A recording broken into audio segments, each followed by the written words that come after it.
Let's go. Hey yo, let's go.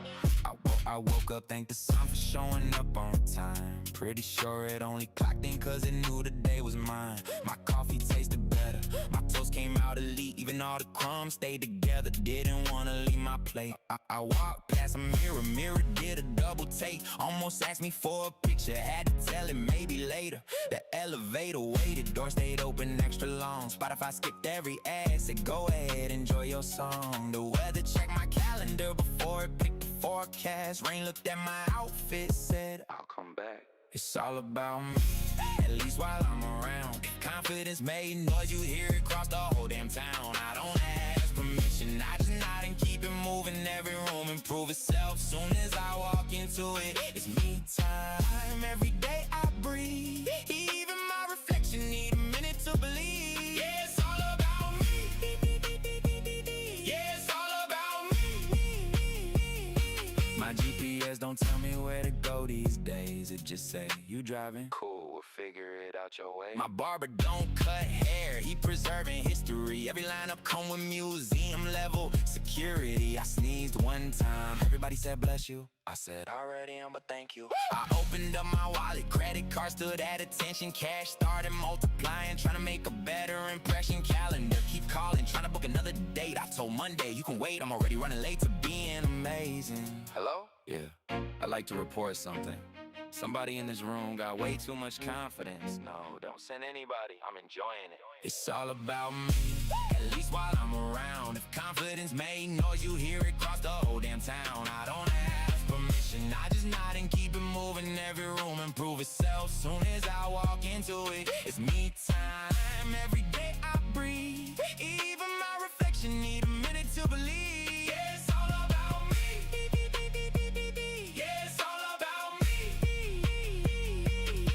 I stay longer, but the world only rented me out for a little while. Y'all enjoy the rest of the day. I'm gonna go improve another room. You're welcome.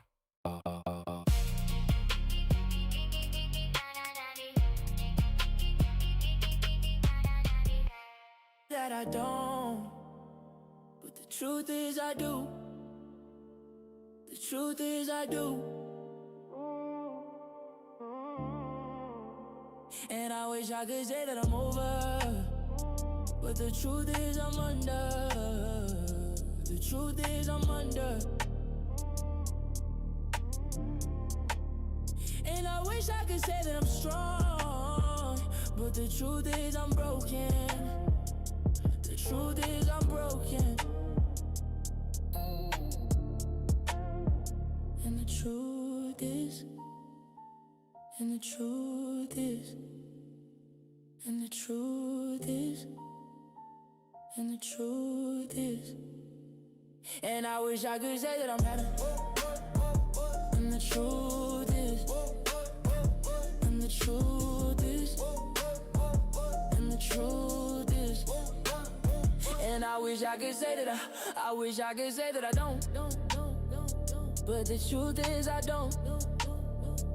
The truth is I do. And I wish I could say that I'm over, but the truth is I'm under. The truth is I'm under. And I wish I could say that I'm strong, but the truth is I'm broken. The truth is I'm broken. And the truth is, and the truth is, and the truth is, and the truth is. And I wish I could say that I'm happy, but the truth is I'm crying. The truth is I'm crying. And I wish I could say that I won, but the truth is I'm losing. The truth is I'm losing. And I wish I could say I still trust, but the truth is I'm guarded. The truth is I'm guarded. And the truth is I still feel it. I can't hide it. And the truth is, it keeps breaking. Everything I thought was silent.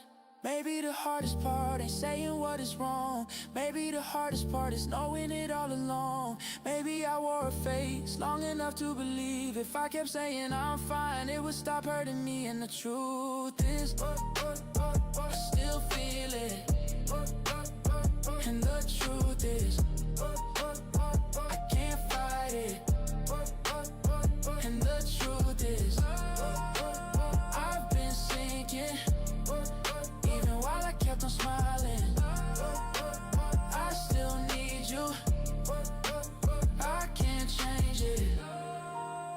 Every answer still comes back the same. And the truth is, and the truth is, and the truth is, I do.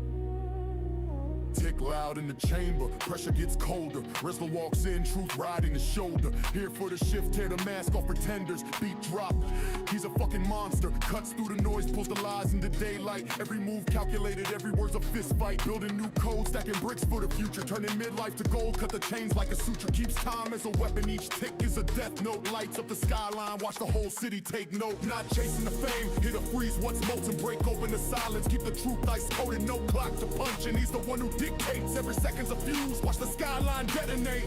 Eyes closed, living from the sideline. No talking, I'ma do it, bitch, it's my time. Everything's swerving, driving off of my tie. But I'm cool as can be, look in my eyes. These some pictures you can't put up on your timeline. More vivid than the NYC skyline. Some crazy shit you can't imagine, only I find. You just coming for a trip inside my mind. The street lights hum with nights in my grip. Voices fade out, but the truth never slips. Shadows on the wall dance slow, then divide. I follow where they lead with the calm in my stride. Breath like smoke, but the fire stays quiet. Dreams turn sharp when the silence goes violent. You see a moment, I'm already past it. My mind's a museum and you can't outlast it.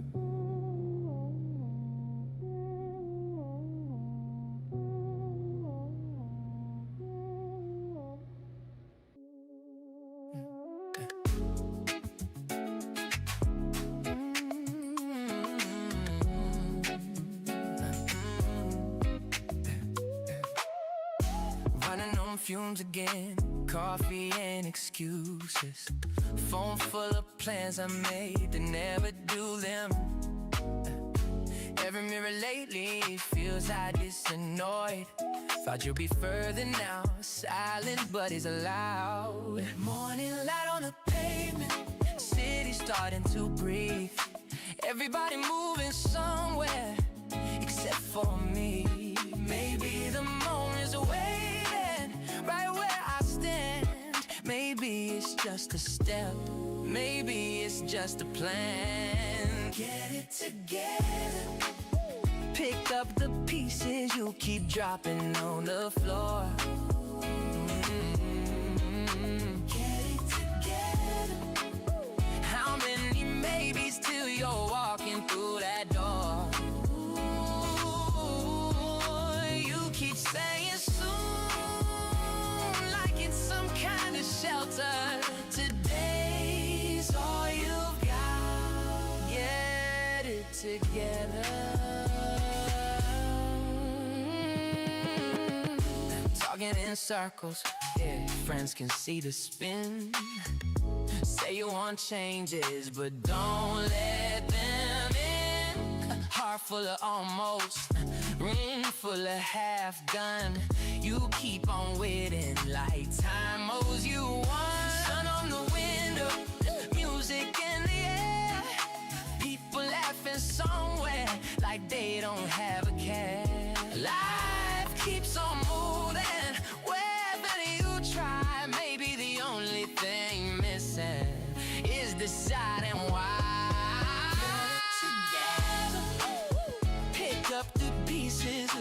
dropping on the floor. Get it together. How many maybes till you're walking through that door? Stop saying soon, like tomorrow lasts forever. Right now's all you got. Get it together. Take that step today. Take that step today. Don't let it slip away.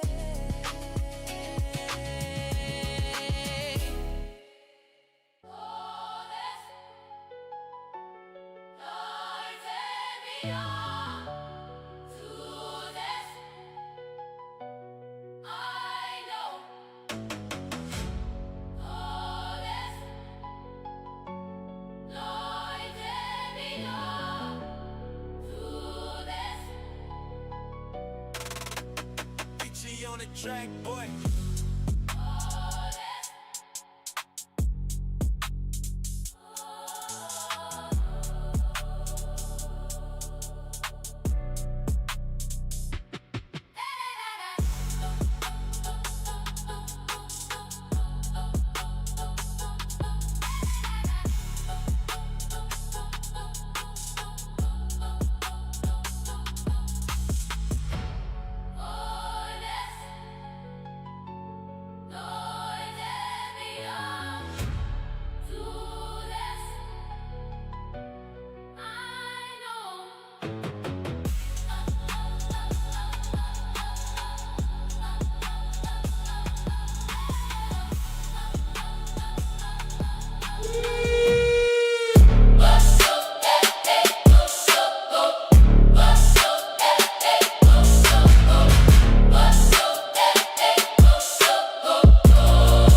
All right.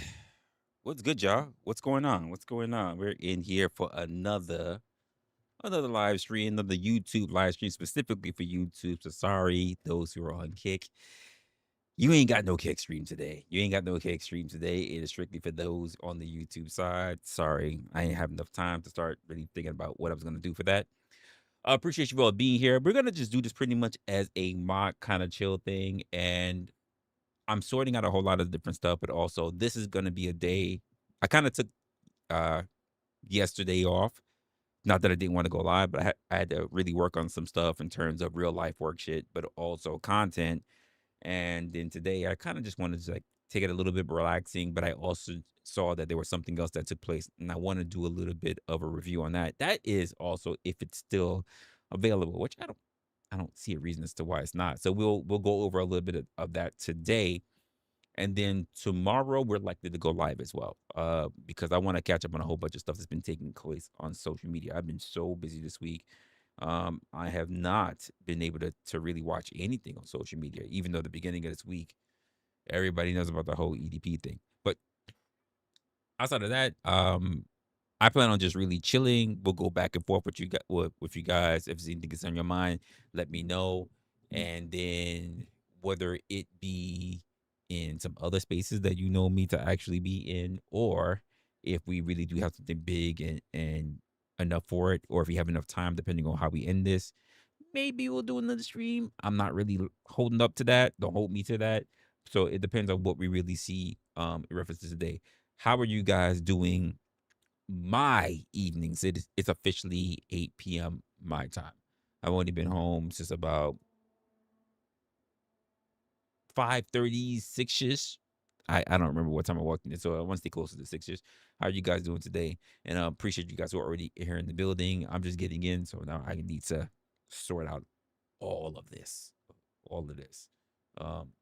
Again, that not full-time streamer, don't always have shit up as to whatever, so I always gotta pick it up. It's you said 5 p.m. on your side, Jen? That's what's up. 5 p.m. Damn.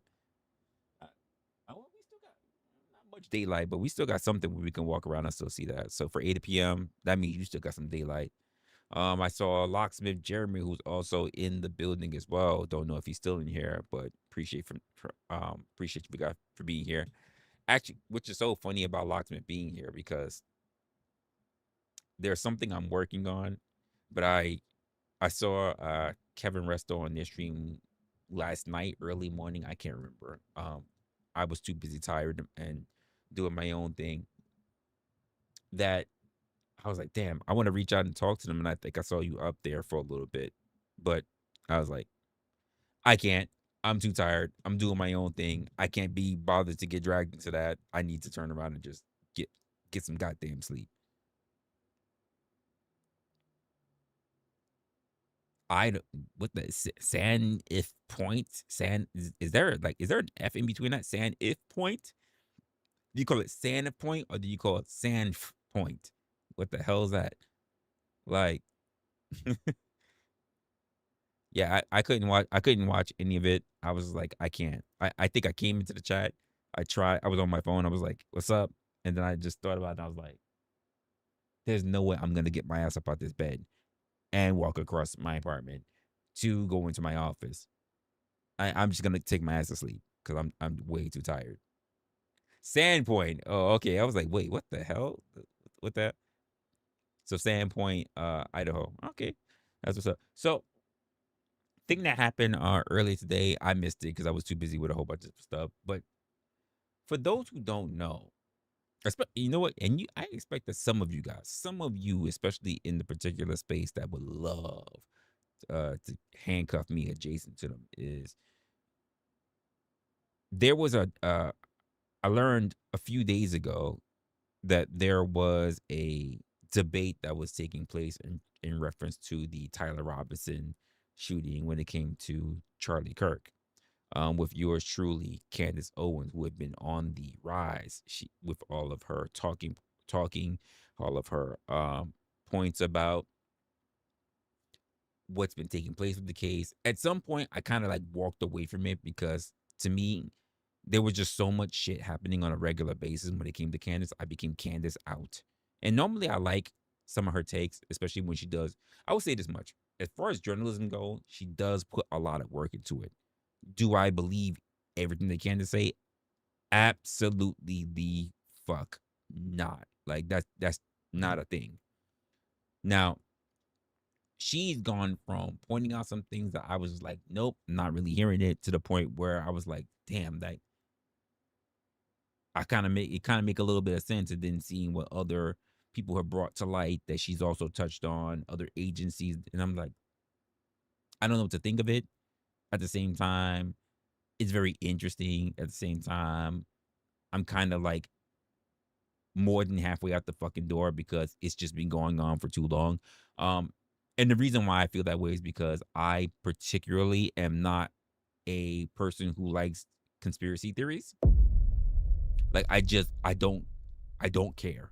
Like, conspiracy theories are not my thing. Either we can get to the truth or we are not going to get to the truth. But conspiracy theories are not my thing because they'll keep you entrapped. They'll keep you trapped on the road, and you'll never be in a point of a resolution.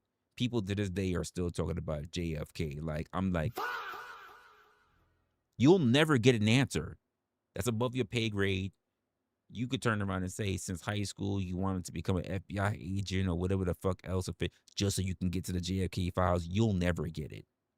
You'll never get it.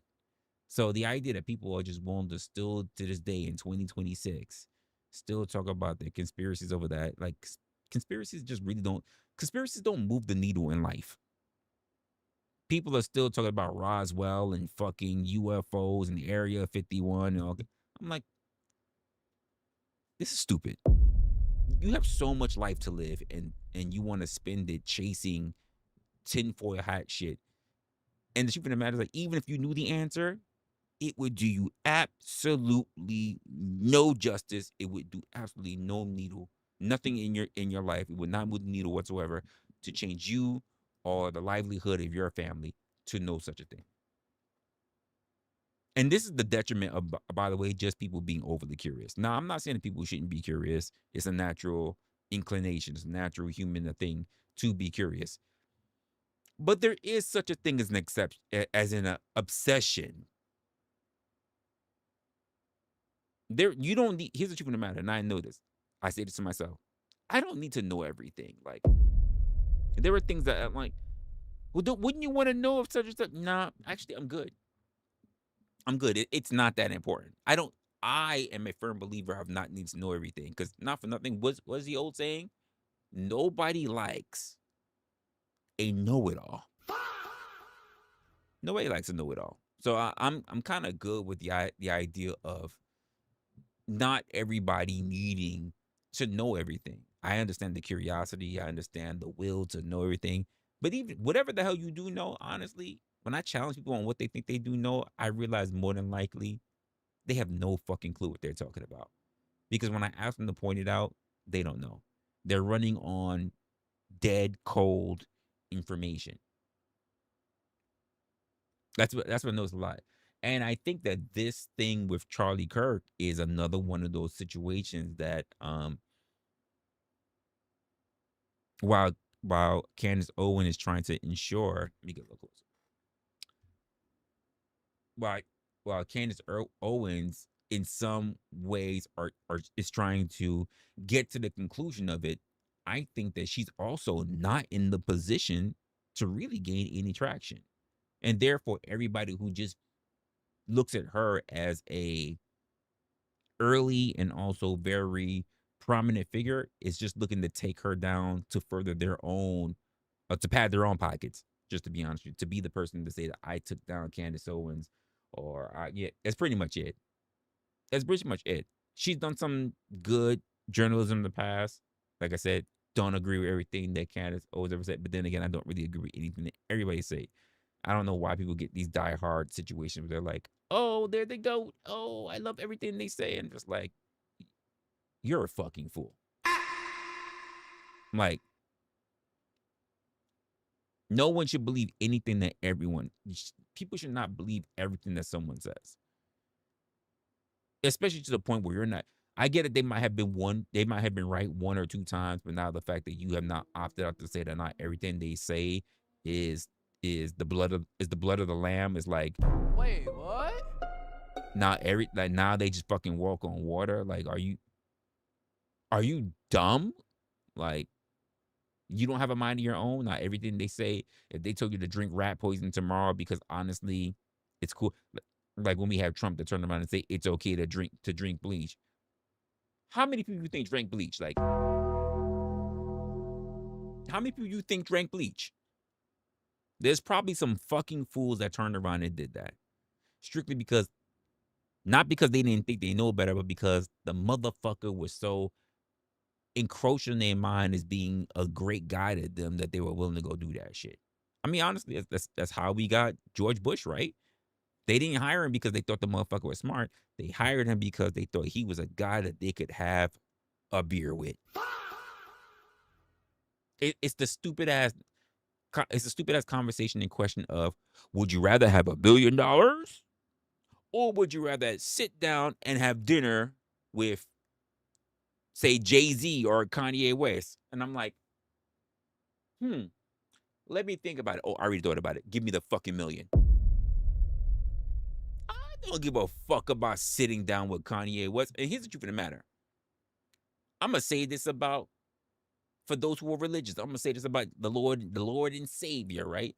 If someone said, would you take $1 million, Resla? We can give you $1 million, or you can have 5 minutes to talk to God. Which one you taking? And I'm going, oh, wait, I already thought about it. I'm taking the $1 million.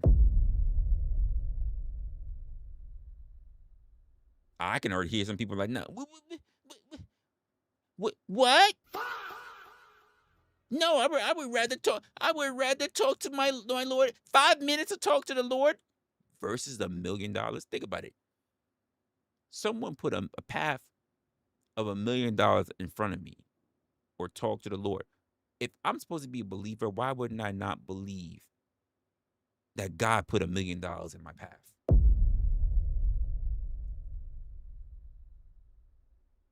for 5 minutes with him and have no manyans, no millie,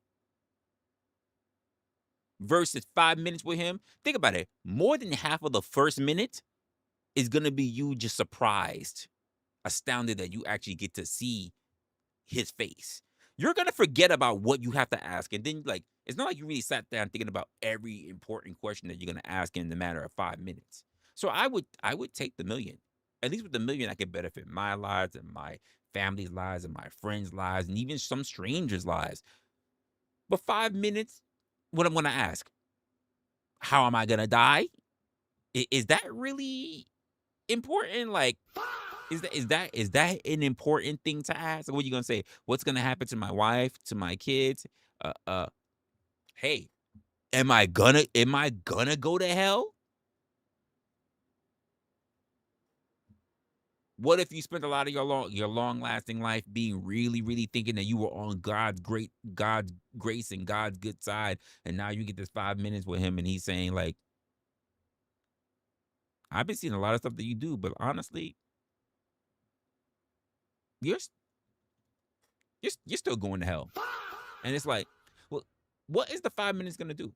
And now you got to go back to the living after your 5 minutes, still broke, and whatever the hell that you learned that doesn't do anything to move the needle for you, your family, or your friends.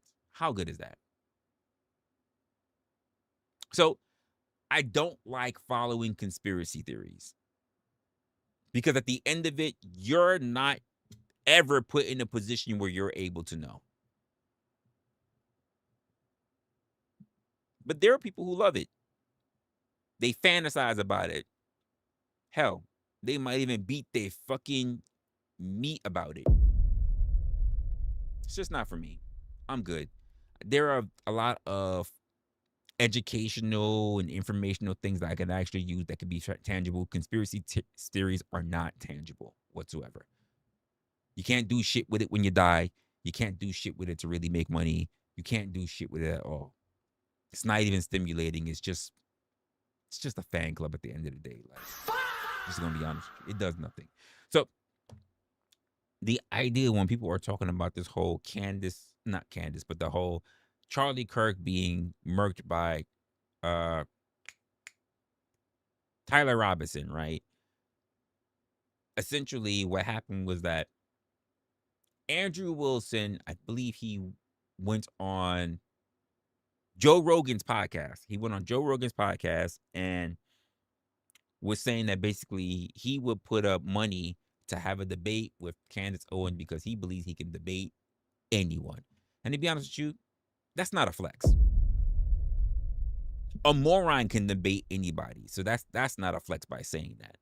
And it's not like saying like everybody he's ever went up against, he's looked good. He absolutely has not. I mean, shit, not for nothing. I think the girl that I saw, I think her name was Charlie as well. He didn't look too good, not too strong against her, because the moment she mentioned his wife, he bugged the fuck out, if I remember properly. And honestly, let me go look that up real quick. I think, actually, Wilson. Oh, I see it. I see right here. Actually, it looks like Candace might have talked about it. I see her name coming up in the search. Let's see. Oh, look, he was talking about Candace as well. I see something with Michael Knowles. You know what? Let's try to get a little bit into it. Sorry, I got a whole bunch of weird stuff that I've been working on. So let's see if we can go here. Oh, look at that. First time. Got it. I have no idea if this is it. The great debate is happening. This is Candace Owens saying the great debate is happening. I believe that this was the early part of it where they were asking Michael Knowles basically if he was going to do it. Michael Knowles, I believe, said no. And I remember he was on Joe Rogan doing so. I don't really want to get that far back. So actually, you know what? What I'm going to do is I'm just going to go straight to the actual debate that happened today. So this is what I haven't seen. Because this debate just happened today. And let's go through it. Okay, so we're officially live. Candace, Andrew, good to sit down here with you, talking to you guys about the conversation that I think started with you being on Joe Rogan when you said, hey, I'm offering $300,000 And for the audience watching this, you have to know when you see this final product, 300,000 just to fucking debate. That's crazy. there's a lot of stuff that happens behind closed doors. There was still communication till midnight. Even some of the stuff this morning, like it's like you're trying to sell a company. It's the last 24 hours that the deal doesn't work out. But kudos to the both of you guys that you made it work. The topic of discussion today, how this got prompted is, Andrew, you said there's overwhelming evidence that Tyler Robinson shot and killed Charlie Kirk. And Candace, your position was he's a patsy. Tyler Robinson is a patsy. So, of course, we'll talk about a lot of different things, but that's kind of how the whole thing got started. For the audience watching, I think this is truly for three different people. Number one is anybody out there that loves Charlie, respects Charlie, his legacy, what he did. We have a lot of love and admiration for what he did. He changed the lives of many people, young men, young women. You worked with him for many years. You guys were friends. You've said a lot of good things about Charlie, respectful towards him. You guys may have disagreed on some things, but you had a lot of respect for him. The second audience is the folks out there, you that's watching this. And so for you, you've been wanting something like this to take place. And kudos for Andrew for coming out and saying, hey, I want to have this conversation, and for Candace to accept it. So you have the ability to say, I agree, I disagree, comment to all the stuff that you're doing online. And if you want to see more of these things, any of the three channels, subscribe to them, the Candace Show, the Crucible. I'm sure some of the people from Crucible are watching as well, and the PBD podcast. The more you subscribe to this, the more we're able to deliver these types of conversations to you. And last but not least, it's about the two of you. My goal is to speak as little as possible. 99% of the time, it'll be you guys speaking, and the audience will be able to see it. If I jump in, just so everybody knows on the back end, both have agreed. In the back, there's 3 people representing Andrew and 3 people representing Candace to do fact checking. So at any point, if somebody makes a claim, the other can say, can we fact check this? I can jump in and say fact check this. Even the folks in the back can say fact check this. So it is a very fair conversation that we're having here. And so with that being said, kudos to Michael Knowles. Your name was mentioned a lot. You missed out right now. The last 10 minutes, we talked about you. There's a lot of love and respect here mutually from both parties, all 3 of them here. And enough. I'm going to be honest with you. I think Michael Knowles, as much as Michael Knowles did turn it down, not that I'm a Michael Knowles fan, he can be pretty funny. I think he would have been a better moderator than PBD. I do believe PBD might be biased, but then again, PBD is about the money. So he might keep it cordial. Of course, the great Joe Rogan that started this conversation, and he also volunteered, but it ended up being this format that we have here today. So with that being said, Andrew, he's not a great moderator at all. Your claim is overwhelming evidence that Tyler Robinson killed Charlie Kirk. Opening statements, open comments. Sure. And what I mean by overwhelming is I just find it very convincing. I think that's what most people mean when they say overwhelming evidence. So I have a brief opening statement. On September 10th, 2025, Charlie Kirk was murdered. Many of you already know a lot about the events which occurred after Kirk's death. You remember the ghoulish laughter, celebrations, and madness we saw from leftists all over, from TikTok invasions, debates, posts on social media, destruction of memorials, and things like this. Within weeks of Kirk's death, a cottage industry began to form, peddling various alternative theories on how he died. What special interest may have killed him, what nations were involved, and was our own government one of them? Because this was the first nationwide traumatic event in Gen Z's lifetime, the demand for answers was severe and palpable. The leading theory from the conspiracy verse is that Israel worked with the United States government to murder Charlie Kirk. Within a day or two of Kirk's death, Ian Carroll claimed that Israel killed Charlie Kirk, and the conspiracy caught on like wildfire. This theory was built on one misleading piece of evidence, that in his final days, on or around September 8th, Charlie sent a text message reading, "Jewish donors play into all the stereotypes. I cannot and will not be bullied like this, leaving me no choice but to leave the pro-Israel cause." This was sent in the context of a platforming dispute regarding Tucker Carlson. From this scintilla of misleading information, it was speculated that Israel killed Charlie Kirk because he would have successfully opposed the Iranian war. Now, that's a fun theory, and who doesn't like a good, fun conspiracy theory? I like them. But there is no evidence that Israel actually killed Charlie Kirk. And if Candace has some, I'd like her to actually show it to me. I'm open to suggestions, but to date, there hasn't been any. There is, however, tons of evidence that a leftist killed Charlie Kirk, just as Charlie feared they would. I believe Charlie Kirk, and I have the receipts. No, I didn't have a dream where he came to me and told me that the left killed him. No, he didn't come to me a dream and say, Candace Owens betrayed him. That never happened. In fact, I don't need dreams of any kind because I hold in my possession never before seen messages from Charlie Kirk to the security team on September 9th, 2025. I'm going to share the message with you today, which is the first time this information's ever been publicly revealed. On September 9th, Charlie's security team wrote to him, yes, law enforcement has been fully supportive and agreed to a security plan and posture. Tomorrow's event will be covered by both my team and the campus PD. If additional support is required, patrol units will be available. I have 11 on site. Charlie responded with this. Okay, great. Remind them that they are there for one person's security only, because I'm somewhat worried the left is trying to kill me. Okay. That was a message sent September 9th. I vaguely Whatever remember could that. he have meant by that? Well, I think he meant exactly what he said, that he was worried the left was going to try to kill him.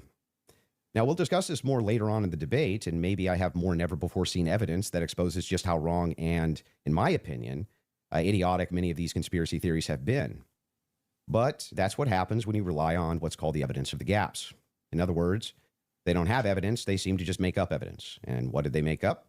Well, in my opinion, kind of whatever lined the pockets. And I think it's ghoulish to profit off of the death of a good man. But we came here today to debate, and so let's get to it. The debate topic today is 1, my belief that there's overwhelming evidence that Tyler Robinson killed Charlie Kirk, and 2, Candace's belief that there's overwhelming evidence that Tyler Robinson was a patsy and didn't kill Charlie Kirk.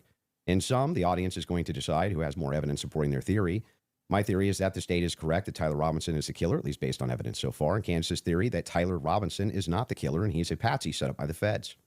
To be clear, this is not a question of reasonable doubt. If it was reasonable doubt, and that's all it was, and that's all Candace was proffering, I wouldn't even be here having the debate with her.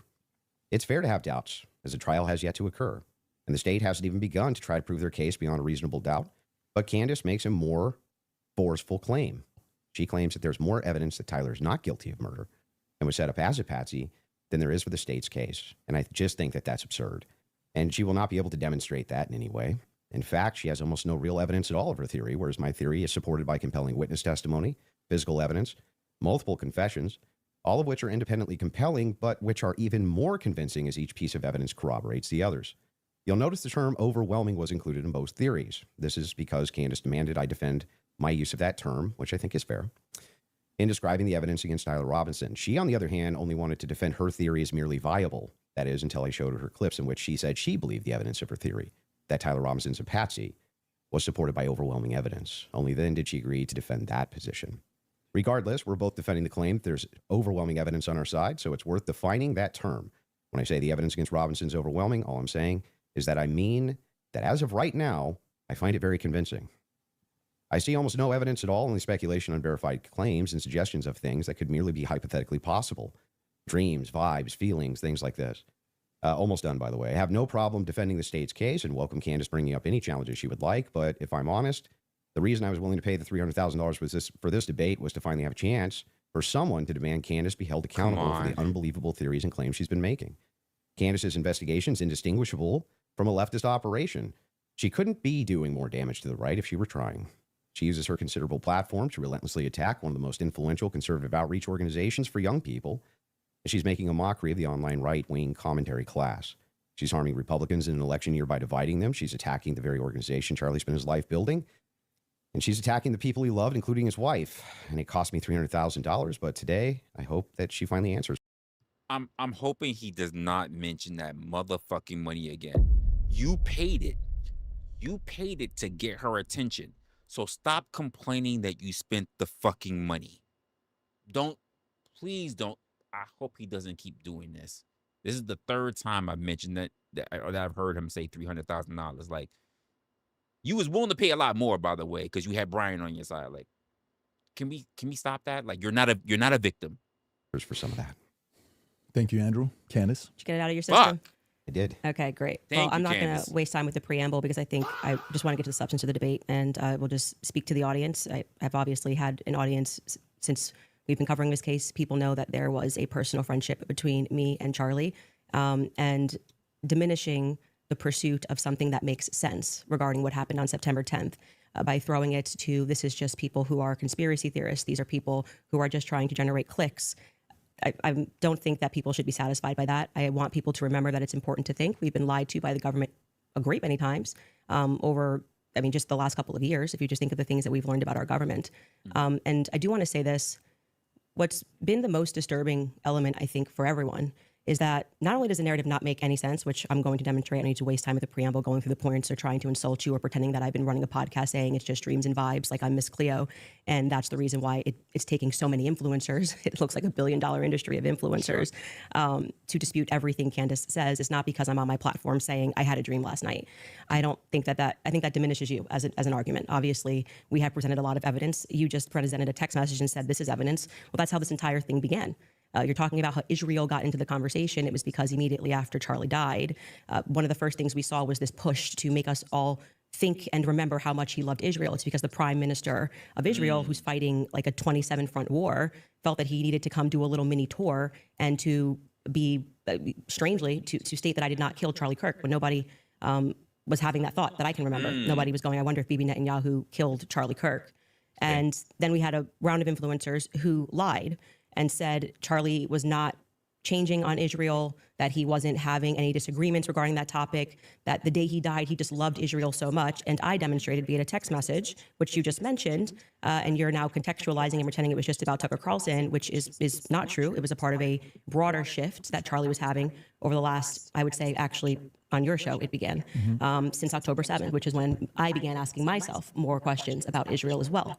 And so, yeah, when all of these things happen, the immediate aftermath, and then I drop a text message after everyone is denying that, Tucker Carlson then comes out and confirms the conversations that he had with Charlie. Megyn Kelly then comes out and confirms the private conversations that she had with Charlie. People then begin to ask a reasonable question, which is, why are we lying about this? If they were forthcoming with that and they had said, hey, yeah, Charlie was starting to ask questions. I think after October 7th, it's reasonable that people are starting to re-examine our relationship with Israel. We wouldn't be here today. But it has been lie after lie after lie, debunk after debunk after debunk. Yes, I did share that I had a dream that Charlie was betrayed. It's not a dream anymore. It's a reality. I look at what the organization has become, the people that they are partnering with, the lies that they are telling, the extraordinary people that they're sending out to say that I hadn't speak to Charlie since 2018, and it begins to look like a conspiracy. And just as a historical fact, that entire term was created by the CIA to gaslight people after the assassination of JFK. So it's not exactly one that makes me nervous. Like calling somebody a conspiracy theorist is essentially saying that they demand further answers. They're not accepting the Fed slop. So I'm grateful that you came today. I don't need to, like I said, take cheap shots and discuss your manner of debate or your strategy. And I'm also grateful that you shared that you had that text message today, because everybody watching knows that I have been demanding not a debate, just an open conversation with Turning Point USA. They should be here. It shouldn't be you in that chair. It should be the person that took Charlie's place, maybe Erica Kirk, maybe Andrew Colbert. He's a spokesperson. And rather than doing that, they send us another influencer. So let's see how it goes. I didn't expect that. Just out of curiosity, are you, between 0 to 100, what is the likelihood that you think Tyler Robinson shot Charlie Kirk and killed him? Based on the evidence right now, I don't know, I'd say 75, 85%. Candace? 0%. 0%. I'm at zero. So with what we've seen in terms of the evidence, I'm at 0%. So not only, that maybe somebody was behind him as a patsy influencing him, you're not even saying that he didn't even shoot Charlie Kirk. Right. I would, if you said, was he involved that day, as I have consistently said on my platform, I would say yes, he was. I don't know what role he played, but as the shooter, 0%. Do you have any evidence for it? So before she even gets the idea of whether she had evidence for it, I'm wondering what you guys think. For those who've been following this, for who understand the shooting of Charlie Kirk, Tyler Robinson, all of the stuff, do you believe? Because we don't know. Let's be honest. End of the day, but do you believe that Tyler Robinson was the one that shot Charlie Kirk? Just quick question for you. For those who've been following, I know not everybody has. For what? My percentage? The fact that he didn't shoot and kill Charlie Kirk. Yes, which I'm hoping we're going to get to all of the evidence that he feels that he has. I mean, I'm not even convinced that Charlie was shot from the rooftop on Losi that day, based on the evidence that has been. Do you think he was shot? I do not think that Charlie was shot from a 30-06 from Losi. Yeah, but just shot at all. I don't know. I think. So that tells me that she's going with the theory that it might have been the because one of the conspiracy theories, I'm gonna keep calling it conspiracy because we haven't fully known, is the fact that it must be the microphone that exploded. It was an Israeli microphone that exploded, and that's the thing that killed Charlie Kirk. I think that a projectile hit Charlie, and I'm open to other people's presentations, but I have not seen any compelling evidence that Charlie was shot by a 30-06. Can we see maybe if we're going to have an olive branch to each other, if maybe we can establish what we consider the facts of the case to be first? Yeah, sure. Okay. So you're not sure if he was actually shot. You're open to alternative theories. To that. He was definitely hit with a projectile of some description. If we're talking about was he shot from a gun, a 30-06, I would say definitively no. Okay. It defies common sense to think that he had a Superman neck, and even if he did have a Superman neck, which has been demonstrated, I think actually recently a YouTuber actually set up Valhalla steel cages and shot it, and it went through. So under no circumstance will I. So at least not a 30-06. Definitively not. A Okay, 30-06 but you from are low C, open- 150 feet. No, But you're not necessarily closing off the avenue that he could have been shot at all. with maybe a smaller. Smaller caliber. Okay. And then there's some things that I'm going to make concessions on that I do think we need more answers on, and I'm fine with that. And we can get to those things as well. The other thing is in the timeline, one of the things that we dispute, I think, on the timeline is that you think that Robinson drove hours away to a steakhouse in Yes. the timeline. Is that correct? Yes. Okay. And what's the compelling evidence that you think you have there? I spoke to the owner of the restaurant, and I have seen the receipt. I know the To answer that, no. An autopsy, an octopus. That's crazy that it said that. I know, but an octopus is crazy. I was laughing in my head. I was trying not to say it too. I was trying not to say it. Now I had visions of it like octopus like ranked like all around Charlie trying to do shit. It was crazy. It was in my head. My imagination was going crazy already.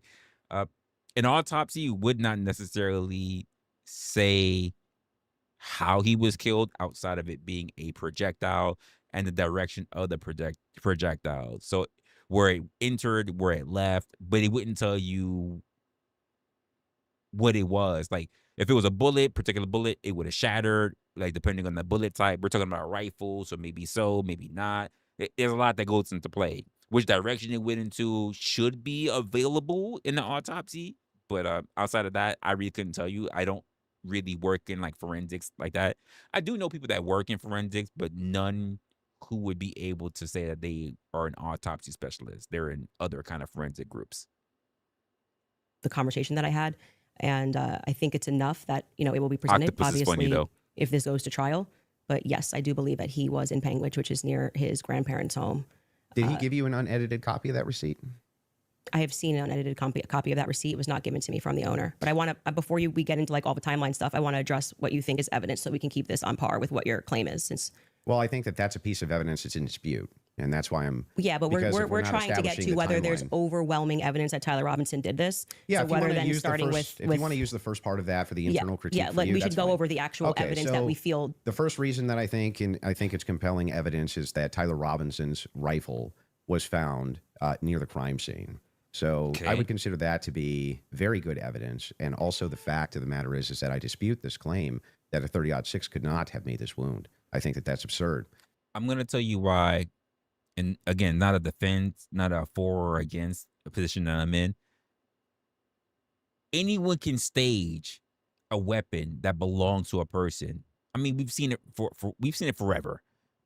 People stage knives, people stage wrenches, people stage whatever the thing that killed the person, people or assumedly killed the person, people have staged that kind of stuff. That doesn't mean that the person who owns said thing is the actual how do I want to say this? I'm not trying to say predator, but is the actually assailant of that. So like anyone could stage his rifle. 150 grain Remington core lock absolutely could shatter when it hits the neck of any human being. When you say that there's some steel neck and it's a smaller caliber, you have to make a counter explanation. Why wouldn't a smaller caliber also go through bone? It could. I didn't say it can't. Right, exactly. So if that's the case, then ammunition is going to be the critical key here. And if we have frangible ammunition, which we do in this case, a flex tip round, well, I'm sorry, not a flex tip, a soft point round from a 150 grain Remington core lock, that's just a small jacket that goes around the actual lead piece. This thing could have split apart in air for all we know, but definitely upon impact. And we have the medical examiner who confirms this in a summary. And my team can bring that up, the summarization, which means he would have to be a part of some kind of conspiracy as well. Okay, so just to start with your point about saying that the gun was found near him, near Losey Center, or I guess off in the woods. that gun, did you watch the testimony? Did you watch the preliminary yeah, we hearing? covered it live. Yeah. Okay, so forgetting what the summary of the medical report was, did you watch the testimony that was given by the Caitlin Oliver, the ATF woman, Samantha Carner, any of those people who went into the science of Yes, I recall. You're talking about the bullet when analysis? Yeah, when they went into the DNA. Okay, so that's kind of the most relevant part. Okay. I'm not denying, I've never denied on my platform or anywhere else that a gun owned by Tyler Robinson was found near the crime scene, right? That doesn't remove it. If you think somebody set up as a patsy, you could take a gun out of this room right now and you could walk out and plant it in the woods near a crime scene. I agree. That's not convincing evidence to me. I concur with the fact that that's a possibility. So you logically possible. I think, have said on a platform that you were a gunsmith. Okay, and for how many years? Many, many years. For many years. You also said that you were an Army sniper. I wasn't a sniper in the Army. Okay. And I never said that. Sorry, your wife tweeted that you were an Army sniper. Yeah, I don't know. Like 15 years ago, she said something. Does it She said change that 15 years later? She said that it was colloquial. So Army sniper is a colloquial term? Yeah, I was never an Army sniper. Okay. What did you do in the Army? Did you teach this? She then corrected it and said you taught rifles in the Army? No, I didn't teach rifle. No, I taught rifles as a private citizen. Okay. And I was an NRA instructor for many, many, many years alongside my gun shop. As with your expertise, when she gave testimony on the stand, Samantha Carner, that there was dust and there was debris that was found in the gun barrel. Yep. And then when we had the person who, and this was, I believe, Caitlin Oliver, who explained painfully about the DNA, the prints. Well, let's start with a point at a time. I'm not done. You said something, so I'm going to finish my thought, right? You don't want to do a point at a time? No, well, sure. If you want to respond to, Well, but I want you to respond to 2 points. I want you to start with 2 points. Okay. Dust and debris in the gun barrel. Yeah. Secondly, the fact that there were 5 sets of prints, 5+ actually by the end of the testimony, 5 sets of prints for which we already had the woman who worked for the FBI forensics testify that above 2 prints, if you're taking a sample, it's no longer a science, right? She testified that when they took the sample of what was on the trigger, they saw 5+ prints. And among those 5+ prints, Tyler Robinson's was the most degraded.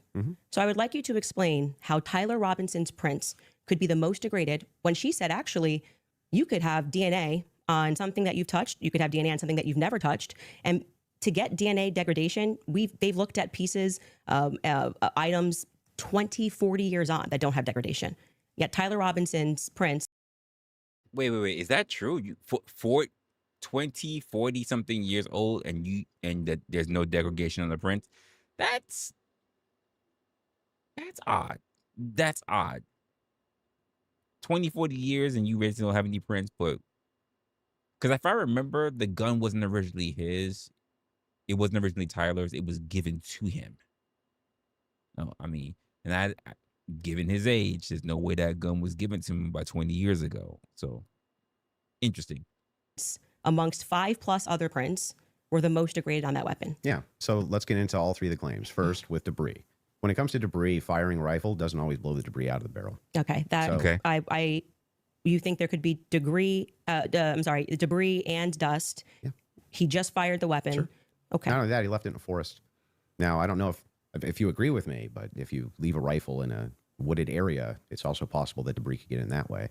But I'm not even sure that that's what the case is. I think it's far more likely that he fired the shot, it just didn't blow all the debris out, and it often doesn't. You'll find this if you take Grandpappy's dirty rifle and it's all dusty inside the bore and you go fire it, you'll often look down the bore and there's still dust. Okay. Happens all the time. Okay, and the prints? Yeah, so the prints, we don't know all of the details on just yet. We do. It was excruciatingly long testimony on the prints. We don't, because they haven't gone to trial, so we don't know on the print front. But Tyler Robinson's DNA was on there. You made the claim that Lance Twig's DNA was on there, and it was not. Well, when she gave the testimony, first let's go to your first point because that's wrong. We can get a fact check on that. What do you mean we don't know until it goes to trial about the degraded prints? She testified, and this is the person who took the prints. Yes, but the problem is that inside of this particular testimony, you agree with me that there's going to be much more of the DNA analysis in the trial, right? But you also would agree that her fact is not going to change, that among the prints, his was the most degraded. So I'm asking you to address that. How could that be possible? Let's give it, let's just grant this for a second as a possibility that his fingerprints were degraded. No, it's not a possibility. It's a fact. The person who took it is a fact, but sure, I follow the logic. Because it's a fact. So now it's granted. So what? So what is that? So what? What does that prove? It proves that if his prints were the most degraded amongst 5 of them, you're going to have to explain how that's possible if he's the one that recently fired the weapon. Yeah, so wait a second. You're saying that it's an impossibility that if his fingerprints are the most degraded, I'm telling you if to that's the explain it. case- You're the gunsmith. Well, so wait a explain it. second. How would a gunsmith give an analysis on fingerprints or DNA? Do you think that I work in a DNA laboratory? So with you're Then why would you claim then why would you even bother mentioning the fact that you're a gunsmith unless you're claiming that basically you're an expert? Because one of the first things you say, one of the first thing that you're alleging, again, I don't know the entire thing, but saying, well, there could have been debris inside the fucking rifle because every time you fire a rifle doesn't mean that it's always clear of debris, right? Because you could be using your grandpappy's fucking rifle. If you're speaking like a gunsmith, you'll be speaking as if you're a fucking expert. So which one is it? Either you're an expert or you're not an expert. Because I didn't hear Candace make that position, but I heard you make that position. We're not going to talk about anything else that was also something in there that should have been addressed, but whatever. answer fingerprints? is I don't know. You can just say you don't know. But you I don't did. have to. But I did. No, you said so what? So Yeah, say so- I don't know. so I what actually would don't that- have what an does it What would explanation that for that, prove, Candace. though, is my question. Well, I think that what it would prove is that it is a more viable theory that people who had stronger prints on the gun may have used it more recently. Did they tell? Especially, by the way, because the way it was said earlier, especially if this is weird because it already seems like I'm on Kansas' side. It's wild. But especially if you're saying that fingerprints can be held up from 20 to almost 40 fucking years being on a rifle. And if you're saying that Tyler Robinson's rifle is the least when it comes to being degradable, being accessible due to degradation of printing, that does say something. It does say something. What's good? What's good, Snow? Snow walked into the building. Appreciate you. Did they say who else had fingerprints on the gun? They named Matt Robinson explicitly. Okay. And this was a part of the testimony where she was speaking about how they got samples of elimination samples from the home of Amber Robinson, How you doing, Matt Snow? Ain't seen you in a Robinson, while. and Lance Twiggs. Those were the three names they named. So are you saying that Twig's Would you like me to fingerprints- finish my statement? I just want to make sure I'm clarifying. I'm trying to finish the answer, but it can't be clarified until the answer comes out of my mouth. Okay, So go ahead. this was a portion of her testimony where she was explaining how they got elimination samples from the home. And she named Matt Robinson, Amber Robinson, and Lance Twiggs as the elimination samples that she was using. And so she explicitly said, some of them, so we can assume 2 out of the 3, were their prints were found on the gun. She explicitly named Matt Robinson as someone who had prints on the gun, and then said there were 5 people that they had taken that sample from. And again, what's also relevant here is the earlier testimony, which came from the FBI forensics analyst, I believe it was on day 2, where she said that when you're using those That's me, mixtures Snow. and those samples and you get up to 5+, it's really hard to make any sort of a determination. So both of those things are relevant. If you can't explain why his prints are the most degraded and you're saying he is the shooter, it's not really a so what. It's an open-ended question that people have a right to pursue. It's not a conspiracy. It's actually proof of my claim that there is evidence that he was set up as a patsy. That wouldn't prove anything about him being a patsy. It said it's evidence to support the claim that he could have been set up as a patsy. So this is why I said earlier, so what? Because even if it's the case, this doesn't have an explanation for it yet. That doesn't actually give you any evidence in your corner for Tyler Robinson being a patsy. Okay, hang on. I didn't cut you off. Right? You would need to actually explain how this would demonstrate Tyler Robinson. This is tied into Robinson being a patsy. Are you claiming that these fingerprints were Lance Twiggs or that he had any DNA there? I'm saying that it could be Matt Robinson, it could be Amber Robinson. That sort of information is going to come out during Right. the trial. How would that tie into the idea that he's a patsy? Yes, though? because if his is the most degraded print and the information that I shared on my platform is true, that this gun was given to Tyler Robinson as an heirloom. I had conversation with members of the Robinson family. So she said she also had problems with the Robinson family, right? We do mention, so we so far in the conversation, in the debate that these two are having, right? There's a mention of at least 3 people. Who are the other 2? Said about 5 prints. Who are the other people? We had Tyler. We got was it Nancy or whatever? Whoever the other 2 people who are actually relatives, right? Who are the other 2 people? I didn't really follow the case like that. So I'm like, who are the other 2 people? Because if that's the case, they should have been named if their prints were more identifiable than Tyler's. Oh, sorry. I'm wrong. One other person, because Tyler was one of the people that was on that rifle. So my bad. Bad with numbers. So that means there was at least one other person. No, 1, 2, 3. I'm fucking wrong. There were 2 other people. Damn, I'm shitty at math right now. Sorry, long day. So there are at least 2 other people that needs to be able to identify who had that rifle. And if you're saying this is the part of the whole thing that was bothering me. It's the whole prints can be held up. Prints can be very easily verifiable, not easily, but very much verifiable for 20 to 40 years. And yet Tyler, who's only 20, I think he was 21, 20 something. He wasn't in his 30s or whatever, was given a very old rifle. And even that, if the prints will hold up that much, that he's being able to hold that rifle, and yet his prints are very degradable compared to other people who did not have that rifle, because I believe that that rifle was given to him as a gift or some shit like that. It was a long time ago, but I believe it was given to him as a gift. So what the fuck? I do believe that is crazy though. $300,000, by the way. Here's the truth of the matter: as much money, give me that much. I'll listen for that much money. You know me, I'm not really a debater. Give me that much, I'll debate whoever the fuck you want. If you told me to sit down and debate Jesus of Nazareth, I'll debate him. I don't know what it's going to be about, because if you tell me it's about scripture, I'm going to lose. But we're talking about giving me the money to just at least be able to sit down and have the conversation. I'll do it. Twiggs family, both of them, you know, like I said, we're not just dreaming. And if we're having those conversations and they told me that gun was only given to Tyler Robinson because it was a family heirloom. Okay. So it was his grandfather's gun or great grandfather's gun. Okay. I don't remember the difference. I don't remember which one it was. And so he got it because he's the firstborn. So, but he's not much of a shooter is what I was told. And so he has this because he inherited it, essentially. So if I get something from my grandpa and I put it up on the shelf and I own this, you could see that could be. How do we get to the Patsy part? You don't let me ever get to the end of the sentence. So how could we get to the Patsy part? Okay, if I can't get to the end of the sentence? Patiently till we get to so the that could be part. a reasonable explanation as to why there was dust in the barrel, because he doesn't often shoot this weapon and he is indeed a fisher. And it could also be a reasonable explanation for why we have Matt Robinson's prints on this. Obviously, Lance Twiggs, even if he has prints on things, they live together. That doesn't really mean anything. But that could demonstrate that somebody took his weapon and put it somewhere.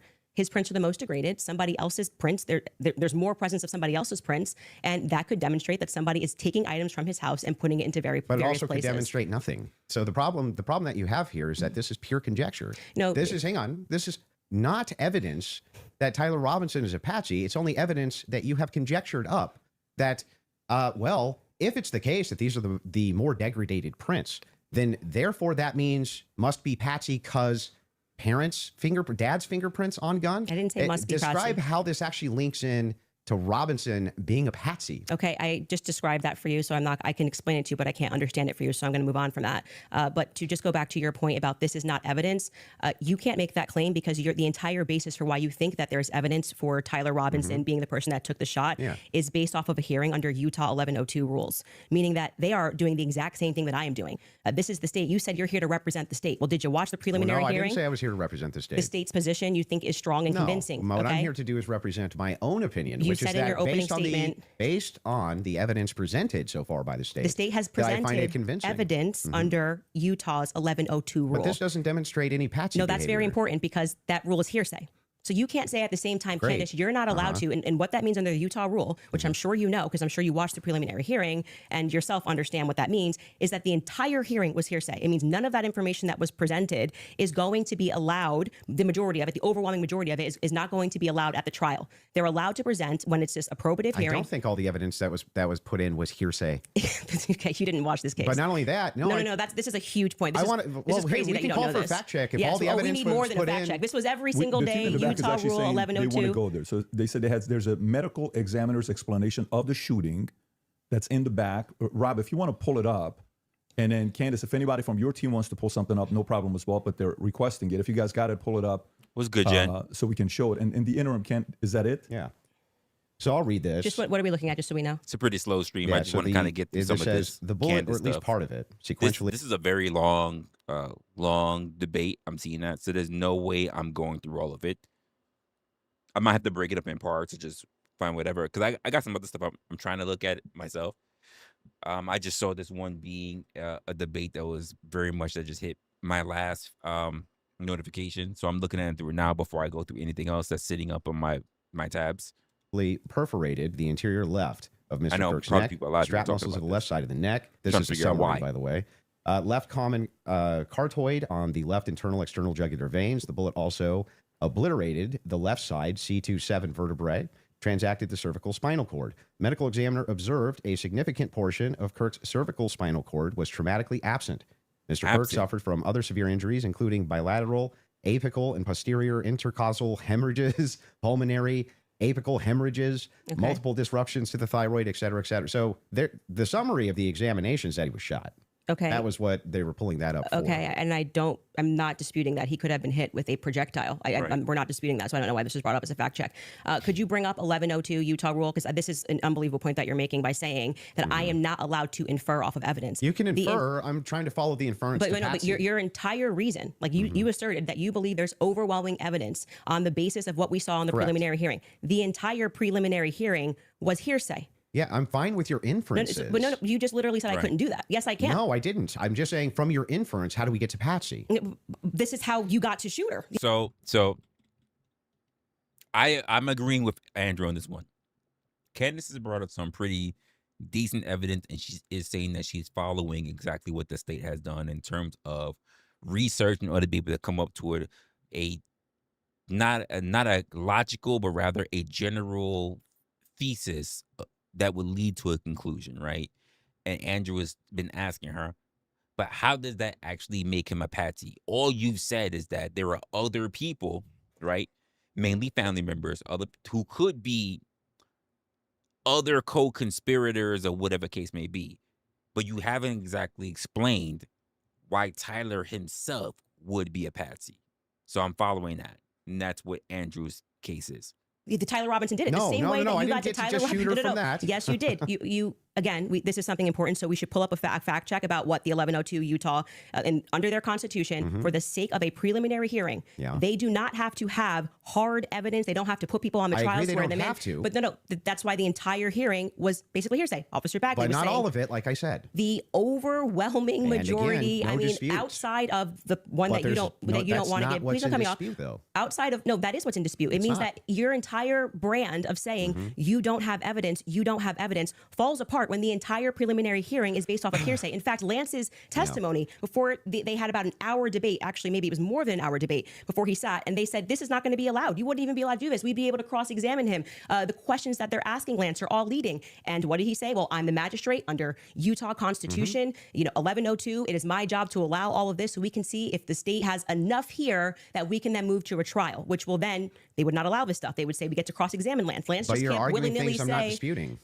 But the entire substance of your argument is that people can't infer off of evidence. That's what you're saying to me. When you say, Candace, you can't talk about the degraded prince, which is a fact. Yeah, I'm not saying that. And then infer off of that that Tyler could have been a patsy. You're just literally making stuff up. So here's what the position is. I'm asking this. I'm saying that I think you, let's pull that out. Patrick, get in there. I am doing exactly what the state did. I'm looking at a piece of evidence and I am saying. But you're not showing me how you get there. Can you describe to the audience what Rule 1102 so this, just so everybody who's watching this at home understands what I'm saying, even if he doesn't. What Andrew is arguing is that I don't have the right to extrapolate from a fact like just making it up. Just purely making it up. I'm asking based on Andrew. Based on can I your show my evidence? You just showed yours. Reliable hearsay. You'll get a chance. Reliable hearsay in criminal preliminary examinations. The entire preliminary hearing that you just saw was on the basis of reliable hearsay. And what that means essentially is the people who are making the statements can just say, Patrick told me that he did this on Monday. Patrick's not here. And that is, they can allow that into the hearing. That's just because it's just meant to be probative. And so it's the state saying, here's what we have inferred. So you are allowed to take a piece of evidence and then you are allowed to infer off of that evidence. Okay. Case in point, that's a demonstration that's a demonstration of what I just did. I said the prints were the most degraded off of Tyler Robinson. And from that, what I am inferring is that it's plausible that Tyler Robinson was set up. That doesn't, that's the point in contention. That's not a point in contention. That's the point in contention. It's not a point in contention. If you're saying it's a point, it is the point in contention. It's not the point in contention. I'm telling you that is what the entire hearing allowed for. So the evidence that he is. I hear what she's saying, but it's a huge stretch. It's a huge stretch. If she doesn't have anything else, that's a huge stretch. Describing we're asking you that now. He is using to argue his case is all based on inference, not fact. Great. Inference, not fact. So what they are inferring off of the facts. So again, we're going to take this, and I'm just going to even grant it because it's irrelevant. I'm asking, the reason why I'm saying that is because I understand her point of saying that the prints are so degraded that basically, how could he be the shooter being his prints being so degraded? But she doesn't mention that there's anything else to say that he wouldn't be the shooter. So there's no other evidence to suggest that Tyler Robinson wouldn't be the shooter versus the prints that are degraded. Regardless of how you look at it, there's nothing else to actually say that he might not be there. So that she said, well, he's being a patsy. Okay, cool. So what else would be the likely person? Are you gonna blame the other two relatives because their prints are stronger? Like, where's it gonna go? Like, I'm wondering how you get to the inference that even if you dispute that piece of evidence, that means patsy. I'm looking for the logical chain for how you get to that inference.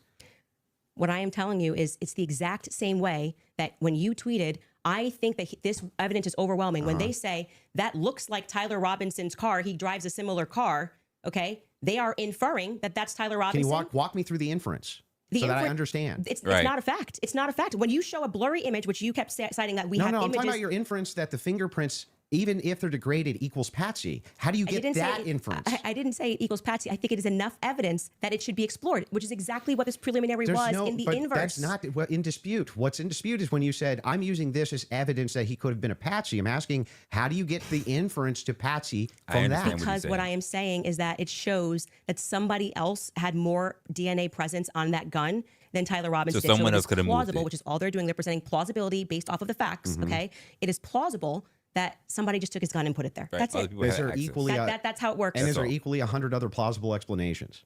I think that's the reason why most people are exploring when things don't make sense. Got it. So yes, at the beginning of that, this is how the court process works. So just so we're clear, if this there's is the 100 other state's evidence, plausible and they're inferring. explanations, then Candace, why is it that we should go with this idea that it was a patsy? I'm not saying that we should go with the idea that it was a The point that she's making is that we should try to figure out who exactly did it because we're all linking it to Tyler Robinson when the truth of the matter is that based on the lack of fingerprinting that's on the weapon, it suggests that maybe there are other people who have more of a connection to the actual shooting than Tyler. That's the point that she's making. patsy. I am saying that it's there not is. difficult. I thought that was the whole defense. Your whole claim. No, is my that. whole claim was that there is more evidence that he is set up as a patsy. How does that equal evidence of patsy?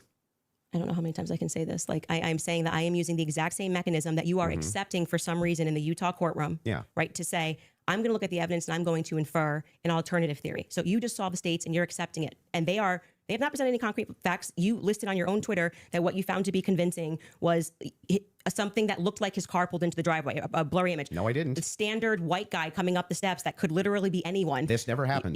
Can we get a fact check on that? Can we pull up his tweet where he goes over I didn't the say four? that's what convinced me. When you actually didn't say it's what convinced me, but you said Right. this is the evidence that you found to be overwhelming, and you named, I believe, actually 5 things. I think you said it was his car. You said it was. Well, there's multitudes of things that I find You to just be said you didn't compelling say it, evidence. so we're going to get a fact check on that. You Sure. did. Go ahead. You said the blurry images coming up the steps. Quite literally, when Officer Bagley testified, they talk about when I'm talking about making inference. This is the most I thought was the most absurd testimony I've ever heard. And pardon me, it was actually David Hull. They asked him a question: how did you know the guy in the maroon shirt was the same as the guy that came up the stairs later that was wearing the American flag black shirt? And he said, they're wearing the same shoes. Why is that absurd? That's how you decided these two are the same people. Oh, wow, what a scientific. They're both wearing Converses. Okay, That's like saying, yo, you're the guy, you're both wearing Timbs. Yeah, I hear you. I hear you. that's an absurd thing to say. That is not evidence that these are the same people if we're both wearing Converses. That was what he said. That's what flew on the stand. But I still don't understand how that would be absurd. If somebody, it's an absurd thing. For instance, if somebody were to change their clothes but keep the same shoes on, wouldn't you utilize the shoes to try to track that person? If The they were changing idea their that on a clothes? college campus, 2 people wearing this totally different outfits, but both wearing Converses can't happen is such an absurdity that I don't even need to argue that. I'm just going to let people. Why is it absurd? Just concede that point. Obviously, it's absurd thing to say. I'm not I know sure, these are the same people because they're both wearing Converse. Yeah, I'm not sure if in context that's what happened. But It even is. if it You is, can get a fact check on but it. even if it is, again, And it was if Hull. we're utilizing inferences, whenever we're dealing with logic and we're dealing with making a logical inference, we're going to take the entire collaboration of evidence and then we're going to make inferences from that. You would do that with any type of logical proposition. Otherwise, you could never have a true or false claim. But you just told me I couldn't. So do when that. that never happened. You're just making stuff up. So anyway, when we're talking about logical inferences, what I'm looking for is the logical inferences that you have that Tyler Robinson's a patsy based on a totality of evidence that you have. We can keep going through your other evidence, but we should find his Yes. tweet where he lists the reasons that he was convinced. So let's start with the 30-06. I think that that's fine. Your team's looking for. Do you remember how long ago that was? The tweets of the 5. Did you delete it or no? No, I Did you don't delete delete any tweets? tweets. Okay, cool. I just look for. He said Unless I it was his misspell. car. It was his. It was the car, and it was definitely the staircase photos, and it was when the trial was Okay, going she on. has it. Perfect. She has If you got Skylar has it. If you want to pull it up so we can see it. Somebody said, so give me the clear evidence right here. I want you to provide it right here. All I heard from the investigator was, we believe this to be Tyler Robinson. Is belief something you go as a fact? You wrote the car pulling in. That's a totally blurry image. Robinson getting out of it. You have no idea if that's Tyler Robinson. The fact that he is seen 4 other times on camera, the fact being just a standard white boy with brown hair was seen walking up staircase. The DNA on the roof, we should discuss that. And on the screwdriver that he left behind, it's overwhelming, man. Yeah, but that's not an exhaustive list. Well, just so we're clear, you did tweet it. But it's not an exhaustive. Yeah, well, but just you 5 said seconds ago, you should concede. You said I only said this one thing and said that that was overwhelming, actually. That's not what I said. It is. You could even pull Patrick, your did own I say clip. that? Can you fact check if that was it or not? I did not hear her say So the this. thing is funny here is like we still aren't getting to any of these inferences. So Why these, are you pivoting? But just say you were wrong. It's cool to just say I was wrong. I didn't say it. I'm not wrong. So back to the tweet aspect here. It was really funny. That's not said an he's not exhaustive wrong. list of why I find it. I didn't say it was exhaustive. I just said you said it. And on top of well, no, you didn't. You said that I only said this one thing, and then said based on that it's over. Well, I didn't. You didn't mention that I mentioned the screwdriver, DNA, all of these other things. You never mentioned any of that. So no, you're actually incorrect there. But on top of that, moving over to the actual evidence itself. Are you? Yes, I'm okay. Anyway, back to the evidence if you're itself. okay. Yes, Actually, I'm fine. glad you're asserting that you're But okay. I wasn't worried about your health. I'm just but saying back to that I this. just said you tweeted this. You said no, I didn't. We got a fact check, and now you're like just gonna gaslight me and pretend that I There's said no gaslighting. It wasn't exhaustive. I never said that. I just said you did There's say this. zero gaslighting. I didn't say you couldn't have said more, but I would like to address what I mean, you this said is in your that tweet. time. If this is how you want to spend it interrogating my position, you can do it that way. I'm just addressing what you asserted on your Twitter was like the hard evidence that convinced you was overwhelming. That's literally That's your not debate what claim. you said. That's not actually, in fact, what happened in that exchange. I was here for it. So what's your position here? Yeah, so my position is that based on all of the evidence, which has been demonstrated, at least all the evidence to my knowledge, that I am actually not seeing anything that's compelling as an alternative theory. I'm not seeing anything which is convincing me of something otherwise. I'm not against that. Like I'm not. I understand what Candace is saying, right? But I understand Andrew's point as well. If there is no other evidence to like, we're in that instance where Andrew was talking about something and also Candace talking about something. We're talking about the evidence of absence versus the absence of evidence. No matter how you look at it, you both just don't know. You know what I mean? Like you really just don't know. So they're arguing what could be. They're not actually arguing anything that can be proven. That's the point that they're at right now. So I understand what you're saying. I understand what she was saying. I understand what he was saying. But they really are at the end of the day arguing something that they can't prove. They're arguing over the lack of evidence that's there. They can't actually argue over something that's actually tangible. Then what the state is presenting is evidence. That's my position. If Okay. that's what you're asking me. So just going back to what you did actually tweet, is it fair for me to ask questions about that? That's Is that the evidence. only tweet you're going to ask me about? Well, we're addressing your claim that the evidence is overwhelming, and this is a tweet where you listed what you felt was overwhelming. I think that's fair, but not right? ex- I feel like sure, that's fair, but not exhaustive. Just so you know. And I never said it was Okay, exhaustive, go even ahead. though you said I did. Sure, whatever you want. But yeah, so going back to that, all of that, as you say to me, well, Candace, why are you addressing and making inferences off of the testimony? No, I never asked you why. You're making inferences. I asked you how, with the inference you made, you got to the conclusion. Okay, so I would like to know how you got to the conclusion. And I'm just going to throw it right back at you because Yeah, for some that's reason fair. you permit yourself to do it. And that's what I'm demonstrating is that you permit yourself to do it. And then you say, when I do it, it's a conspiracy, right? No. How are you able to infer off of blurry staircase images that is Tyler Robinson? Yeah, so in that particular case, what you do is you take that evidence, you combine it with other evidence. So it's not just that Tyler Robinson is seen in the staircase. Why are you calling him Tyler Robinson in the staircase? That's what I want to get to. Yeah, because, I mean, we'll just use this. If you don't agree that that's Tyler Robinson, then you would just have to humor me. I think it is, so I'm using the name. But why do you think it is? Because you make everybody, you call them literally what I'm conspiracy trying to theorists. explain to you. Okay. So if you're asking for my inference why I think it's Tyler Robinson, is because A, Tyler Robinson said in his text messages, you'll be able to see me on security footage at the campus. Said it in his own messages. On top of that, Twigs, yes, you can pull them up if you want to fact check that. He did say. On Yeah, top I would. of I'm that, sorry. I actually think I really did miss that. I'm not saying you're wrong. I just I don't remember him saying you're going to see me in. I'm paraphrasing. I don't recall that. Yeah, If I you don't- may I have it, think if that's By the not way, right. Yeah, I don't Twigs recall that. himself said that he gonna had see me on the staircase? some maybe a I recall the whole him saying that he was sorry to his partner. I don't recall anything that said that Tyler said that he recalls that he said that you can see me being on I'm being a little bit crazy with the voiceover, but yeah, you can see me being on security footage. Like I did that shit. Like I don't recall that being a thing. I don't recall that being a thing. What's good, Crab? Yeah, I don't recall that being a thing. I do recall him saying, "I'm sorry. They got me all over the news and shit like that. I'm sorry."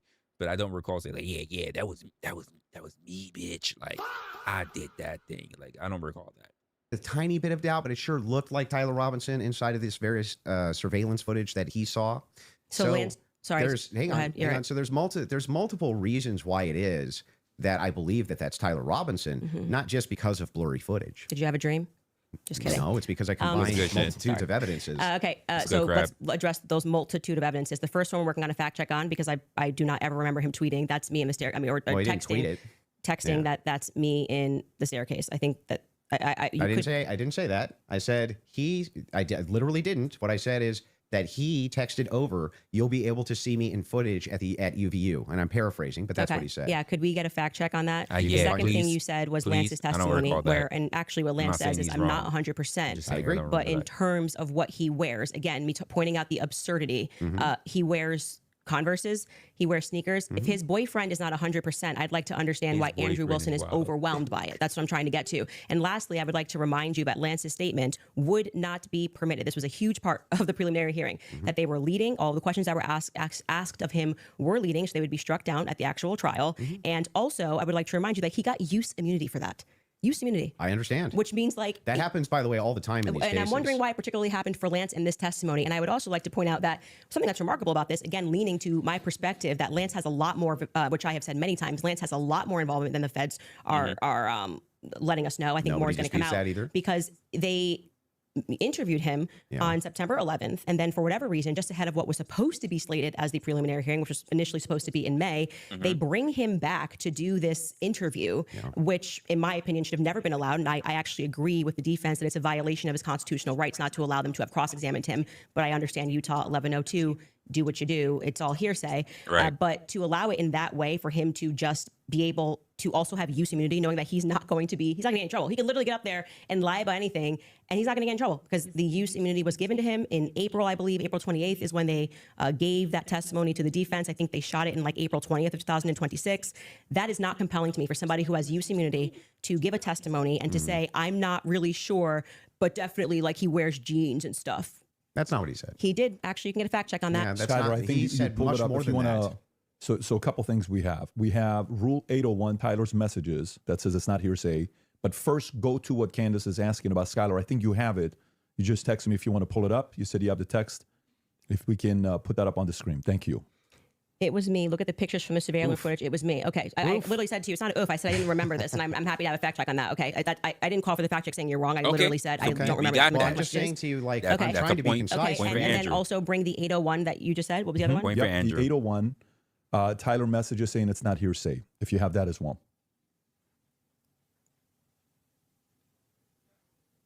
There you go. Wait, what are we saying? It's not hearsay. I thought Statements you that said are the not messages. hearsay. A statement that meets the following conditions is not hearsay. It was hearsay. They said it in the trial. Hang on. Okay. Okay. Is consistent with the declarant's testimony, and the declarant denies having made the statement or has forgotten, or is consistent with the declarant's testimony and is offered to rebut the express implied charge that the declarant recently fabricated or acted in recent improper influence or motive and testifying. So then wouldn't that mean that a bunch of this wasn't hearsay? So the issue with his I just want to make sure. Yeah. Would that mean that a bunch of this wasn't hearsay? So the opposing party, which down the line, like I said, they talked about this for about an hour and a half, and they discussed how if Lance was in court and he was giving his first party, giving his testimony as the opposing party, whatever, all of this would be fine. They had an issue with how the questions were being asked and that they were not allowed to cross-examine him. So that is why his video testimony would not be accepted in the main trial. Yeah, here's my thing. If you can't be cross-examined by both defense and prosecution, then what you say is hearsay. If both sides are not able to actually ask questions to get more of a detailed analysis on what's going on, it is considered to be hearsay, which is why I understand why it would not be allowed into evidence. Now, there are some cases in which it is, especially if the prosecution or the defense says we don't have any questions for it, we're just going to accept whatever. But if you're saying the other side could not actually ask any questions, it is hearsay. So that I kind of get. But the wording and the documentation leans more on Andrew's side. But what Candace just said right now is absolutely true. That would be considered hearsay under the law. And what I said to you is this entire preliminary hearing is under Utah's 1102. So they are allowed to just use hearsay. And No, so the you didn't judge, say when that. he You said most of it was hearsay, actually. Yeah, The it was. overwhelming majority. Well, I mean, and that's I'm leaning now into my opinion that some scientific aspects, which they kept asserting, like the federal rule 403 or 402, some of those parts were quite Sounds scientific. like you're backtracking quite a bit.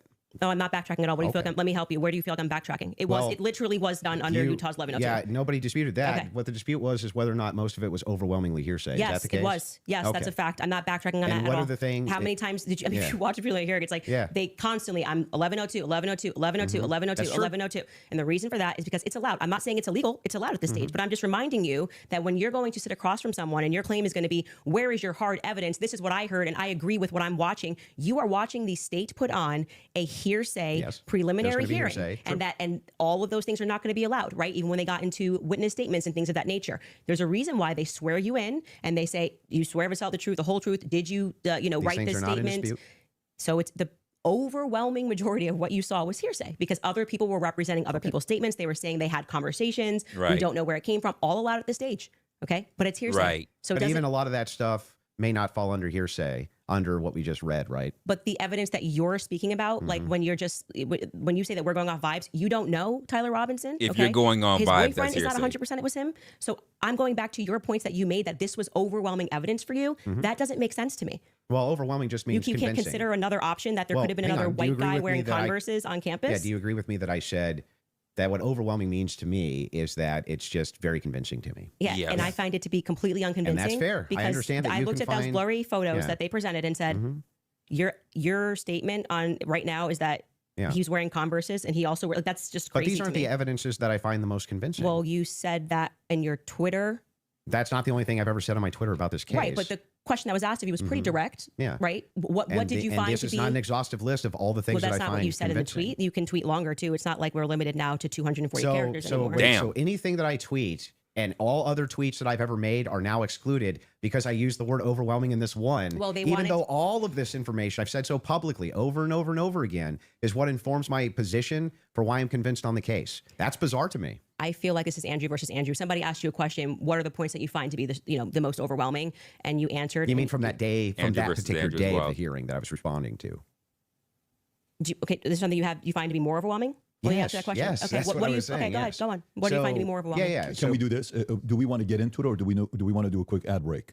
I'm Are you guys good to keep going, or I'm fine to keep going, but we can would also. you like to take yeah. a quick break? Doesn't or matter to me either If way. we're going into a different topic, that may be another 30 minutes, 40 minutes. I don't want to stop you Yeah, guys in let's the middle of end it. So it what on would you what like you to find do? to be more overwhelming. End it and do an Yeah. ad break. So if we're for me, it's the confessions, the text messages, all of that is what I consider to be, from my opinion, that's the most convincing for me. Okay, we should discuss the text message confessions when we get back, if you'd like to. Okay. I think that's a good idea.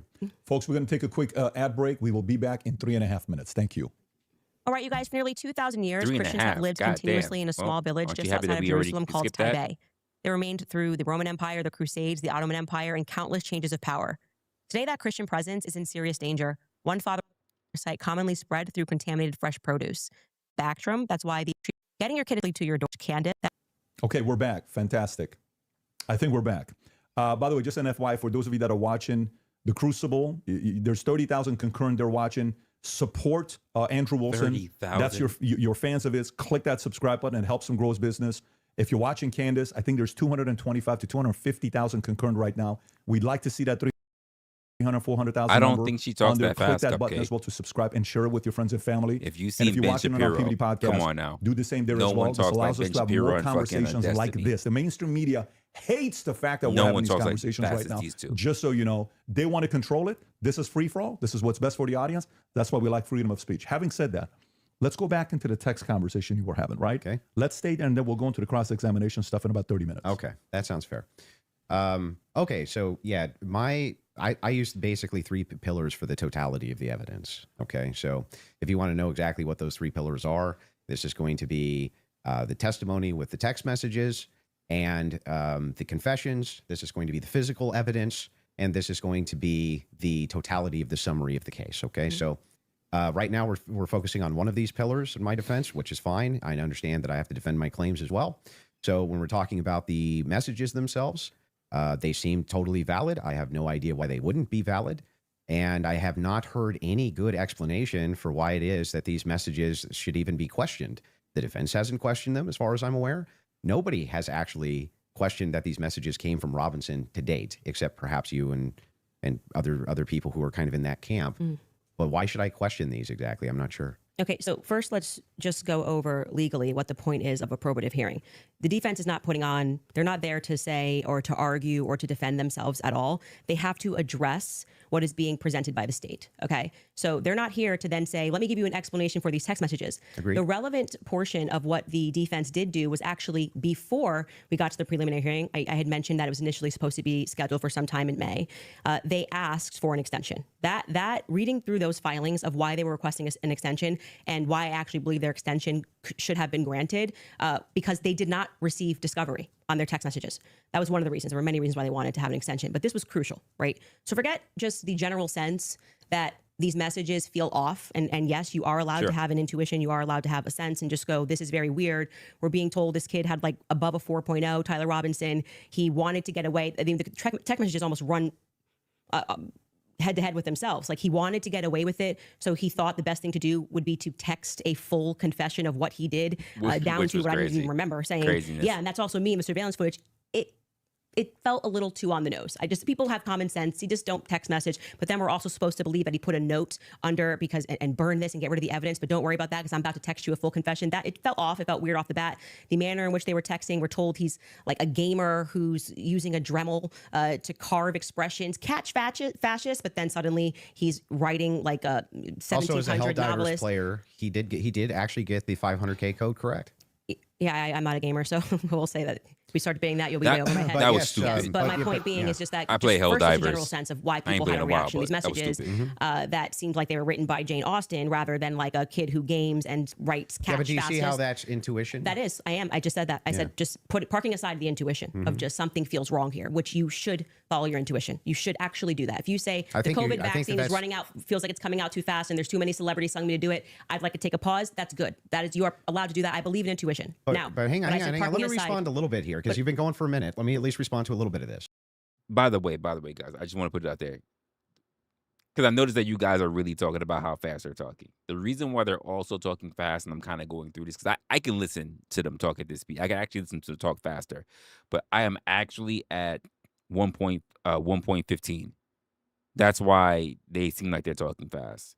And I'm only reason why I'm listening it at 1.15 to make sure that it's not too fast for you guys. I can go to 1.25. I could really do 1.25.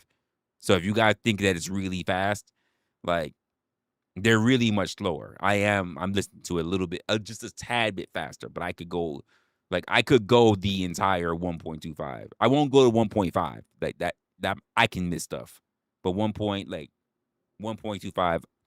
I could do that. But I'm doing 1.15 for you guys. So like just letting you guys know. 'Cause I noticed that a couple of you have said that now. So the first thing is like when people bring up the COVID vaccine, not trusting the COVID vaccine en masse was the science. That wasn't just intuition. That was the science. There was tons of competing science. Now they try to suppress it. That's true. But there was tons of competing science for why you shouldn't take a risky mRNA vaccine. And masks and things like they this. kept telling us was now, when you're 100%, talking about it was- intuition, though, when you say trust your intuition, I'm actually giving a different message. You actually should be very wary about trusting just your intuition. It is true that intuition can be useful, but it has to be tempered with logic, reason, explanatory power, and evidence, not just intuition. That's why we're parking it aside. Intuition is the first step. Something feels off, right? Okay. That was my first step with COVID. I don't like the way it's being pushed. It shouldn't require a celebrity campaign, by the way. Another element of that is why people don't feel good about the Charlie thing. Why do we have so many influencers saying things? It's over. Why are you guys all using the same adjective? Can you switch it up? I'm overwhelmed.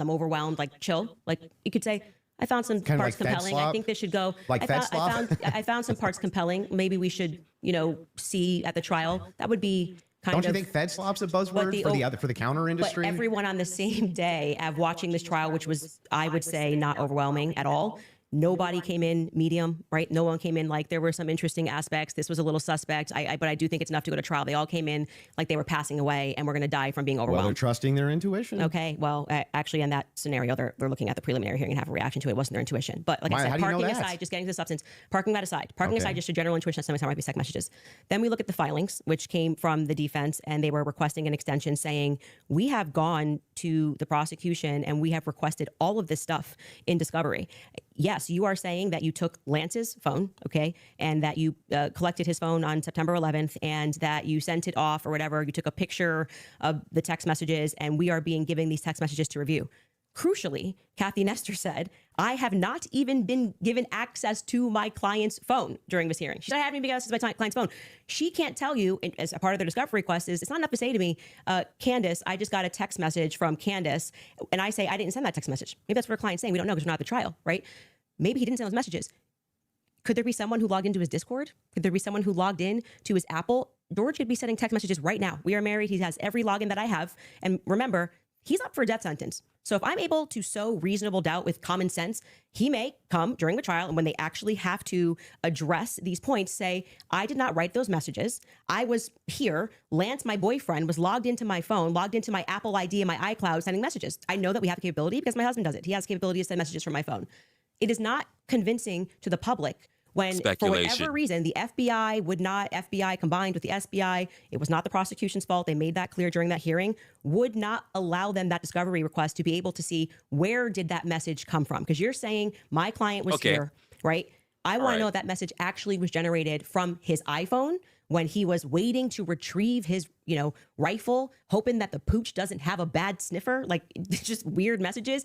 I want to make sure that, yes, it was actually him. He was holding his phone and his boyfriend didn't just log in to his computer when he was home. Lance was his boyfriend. That is a crucial fact here. That discovery was not met by the time we got to preliminary hearing. So I remain unconvinced by these text messages. Just as you feel convinced by them, I feel unconvinced by them. Okay. So then the idea here is the reason that you don't think that these are valid text messages, and you don't, right? It has not been proven that these messages are valid, and they don't sound valid to me. I don't think anyone, even if someone was selling like a, I don't know, pot on the corner, would be smarter than to write a full-fledged confession. He even writes, I thought I would get away with it, and I was hoping never to tell you until old age. And then we're being told that he wanted to commit suicide. And okay, but he just said he wanted to get away with it, but he's not smart enough to, I don't know, maybe not text it's such a confession like we've never seen. I think this would be like the first time ever somebody has start to finish written an entire, I'm in the surveillance footage and I'm here and I'm wearing my Converse. I'm being a little facetious here, but it was a little ridiculous. It didn't pass a sniff test for me. You have kids. And you love them more than anything. I do. If it was the case that you thought that your kid was innocent, wouldn't you be out telling everybody and their brother that you thought that they were innocent? And also, wouldn't you maybe recant and say, hey, he didn't actually confess to me. None of this happened the way that the state is presenting it. What would have prevented the parents from testifying? Well, two things I can answer that. And if you watch my show, I keep telling you it's not vibes. So right after the shooting happened, Lance Twiggs, the FBI put him into a safe house they paid for. They went to the parents as well, to Matt Robinson and Amber, basically said, your life's at risk. There could be somebody who jumps up and wants to avenge Charlie Kirk.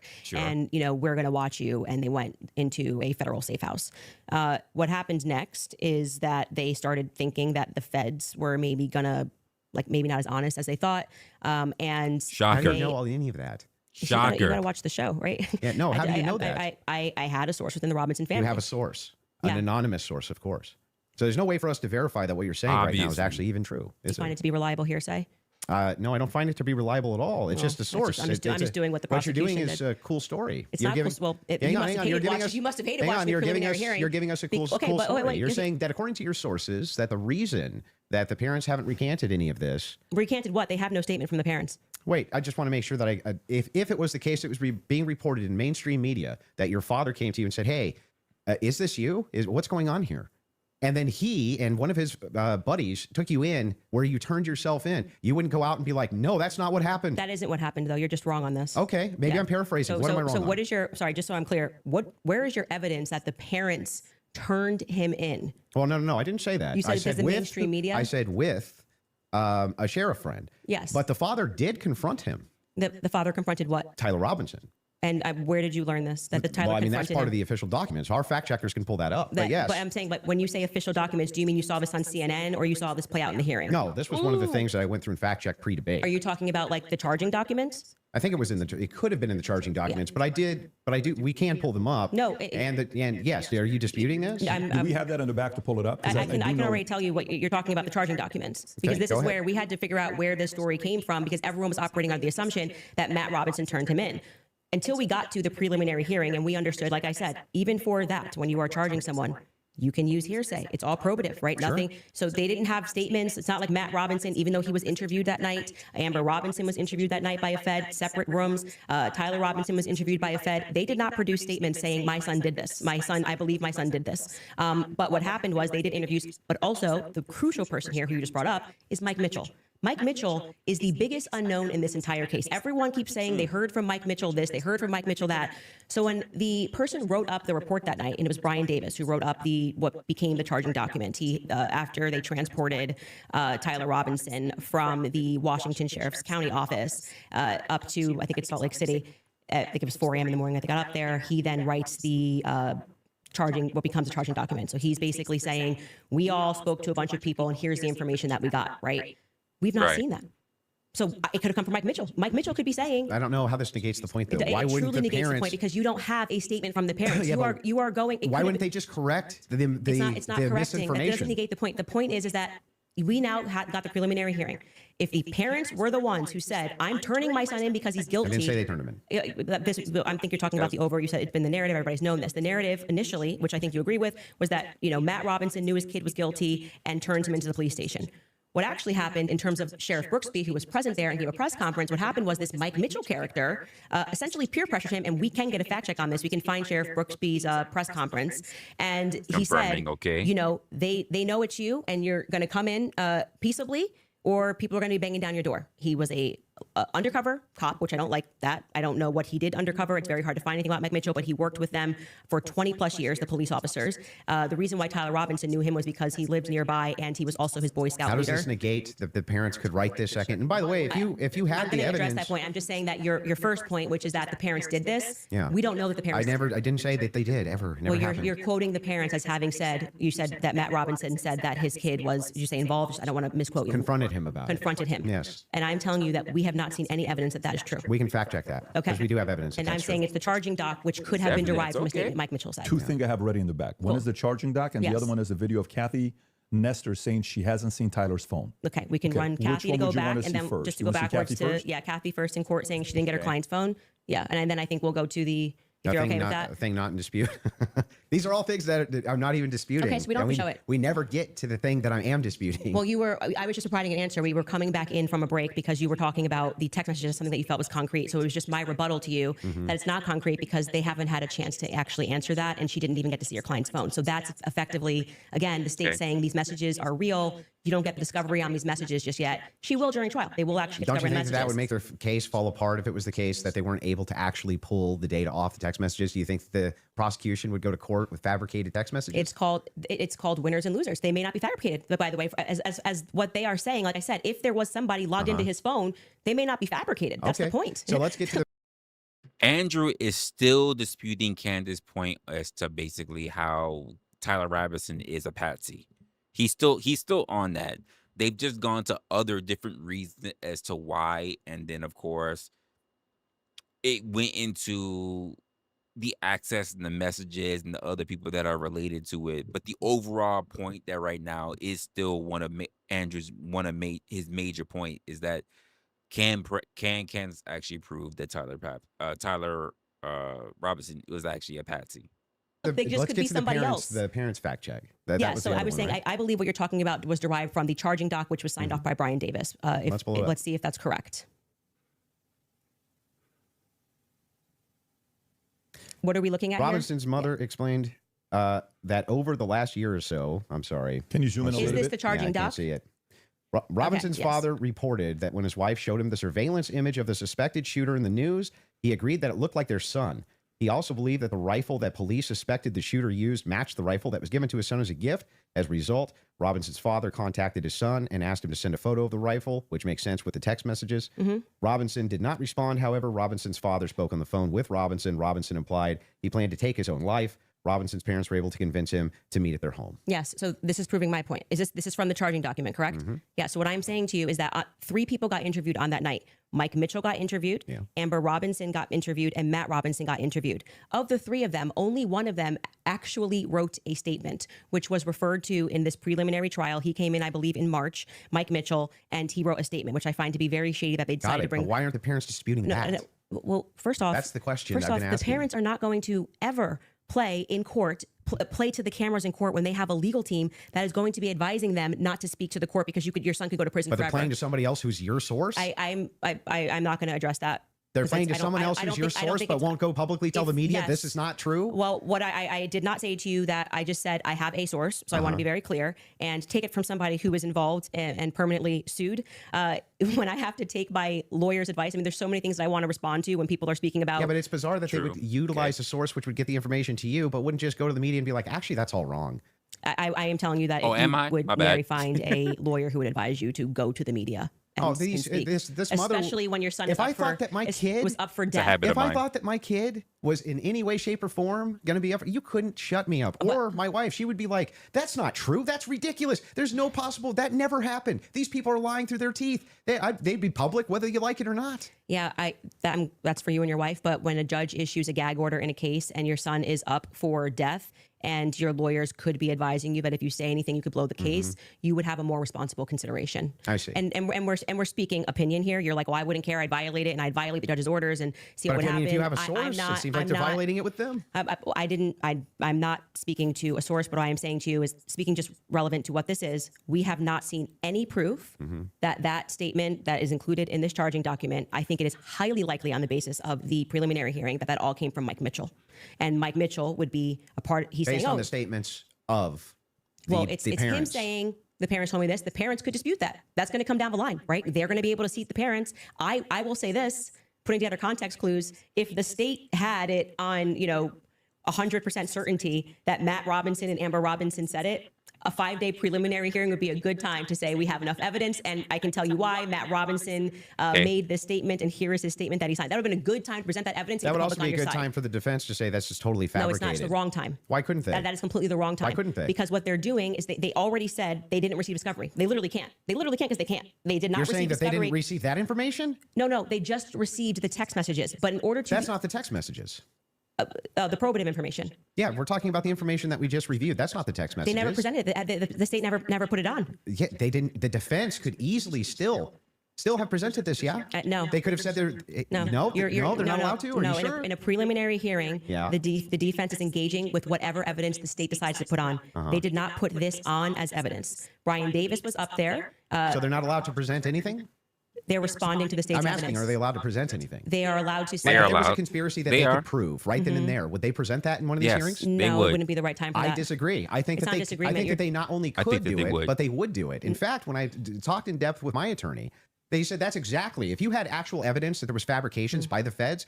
That's exactly when you would introduce that. So when in the document that they filed yesterday or a couple of days ago, the appropriate, like what you're doing at this stage of the hearing is the state is saying we have enough evidence Yep. that we think this needs to go forth to trial. Hence the reason that there's this extraordinary, we allow hearsay because it doesn't really need to be perfect. It can be enough that we feel like we can move forward, right? And okay, I disagree with that in general when somebody's rotting in prison, but whatever. The next phase is for them to meet in court and for the defense to essentially present an argument to the state that says, we find this filing to be defective in and of itself. We don't even have to defend ourselves because you, the state, have enough, you know what the laws are on the books, and this filing is defective and you should get rid of these charges because they don't make sense based on what you can decide based on a law on the books. So then that's why they then file the dismissal.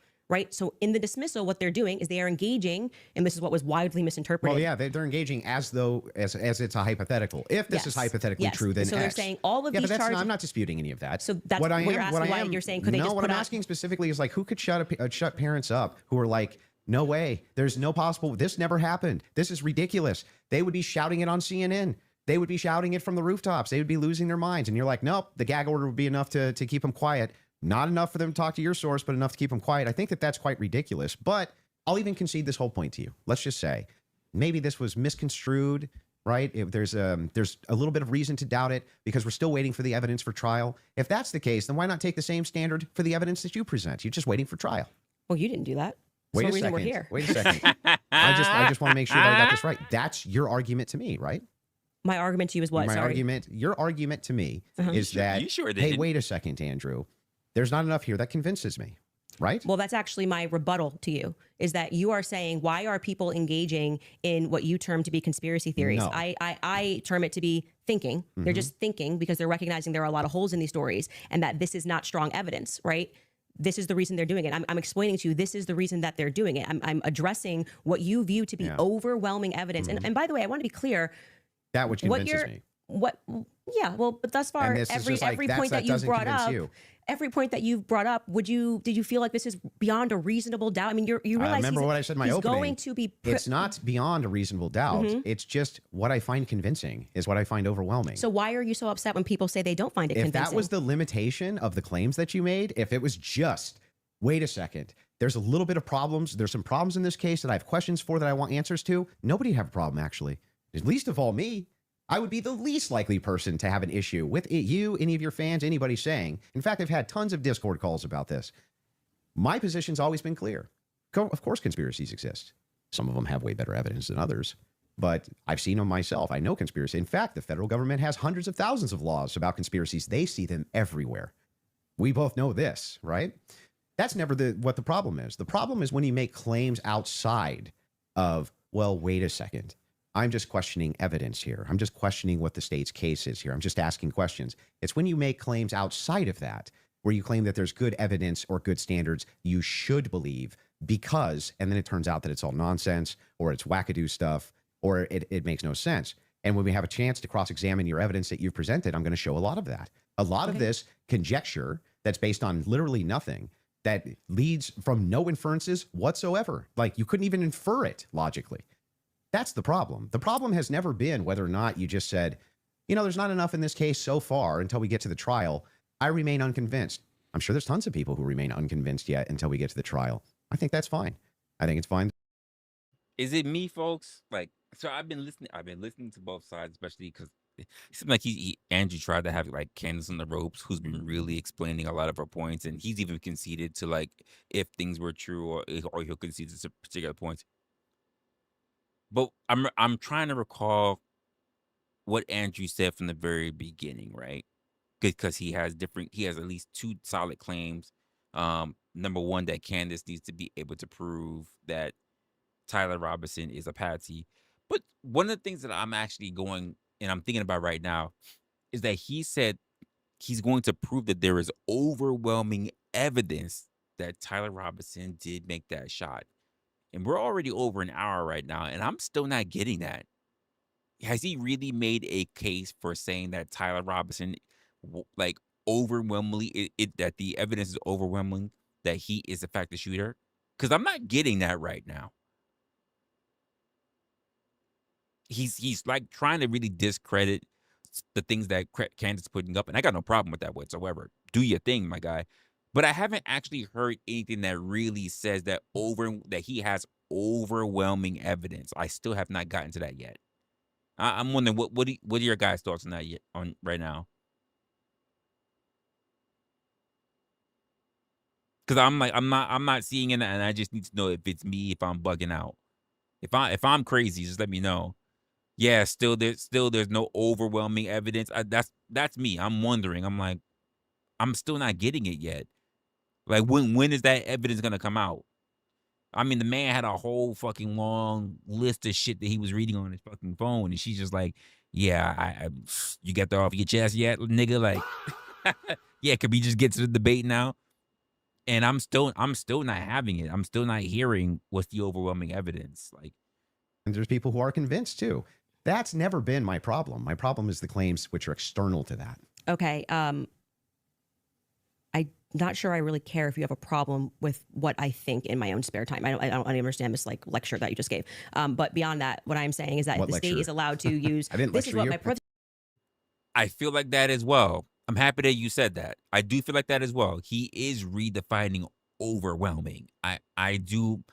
I'm getting that sense as well. I think the more information that he gets, because they're both all reading off the same document, right? And I think the more information that he gets, and the more he understands where Candace is coming from, the more he's reevaluating what he said from the very beginning. I do get that feeling. Like, I do get that feeling. So that's a good call out as well. This is what my problem is. You guys are not like, yeah, you guys think while it's still legal. You can. You are allowed to do that. So, but anyway, going back to you saying I wouldn't have a problem.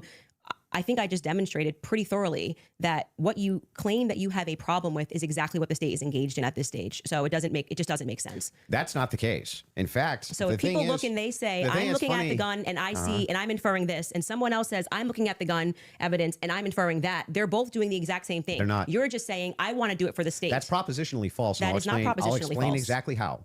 It is the case that every proposition is going to have a true or false conclusion, period. That's just logic, right? It's the law of excluded middle. All propositions are going to be true or they're going to be false. That's true. When we're making inferences based on propositions. Correct. We can actually come to true conclusions with false premises inside of a proposition. In fact, what we're talking about here is not whether or not you feel that you're convinced by this evidence. But you felt like you were convinced. Right? Sure. But here's the thing. When you ask me my reason, Andrew, why are you convinced by this? I can give you my reasons why I'm convinced by it, why it seems reasonable and rational to me to be convinced. You could even say, but Andrew, I'm just not convinced by it.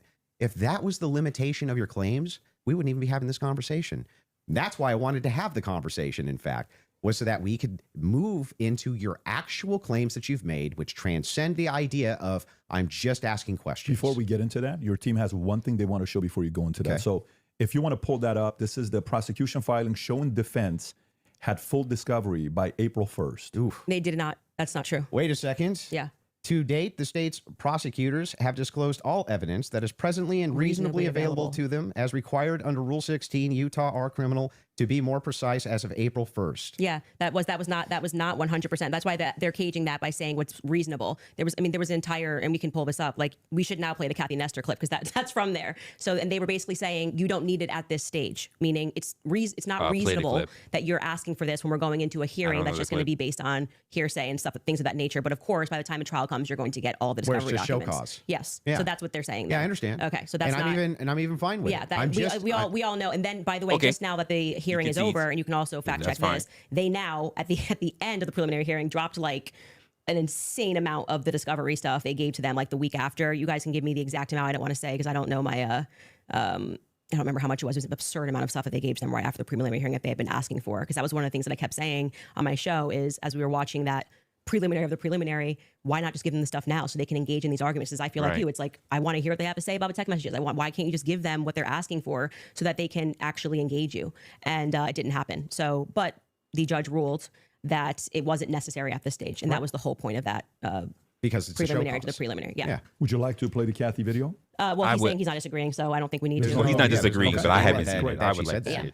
So so I guess the disagreements now would move into the evidences that you have stated on the record, which transcend elements of reason. Why are we having a transcendental conversation? Why we're still now? stuck on that? Because they're all related to this case. Your entire thing was about looking at the evidence, which never made sense. Here's my thing: we still haven't. It's been over an hour. We still haven't moved on why Andrew said he has overwhelming evidence.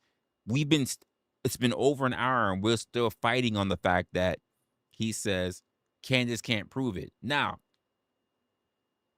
not gonna lie, a good strong part of me is leaning on Andrew's side and saying that the evidence that she's using in order to say that Tyler Robinson would be a patsy, not gonna lie, it's not strong for me. However, given the fact that there's no other points, no other pieces of evidence, because we really don't know anything about Tyler Robinson. The motherfucker was immediately snatched up, and the motherfucker could have basically gone to goddamn Guantanamo. Like, we really don't know shit. We don't know what happened in all that time where the feds had access to him. So, given the evidence that we do have, which is so little, the fact that we even have the gun degrade, the fingerprints and the gun degrade or whatever, it's the only real solid lead that you have. And I can understand why she leans towards that. But I still have not heard why Andrew says that he has overwhelming evidence when everything that he's picked apart when it comes to Candace, he really doesn't have any solid ground to say anything otherwise. Especially because a lot of the points that she even made herself, he kind of agrees on a lot of different factors of how she got to the logical conclusion of how she's looking at her source. Except for the fact that she won't, like, of course, dox her own source for what, like, which I understand. That's what journalism you do. Am I bugging? Just let me know if there's more. Like, let me know if there's something I'm missing. I'm trying to listen as intently as possible. Like, to me again, because all of the evidence that you felt to be overwhelming was hearsay. That was bizarre to me. You told me that I could take as much time as I wanted to question you on no, these but things. I'm just asking you just to lay the groundwork of what you're saying is Because you've problematic, made that many, you decide many that it trips claims. into I'll something explain. else. And I do still want to hold you for going through, because we've discussed the gun, we've discussed your... And you can hold me to those things, but I yeah. would like to get into the and we things should that you've discuss said. the screwdriver as So, well. and I'll explain exactly what the groundwork is. When you make claims which pass the idea of I'm just asking questions because the state's evidence is not convincing, I think you have to answer for those claims because they are in regards to this case. You're saying, I have a claim. It is in regards to the assassination of Charlie Kirk, which is what we're talking about, not just the case of Charlie Kirk, his assassination. You should have to answer for the claims that you've made in regards to the assassination itself.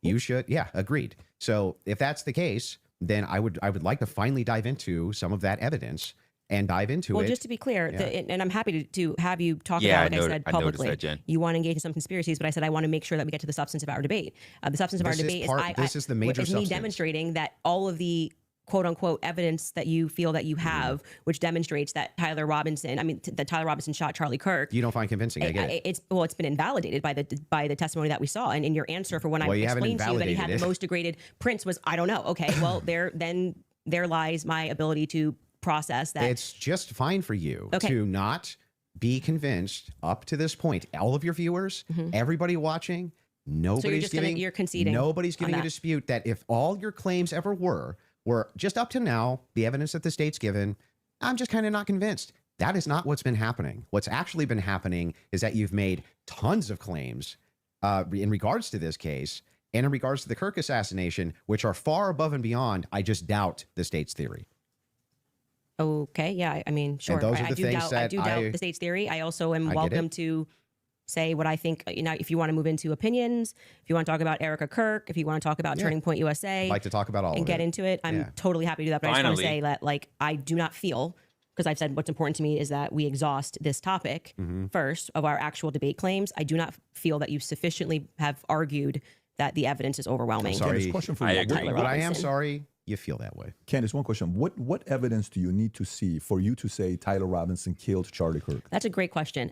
So I actually expected in this preliminary hearing, actually, the inverse of what he was saying is true, right? So this is now the time the state is putting on their evidence. That's the purpose of this hearing, right? The state is using hearsay, but they're also putting on their evidence. So I was just expecting some sort of a slam dunk. Like, we got him on camera taking the shot. At least we have him clear on camera. You're telling me this guy drove 13 hours all around. Like, we can definitely show you a picture that it's going to be beyond a reasonable doubt before we even get to the trial. People are going to see and go, oh crap, like it was really Tyler Robinson. I was expecting to at least see evidence that, because I had reported early on that the source was saying that Tyler did not step foot on campus that day. It is my perspective that he had something to do with something. I do believe he was disposing clothes at this stage, at this phase. I do believe he was disposing clothes. He was involved somehow. I find Lance to be more suspicious, if I'm being honest with you. And also, like I said, the use immunity that was given to Lance by the feds, the fact that the feds didn't ask him any questions, the fact that I spoke with Lance Twiggs' family, and they were like, it's very weird that the feds are not asking him more questions. He's exactly the person that I would imagine to be involved in some stuff. Allegedly, I'll say allegedly. But when we got to the preliminary hearing, there was not a single piece of evidence that I felt was slam dunk. I was waiting for that, a photo. I mean, anything would have made me go, all right, I think this. And that's what kind of bothers me. Like, and this is why I can't stand situations like this. Because this is why I said, like, the whole conspiracy thing really fucking bothered me. And funny, I was thinking about this, right? And I'm thinking about a conversation that I had with somebody even recently. And it's about the whole Nolan Wells thing. I'm like, are we going to just take most cases that, especially when they start getting a little bit nationwide, we're just going to start all turning them into conspiracies to the point where they're just basically unsolvable? Like, is that what we're going to be doing here? We just already gone through what almost an hour and a half. We're 2 minutes away from an hour and a half, and Andrew has not made a point as to say that he has overwhelming evidence. And honestly, while Candace has a point, it's not a very strong point. And I think part of the reason why both of them can't really have strong points is because I think there's just too much evidence, or rather not too much evidence, but there's just too much information that they just don't really have access to. Because I think that's really only up to the feds. Like, that's the way I'm looking at it. Could be the guy. If they had handed over the discovery on the text messages, since that was their big ta-da, we've got the text messages, that would be the first thing that I would hand over. But actually, who was holding them up, like I said, it wasn't the prosecution. They're right to say we were handing things over, and we heard the defense argue on behalf of the prosecution, saying it's not them and it's not the SBI, it's the FBI that's holding on to things. As the FBI took everything. The FBI took the gun. The FBI took initially the screwdriver. And then when I heard testimony about the things that they found that were suspicious, example being the backpack, that's something that really bothers me, that they say they traced the shooter, they traced the route that he went on, and then there was an abandoned, we know it looks like he's wearing some sort of a backpack. We know that there was an abandoned backpack found at the bus stop in front of a library, and they felt that this should be taken into evidence. They took it. The FBI, this was the testimony of Amanda Baker, I believe her last name is, but you might want to fact check that because I think I'm blending last names. She was the forensics for the FBI. And then she says she gets a call on the 13th and they stop testing on this backpack because they find that the backpack actually belongs to somebody on Charlie's team. But if you know the map of the layout of the campus, you're going, well, what the hell are they doing all the way up? This is nowhere near anywhere. And by the way, that's not an acceptable answer for why you just gave it back. That's like, why would you give it back? You're acting like no one's ever been killed by somebody on their team before, right? So I found that to be very strange that it was on the exact route that the alleged gunman ran, and that their excuse was, we just gave it back because we heard that this belonged to somebody on Charlie's team. So that to me is, this is why the investigation itself feels underwhelming. When you learn, and this is completely crazy to me, that some of the artifacts that Charlie was wearing were immediately returned to Erica. That's absurd. That is absurd. Everything should be in evidence. When you learn that the car that they carried Charlie in to go to the hospital, they had immediately towed, cleaned, and back up for resale, that's absurd.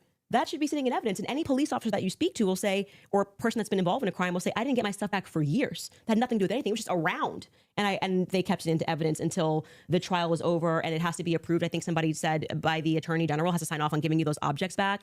And we were told this is all fine. And we see, this is just one example, Erica holding the crucifix. That should be in evidence. Irrespective of if you feel bad for her, I think she should have it and it's sweet. That should be in evidence.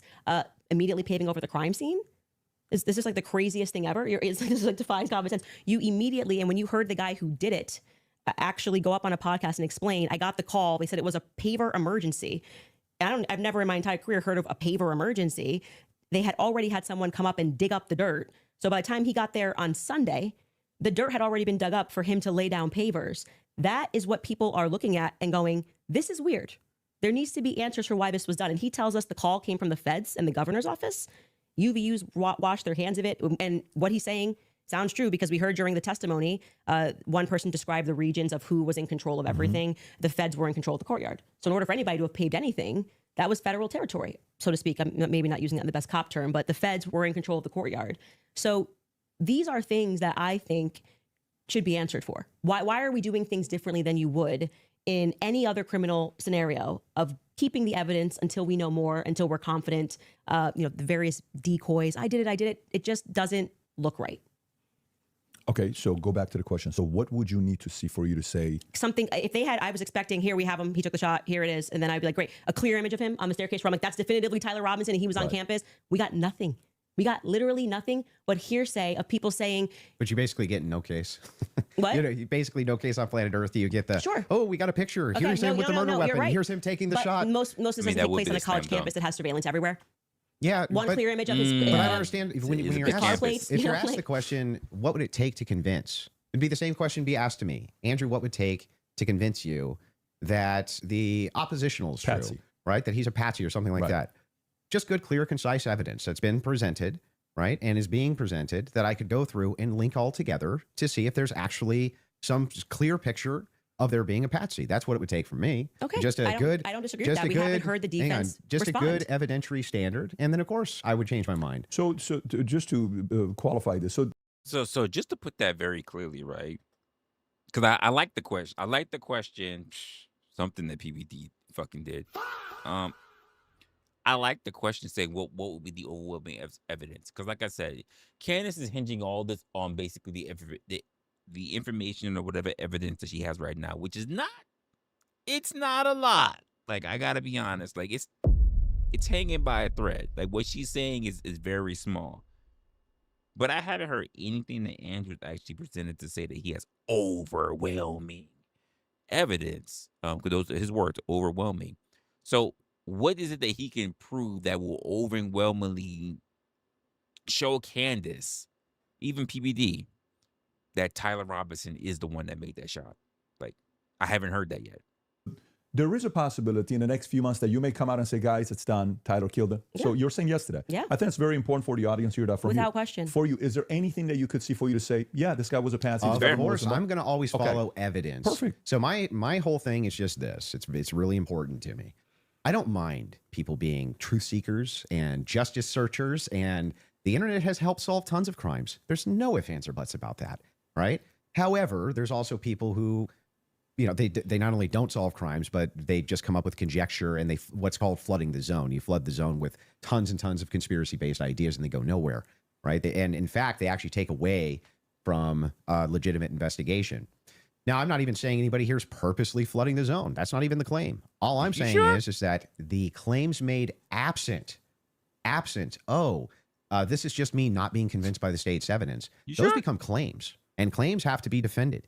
Just like mine have to be defended, yours have to be defended. And that's what we're going to get to now, yeah? You want to get into it? Okay. Would you guys like to take an ad break? We'll take an ad break. And then we'll talk Erica Kirk and TPUSA. And the conspiracies that have been conjectured by Candace Owens in regards to this case in the Charlie Kirk assassination. Folks, we'll take a 3.5-minute break and we'll be back soon. All right, you guys, you've probably seen all the buzz around red light therapy lately. Honestly, he's gonna be so now that they're done with that, right? Hopefully, like now I think they're about to move on to the Erica Kirk thing, right? They're about to move on to Erica. We have watched over an hour and a half, and I gotta be honest with you, I don't think that they are any closer. Honestly, that fucking round was a stalemate. It's a stalemate because Andrew didn't prove a goddamn thing. But also, Candace didn't move from anything. So there's no win. Now, I will say this. In terms of conversation, in terms of factual things like that, I'm going to give Andrew this. If he hears some information that is... Because, we see a lot of people who are wrong and strong. So when Andrew hears something that he doesn't necessarily... like, or something that he knows, but he knows it's not really in his favor, you know what? I will say this much. The man will turn around and he will still cop to it. He was like, yeah, I'm not arguing that. That's there. That's what they said, blah, blah, blah. Because I see so many people that's in these areas for debate and they are wrong and strong. Like, they know the evidence is there and they will deny the evidence right in front of their fucking face. I've seen it too many times.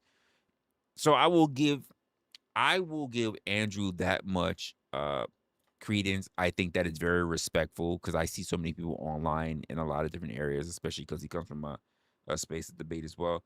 Well, they won't do that.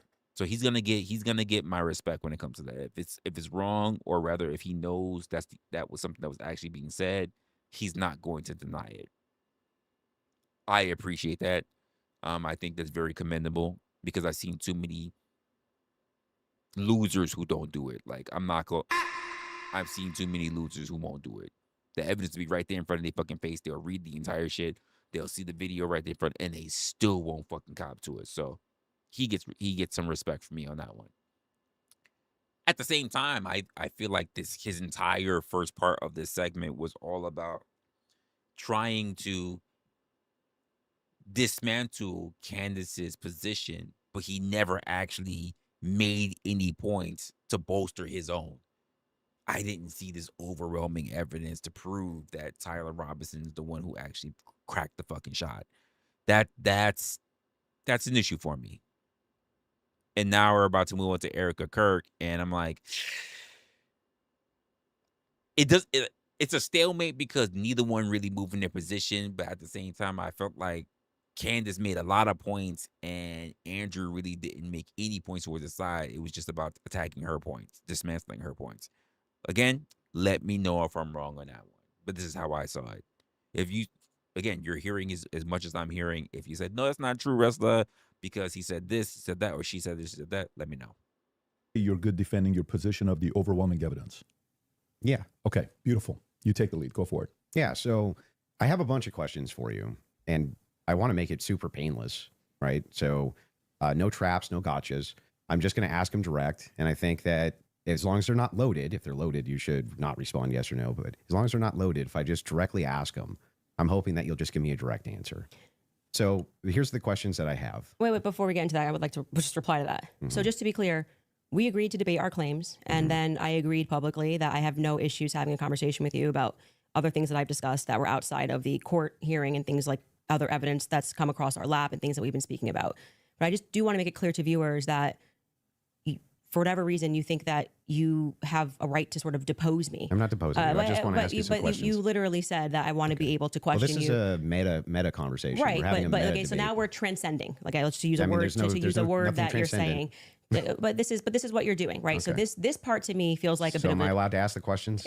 I've already said you can ask questions, but I made it very clear to you. It's the agreement via email and with you in conversation that we should be speaking. This isn't like you get to sit. I want to ask you if you want to depose me, you should join Brigitte Macron's defense team. But you're like, I'm just going to ask questions. Can you answer it? Blah, blah, blah. It's like, I don't know what you're going to ask. And I'm going to answer as I see fit because I'm not. I get it. Yeah. I get it. Just so we're clear. Usually in the debate, if something's not loaded, I'm just direct with the because you kept saying I'm Joe Rogan. They have no evidence. They have no evidence. And now you're like, let's move away from the evidence. Let's talk about transcendentals. Yeah. Okay. Anyway, so direct question, super easy. Was Lance Twiggs DNA on the rifle as far as you know? We can't say that for certainty. As far as you know. I already answered that in the first part. We can't say that for certainty. I told you the context of which they spoke about those things. So no, as far as you know. We can't say that for certainty until we know what other the 5 sets of prints were on. So that would be no as far as you know. We can't say that for certainty. You can say no as far as I know for certain. We can't say that for certainty. Actually, you can say that for certainty. I wouldn't do it. If your energy here is going to I'm gonna just be honest with you, I wouldn't say it. The key word in what he's saying is the word no. Like, we can't prove otherwise, but if he has her on the record of saying, well, I'm gonna agree with you, the answer is no, as far as right now, that can be used against her. So say as long as he's being investigated, for being for being a potential person who could have been a part of that rifle, you do not say the word no. Yeah, it's wordplay. So I understand why she's holding her position, because if she's caught being said no, he can learn about it and say she said no. When I talked to her, she said no. Like, you say you lost in the argument. Okay, well, I'll go back just since they just started. We'll go into it, and then you can understand what he's saying. All right, I don't. Besides the whole capture point, it's like I don't know what you're going to ask. If something's not loaded, I'm just direct with because you kept saying I'm Joe Rogan. They have no evidence. They have no evidence, and now you're like, let's move away from the evidence. Let's talk about transcendentals. Yeah. Okay. Anyway, so direct question, super easy. Was Lance Twiggs DNA on the rifle as far as you know? We can't say that for certainty. As far as you know. I already answered that in the first part. We can't say that for certainty. I told you the context of which they spoke about those things. So no, as far as you know.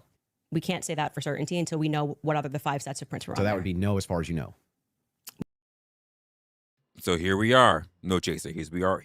It's because it's a brand new argument. Like we're past the old shit hour and a half ago. This is a brand new argument. So just so you caught up. We can't say that for certainty. You can say no as far as I know for certain. We can't say that for certainty. Actually, You can say just so that you for know, certainty. if your energy here is going to be like you're my dad and you can tell me how to speak or what I'm supposed to say, you're just going to come up against the wall. I'm just familiar said that. with this debate strategy. But I Like, am just yes or no, telling yes or no, you. yes or no. We're not debating anymore. We're having a conversation. So I already addressed that in the first half of this about why. No, we're still there's- definitely debating. This is still. No, it's not a This debate. is Now inclined. Be careful, people. How many times have I said this to you when you guys are watching me and I'm doing content when I'm talking to people? Be careful about people who talk about conversations and talk about debates because not everybody sees it the same way. Very important. This is you saying I want to probe things that sit outside of the evidence. I actually already That you've addressed this. stated. You asked me. Uh-huh. You're not going to go like where you're Okay. sitting and I'm on trial. I'm not on trial. Okay, great. So let's you talk can about have a conversation let's as talk we've about the agreed French. to. Let's talk about the Foreign Legion. Sure. Was the Foreign Legion, do you believe, trying to kill you? Yes, that's why I reported it to the correct officials in government. That's what I was told, and I handed over that information to Tulsi Gabbard's office. What's your best piece of evidence for that? Well, it was Positive evidence. It was told to me by somebody who is high up in the French government. I passed off that information to Tulsi Gabbard's office. I also passed it off to Trump's office, Donald Trump's office. And that's all I can tell you. I wouldn't be able to probe any evidence because I don't have the power to do that. I'm not the federal government. And I would also like to say that this becomes this other piece of what you do, which is when people say, I was told this, and this is the evidence that I have, and I'm willing to have that conversation and write the email to the correct government body that deals with this. Like, I can't hack into Emmanuel Macron's bank accounts and say whether or not the information. I agree. But then you go, well, where's your evidence? It's like, well, my evidence is that I reported it. I did the right thing that you're going to do. So if somebody calls and says, hey, Andrew, there's a viable death threat against you, and that person definitively has the rank to be able to tell you this, and you say, well, what I'm going to do now is I'm going to report that to the feds. Then I go, what's your evidence? It's like, well, I got the information, and I gave the information that I got from who I got it to the right body of people. And that's what I did. Got it. I just want to make sure. And so I'm not trying to trap you. I just want to make sure I got it clear. And that's why I say I want to know what you're doing now, because this has always been the thing. It's like, we actually can't win on the overwhelming claim. So we're just going to go and bring up everything that I think can try to embarrass her. I reported exactly as I received it. I'm not trying to embarrass you. I just want to make sure that I get your positions clear. I have not said, yeah, go ahead. And now you have stated multiple times that you believe that Israel's involved in the death of Charlie Kirk. Can you give me... Yes, we can pull up the clip. I'm sorry. I'm just saying. Can I finish Damn. the sentence? Go ahead. Damn. Can you give me the context for what are you talking about? Like when I say, generally speaking, why people think that Israel's involved? Okay. Where's your question? Yeah. Do you have any positive evidence whatsoever that Israel killed Charlie Kirk? Well, I couldn't say Israel was on the ground and shot and killed Charlie Kirk. I would say that there are various things that we're trying to establish, one being a motive. And since I don't believe that Tyler Robinson and his transferee is a convincing motive because he was fired up about politics, which Lance testified that he never spoke about with him, nor do I believe that he was, so into LGBTQ issues, since Lance testified they never spoke about LGBTQ issues, that he stopped and ate at Chick-fil-A, which if you are into LGBTQ issues, wouldn't be your lunch before you go kill Charlie Kirk for LGBTQ issues, because, Yeah, but do you have positive evidence? I'm answering the question as I feel like I want to answer it. Like I said, you don't get to for an hour and a half pepper But the question I'm questions and asking tell is me. about positive evidence. I'm telling you that in any case, establishing a motive and and again, I already explained this at the top of the show, but the reason why people find Israel to be an interesting question is because truthfully, Charlie's perspectives were changing on Israel. Sure. And he was starting to realize how much pressure was being put on not just our government to constantly fight their wars, but also being put on his organization personally. If people had come out and been honest about that, rather than rabid claiming he never flinched and everybody's lying and this is not true, you would probably have people that just go, that's life. People change their opinions. I understand. And then there was the rabid, not even that. It's like everything was about trying to convince the public how much he liked it. So then other Israel. than intuition, how you feel about things, do you have any evidence Israel was involved in killing Charlie Kirk? I have already said, and if you're watching my show in the context of what I said, this is the general sense of why people think Israel's involved. Nobody has made the claim that Israelis, there were also, I'm gonna be honest. I'm be honest with you, so that's how I feel. It is how I feel. Because we just went through a whole hour and a half, like be honest with you, and it only boiled down to a stalemate. Ain't no one really made no solid points. I do feel that way. Like there were other things, like there were other tabs that I got up. Like and I'm talking about to the point where I lost my tabs and I went in my history list to go look up my tabs again just to go see if I can go find the stuff I wanted to go watch. While listening to this, and I'm just like, they're not getting anywhere. And normally I would expect more because I don't listen. I'm gonna be honest with you. I don't want to insult, but is it because Andrew's not smoking? I don't know what it is. Cause usually he's really on it. I'm surprised actually just how quiet PBD is, to be honest with you. And it's like Candace has just been on the defense. Like Andrew's just chilling and Candace has been on the defense the entire time. And I'm just like, Candace is very good at defending herself. So Candace is doing what Candace does. But it's like, I'm not seeing what Andrew normally does. And I'm not even talking about like the whatever podcast. I'm not seeing Andrew be on his regular defensive shit. If anything, I think he's working at 70%, maybe a little less than 70%. Candace is not even working hard at all. She's not sweating at all. So that's just the way how I'm seeing this particular conversation. I will admit it's a bit drying for me. I'm not seeing two people who are normally at the peak of their game. Obviously, Ian Joe Carroll Kent. made the claim. Well, Joe Kent, who I think would have the right to assert it, noted that there were 12 Israeli cell phones on the ground that day. I think most people would like to probe that. Now, it could be maybe they were students, and they were Israeli students in Utah that day.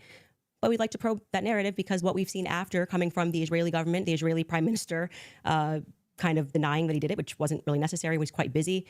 The phone call that happened, which no one wants to discuss in the Hamptons the week prior, or not the week prior, I think it was around August 5th or 6th that took place. Mm-hmm. And again, the almost desperate lies about Charlie shifting opinion on Israel lead us to believe that there could be an Israeli angle in this. But we cannot say for certainty that Israel called the shots, and this is how it happened. But it is definitively, I think, a thread that a lot of us would like to see. There's no positive evidence. Whatever you want to say, however positive, negative, however you want to say it. Well, like positive evidence would have be a conversation. Material evidence and other evidences, which would what point we've said you to is on our show is what we said, which is this feels like a conspiracy building. There's no reason to lie about these things, and yet people are lying. BB ain't acting right. The Hamptons thing was weird, and the way they tried to shove the Israel narrative down our throat immediately. I mean, the day he died, posting a picture of him with an American and Israeli AI'd photo on the president's feed doesn't feel right. So, do you have any evidence that Erica Kirk or TPUSA participated in the murder of Charlie Kirk? I've never said they participated in the murder of Charlie Kirk, so how could I say that I have evidence they participated in the murder of Charlie Kirk? Okay. Interesting. So then you don't believe that they did? I never have said that statement, so I'm not going to get you to ask me personal questions about things that I've never said on record. Okay, fair. Your team is sending messages in the back saying they have a video they want to play. Okay, go ahead. I don't know what the video is.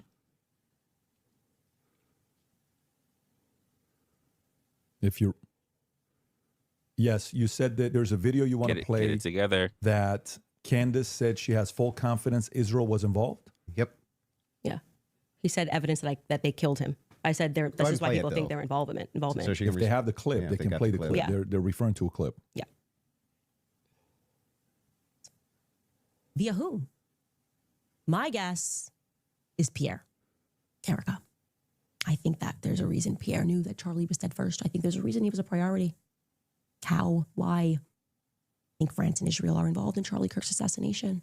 And I'm going to put that out there with full confidence. Okay. I also involvement. I understand. Yeah. So you think you with full confidence, you think that I think that Israel's France involved. and Israel. Yeah, I mean, the person that gave me that thing that I reported said that French Foreign Legion were on the ground that day. Mm-hmm. Again, this would be at a professional limitation for me to then go and probe that information that I handed over. I can't do that. I'm not. But the you United don't have States any government. positive evidence of Okay, that. okay. Right? Liz, I don't. Can you just stop? It's actually just like annoying to hear you keep saying positive evidence. I've just asked me what I think, and I just tell you, yes, I think they are that's involved. That's a claim. No, I said here's what I think. I have every right to ask you about your claim. Yeah, but and if there's positive evidence in for this your statement, claim. I literally just said I think. And I am allowed to think. And Yeah, you you're keep allowed saying, to think, do you have but you're positive making a evidence? claim. I have tons of positive evidence that I'm allowed to think. Yes. I agree. You're allowed to think. Okay. So nobody's disputing whether or not Candace Owens is allowed to think. What I'm asking is but you have what's your issue positive then? What is your issue with this statement? evidence. I think that Israel is involved. That's not just what you said. You said I did say it's with full confidence. Yes. That you would I think that if you had full you have confidence confidence to think when you think. If I said, for instance, I think I'm going to be late to work, right, with full She's on the confidence, I would ropes. say my evidence for that is that I'm 20 minutes away and I need to be there in 5. Andrew, That's how you would know whether or not you had full I'm just confidence. gonna tell you something. Hang on, let me finish. Sure. If it was the case that I said I have full confidence I'm going to be late to work, I would say my evidence that I'm going to be is that work is 20 minutes away, right, and I have to be there in 5. So I have full confidence. That's why I would think that. So I'm asking, if you think that Israel and France were involved in the assassination of Charlie Kirk, and you say with full confidence, I'm just asking for the evidence, or at least walk me through the mindset of why it is that you could think that with I evidence. actually don't have to walk you through why I think. I can give you something that I think with full confidence. I think with full confidence that you know you lost the substance of this debate, and now you're moving toward things that I have said that I think, which I can do. I'm They're allowed to think pertinent to this debate. It's not exactly pertinent to this It's debate. 100% pertinent. It's not pertinent because our debate These are claims claims made about Charlie Kirk's assassination. That's the complete But substance you're, of the now debate. they're no, fighting. actually, would you like to remind him of what our debate claims actually were? And would you like to remind that you said I could ask you about any of these things I to my said heart's feel content? free, but you do not get to structure how I'm allowed to reply or ask me I'm why not are you allowed structuring to how you're think. allowed to reply. I'm expected just this so asking much direct sooner. questions. I have full confidence that you do not feel that you represented your claim well. And so now what you came That's prepared nice. to I just do is wanna to know- present yourself like a professor of I fallacies. just want to know. And to say, you're not allowed to say that. You can't. It's You my can say podcast. whatever you want. Well, Nobody's I said disputing that. It I'm seems asking- like you are disputing I'm it. asking I think that specifically when this why is you all think said that. and done, I've already explained to you. I explained at the beginning of this why I think Israel is ultimately going France. to be proven to have involvement in this. I just explained to you in the middle, and now you're wanting me to structure the sentence or provide evidence. You don't have to. You're just allowed to think. And I've explained to you my thought process. I don't need to structure it in a sentence. If you feel like a professor today, you picked the wrong day. Don't you think that like tens of thousands or hundreds Goddamn. of thousands of people would want to know what Candace Owens' positive evidence for why it is No, I that don't. Israel and France were involved in the most traumatic public assassination of Gen This is Z's what I lifetime expected. is? That's why they watch my podcast. So you're just going to drip to them? Like, here's why Yeah. I think Dripping. that? Here we go. Every time we come across any of these discussions, they're watching this in context and they know why I'm saying it. So, for example, when you're bringing up, well, Candace, where's your evidence for France doing this? I just told you someone who was high ranking in the French government, right? Who's nameless? Of course. Of course.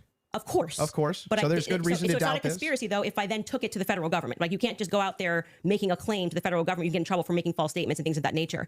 So, and then you go, well, I'm going to probe that. Well, how can you probe that? This happened I to can me. ask you- well, This that's is not my what I'm probing podcast. specifically. This is my podcast. I'm sharing my life and my experiences and what has happened to me. And you're basically coming in like you're going to, regulate how I'm allowed to say Nope, it, if I'm not allowed trying to say regulate it. anything. I'm Well, asking very you're pertinent sounding a bit questions. like a professor trying to regulate and say, Candace, You sound very can't say I defensive think. and like you just don't want to answer questions. I did answer your question 3 You times. I just literally- didn't say it in the way that you wanted you me just to kind say of it. He is obfuscate lost. and you run away from it. But I would like for you to let's just actually go through focus every on clip it. is that you guys lost. have He prepared. don't know because what to it's do. pretty. I think with full confidence, people will recognize the strategy that you're trying to employ. So let's get to the next clip you have prepared. Sure, they can pull up whatever clips they whatever want. it is yeah. that you guys have prepared. So let's But go. there, but I would still, on this point, I just want to make sure that you have full confidence that France and Israel were involved in the assassination of Charlie Kirk. I think in and the you end- have no evidence for it at all that you'll give us. Well, I already did tell you where it came from. Like I said, I can explain it to you. I can't understand Did it that for same you. So if higher you up need to, tell you if you that need he was to- going to kill, or that France killed Charlie Kirk, or just that you were in danger? They said that the French Foreign Legion was involved and on the ground that day. I've already said that. You just don't like hearing it. No, Candace, just out of curiosity, Yes. when you pass down that message to a Tulsi or Trump, Tulsi's office, yes. Tulsi's office, are you giving them who told you that, or you're just saying, here's what I heard from and somebody? I have this information. Sure. And of course, if they wanted to open a file on it, which I thought was quite mysterious, that Trump's office never got back to us. It was kind of weird about maybe they're not the correct office to. I did receive a response from Tulsi Gabbard's office, but I don't think there was ever any investigation into what I Got said. it. So the call was, hey, I've been Emailed. told It's- the email. Yes. Email was, I've been told I have somebody is- information, that the French Foreign Legion was on the ground during Charlie's assassination, and that, I mean, I was a lot of information, but Well, like you didn't give specifics who it was from. not in the first email because I figured they would like. Perfect. Yeah, So if they do contact you, 100 are you yes. comfortable giving 100% who it is? I would absolutely give them as much And information can I as ask a possible. question? If whoever's the U.S. government, why are you not? Yes, it's very strange to me. You know, so if that's the case, now they may respond back and say, we did, you know, that's their position. I did. I'm That's not why I involved. did it in writing. And so I'm glad that's the case Yes. because so if they And do right ask away in you, Trump's office, his Margot got right back to me. She said it was on his desk, so he has that. There's no. and if you do say that and Mm-hmm. they contact that individual, obviously you don't have to leak your sources here. Mm-hmm.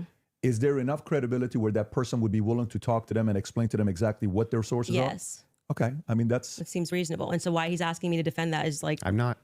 Never And I did. think those are two different things. That's more Two something I totally asked you different to say, claims. why are they not reaching out to you? I've asked that many times on my podcast. What do you think about that, Andrew? What? The fact that she emailed, she gave it, and nobody reached out to want to contact the They source. that she's probably willing didn't to think it was share. actionable, is my guess. But even if they did think it was actionable, great. Every lead should be followed up on within the confines of what's rational and reasonable. Is it fair to say that this is maybe a different individual because this is a person that was involved with TPUSA Well, we and had a don't- relationship with Wait, Charlie? who? No, her relationship. Like Yeah. this isn't just anybody. So if an average person sends it, yes. Yeah, but I mean, we don't know who the source is. We don't know any Well, of then, this. if you were in that department, wouldn't you want to Challenge even him. you assign it to one of your There's guys? no to guarantee say, they didn't look into it. How do we know? We don't How know. could they No, if how they didn't could come they? back Challenge She him. didn't give it the to them. information, more of the information, because it was And a by the way, long file. Yeah. This is a separate. This Did has you got send nothing to them do the with the guy's debate. name? This is more on. Well, I sent the email, assuming that's you kept saying like you go and you make a report. You think they're going to come back to you and say, "Hey, what's more information? We're investigating this," and that didn't happen, and which is what I raised. No, I I'm found asking, that, did you send them the especially source of because the this was at a claim? time where they were saying that they wanted to explore every possible lead. I even texted Dan Bongino. But did you- So actually, it was three offices. Let me ask the one question and then executive I'm gonna come to office, Dan Bongino, and Tulsi Gabbard's office. Okay, so a follow up to that is the following: Mm-hmm. if they contact you to say, is that specifically to the French government or Israel's involvement in the killing of Charlie? That wasn't about Those Israel. are two separate things. That wasn't about Israel. Okay, They were got it. saying the French foreign, that person as a part of it was saying that it was the French Foreign Legion that was on the ground that So day. I'm surprised and that I we think called you. then I find that to be very strange too. I do as well. Because who would want to make a report? Like, I mean, I've never made a report with the federal But when government. you did- but Let when me you just did ask one send question. it- Mm-hmm. Let me just ask one question, and then I'm going to bring it to you. Sure. The question is, in regards to, I've not seen that clip, so I'm seeing it now. Mm-hmm. I'm full confidence. I believe that Israel and French was involved. Is that also based on a source that somebody told you that Israel was involved in the assassination of Charlie Kirk, or is that a gut feeling? So in terms of Israel, I mean, what I've said is what I publicly have said here. I do think that at the end of this, we are going to find that Israel was involved. I do. Now, in terms of any of the hard evidence that's been presented, I think this has been a huge problem that a lot of us have had is that they won't even explore anything else that was going on in Charlie's life personally. So if we're not satisfied that Tyler Robinson did this in any way, then every alternative theory should be explored. Other evidence should be brought forward. We've done that in our capacity. Like when people keep saying she has no evidence, it's kind of crazy. I think we've broken like more stories than any news source in the world. I mean, down to pictures, details, police officers, what the dog's name was, because we're not the only people that believe there's a conspiracy here. The police officers that were involved, the many police, sheriff's offices, that were departments that were involved that day, all believe there was a conspiracy. Down to the U.S. Marshals believe there was a conspiracy. They were my sources. They were at all the U.S. involved. Marshals They were all saying said they it. were basically sent on a wild goose chase that day. But do you see how you say my sources? Am I not allowed to have sources? Well, Like the thing that's funny. So is CNN allowed to have well, sources? hang on. I but have we can't? sources. If I said I have sources that claim none of that's true. In fact, my sources claim that her sources are lying. My sources claim that there is none of them believe that there's a conspiracy. My sources claim all of them really think that Tyler Robinson was a lone gunman. If I just So here's my thing about that, right? And I said this before, also on the stream before, right? The idea that there's no more journalistic integrity, like what are we all supposed to know? That you're supposed to protect your sources. So the idea that you can't give up source, that you're expected now to give up sources is just crazy. And I think we've run into a point with being online, right? That we're just supposed to give everything about what we know, everything about our lives, everything, and we're not supposed to protect anything. You know what? You got kids, your kids just up there. Nothing you can do about it. You got your wife, your grandmother, your great grandmother, anyone you get married to, your dog. It's all up for grabs now. You're allowed to protect your sources. God damn it. just said that as hypothetical, wouldn't you say what? Yeah, I think what probably adds weight is like then when I drop photos of the car that no one was supposed to see, people go, okay, her sources are legit. So, and then when what I say is then proven in court and nobody knew those things, people are recognizing that my sources are legit. When I say Charlie was scared in the last days, and then I dropped the text message, which you've just learned about a couple of weeks ago, of him saying he was leaving the pro-Israel cause when everyone was lying about that, then they say, I think Candace's sources are legit. So I think what's happened is I've actually built up a rapport with my audience that it's not vibes and dreams, and that's why they keep watching So my content, because like, for example, when I just the other day released the content of the shooter on the roof doing the lateral crawl, then they're going, I don't think these are just vibes. It seems like Candace's sources are legit. So I've proven myself in the market. Yeah, I'm not sure that would legitimize your sources as being legitimate when it comes to the idea that, oh, they all believe that there's a conspiracy going on, which is actually what your claim is now. How Well, would that I was actually, just- hang on, I'm almost done. How would that, talking to PVD. How would that legitimize? Well, it's not his debate. How would it legitimize these sources that even if it's the case that you get some court footage or some things like this, why would it legitimize that your sources are telling you, All the marshals believe it's a conspiracy. All the police believe it's a conspiracy. Everybody believes it. How would that legitimize Well, any what of I that? am saying to you, and you are not forced to believe it. So let me just explain what I was answering here, and I think that you understood what I was saying. Is I have, because people trust me, compiled a lot of information and presented it to the public, and this information has been proven true. We've presented photos, we have presented videos, never before seen stuff. The public has never seen it. And so what that does is your audience goes, okay, when she says that she has these sources, clearly she's telling the truth. Now, whether you would then go, well, I'm going to believe her when she says they think that there's a conspiracy, that's up to you. You cannot watch my content. I'm not here to tell you that you have to watch my content or believe everything I'm saying. Well, don't you think But I am- questioners should get questioned as well? By who? I'm not committing a crime, am I? By just like saying what Well, I I think and mean, collecting aren't evidence. most of the people you ask questions of not actually committing crimes? But what do you mean they should answer questions where? Like at a police station? Like what No, are you just saying? like if you want people to come in and answer questions for you. I have questions about this in the investigation. I have questions about this. I have questions about that. You want them to answer your questions. Doesn't it seem totally fair that you answer back the questions people have for you? Well, they're not answering our questions. So it's also fair that they don't answer them. So you're That's why I okay. said So I just Andrew want to. Colvett should be in this chair. He's not. But That's isn't his that a double? prerogative. But isn't that a double standard? No, it's not, because he's not doing it. Yeah, but that would still be a double standard. If you're requesting that he does do it, then that seems to infer that you think he owes you answers. Oh, so inferences are allowed again? And they never weren't. So that seems to infer that you think that he owes you answers. If that's the case, then don't you owe answers? Well, I feel like I'm answering your questions and his questions about, I'm talking about Andrew Colvett. His position is he's a spokesperson for Turning Point USA. So when the crowd turns against Turning Point USA on the basis of a lack of information or because there has been, I don't know, seeds sown of distrust, I would imagine, and forget answering my questions because it doesn't need to be me. Aren't you sowing a lot of those seeds of distrust? Well, I think they're doing a pretty good job themselves, if I'm being honest. You can blame it on Candace all you want. Well, People love to do that. The thing's funny is people like, act like I'm I think ground they're zero. PR. I'll be fair with you. Ground zero of people not trusting Turning Point USA. I think that there was some actually kind of PR the there. last. I think there was some PR there. Sure, they could have done better. Absolutely. I'm not disputing any of that. Okay. One thing, though, that I want to just directly ask you is, do you actually believe that anybody in TPUSA or Erica Kirk or Erica actually Finally, participated, had foreknowledge of, or facilitated the murder of Charlie Kirk? I'm not going to get myself into a legal pickle here. Everything I've said is on my podcast. I would that think get you in a legal I think pickle? firmly that if I was the investigating officers, I would seat them all and I would ask questions. I would at this phase. I would. Okay, So well, what does using a that mean? hypothetical, Does that mean that you do think so? I think it was not a sufficient investigation into what we know to be true of 80% of homicides. It's usually conducted by someone you know, right? And the fact that that was never even considered, that like I said earlier, the backpack was returned. How do you know that was never considered? Because they gave back the backpack, as just one example. They gave back the backpack. They gave back the. That doesn't show a conspiracy. Well, I mean, it shows that the police trusted everybody and didn't just hold things up for a Yeah, second. they and ruled them out as suspects. that quickly. I'm not comfortable with that investigation. It's a pretty big organization. There's a $100 million incentive. This is What $100 million incentive? what I'm saying is his organization, like it had grown to, I think it was 100 Plus million. per year. Yeah, per year. If that's something you want to factor. Yeah, but that's what was fine. the Your team wants to play video, if you don't mind. Yeah. There's a video they want to play of Candace said it's impossible to not believe Erica's No complicit. ref, If man. you guys wanna Apparently, play no that video. ref. That's been also killing me. And so right now, their guys are going out and they're going to look for evidence. And then by May, which is fortunately around the corner, then she'll see what they found. So what the F is that performance? How could you sit up there and say, yes, I 100% believe Tyler Robinson did it. That right there is why it is impossible for me to think that Erica Kirk is not complicit somehow. Because what? Those two thoughts actually don't even follow. How would it be the case that even if Erica Kirk did believe that Tyler Robinson was 100% responsible for the death of Charlie Kirk, let's say she believed it with every fiber of her being, believed all the evidence, because she did. She just actually did. Would it then follow that somehow she's complicit in his death?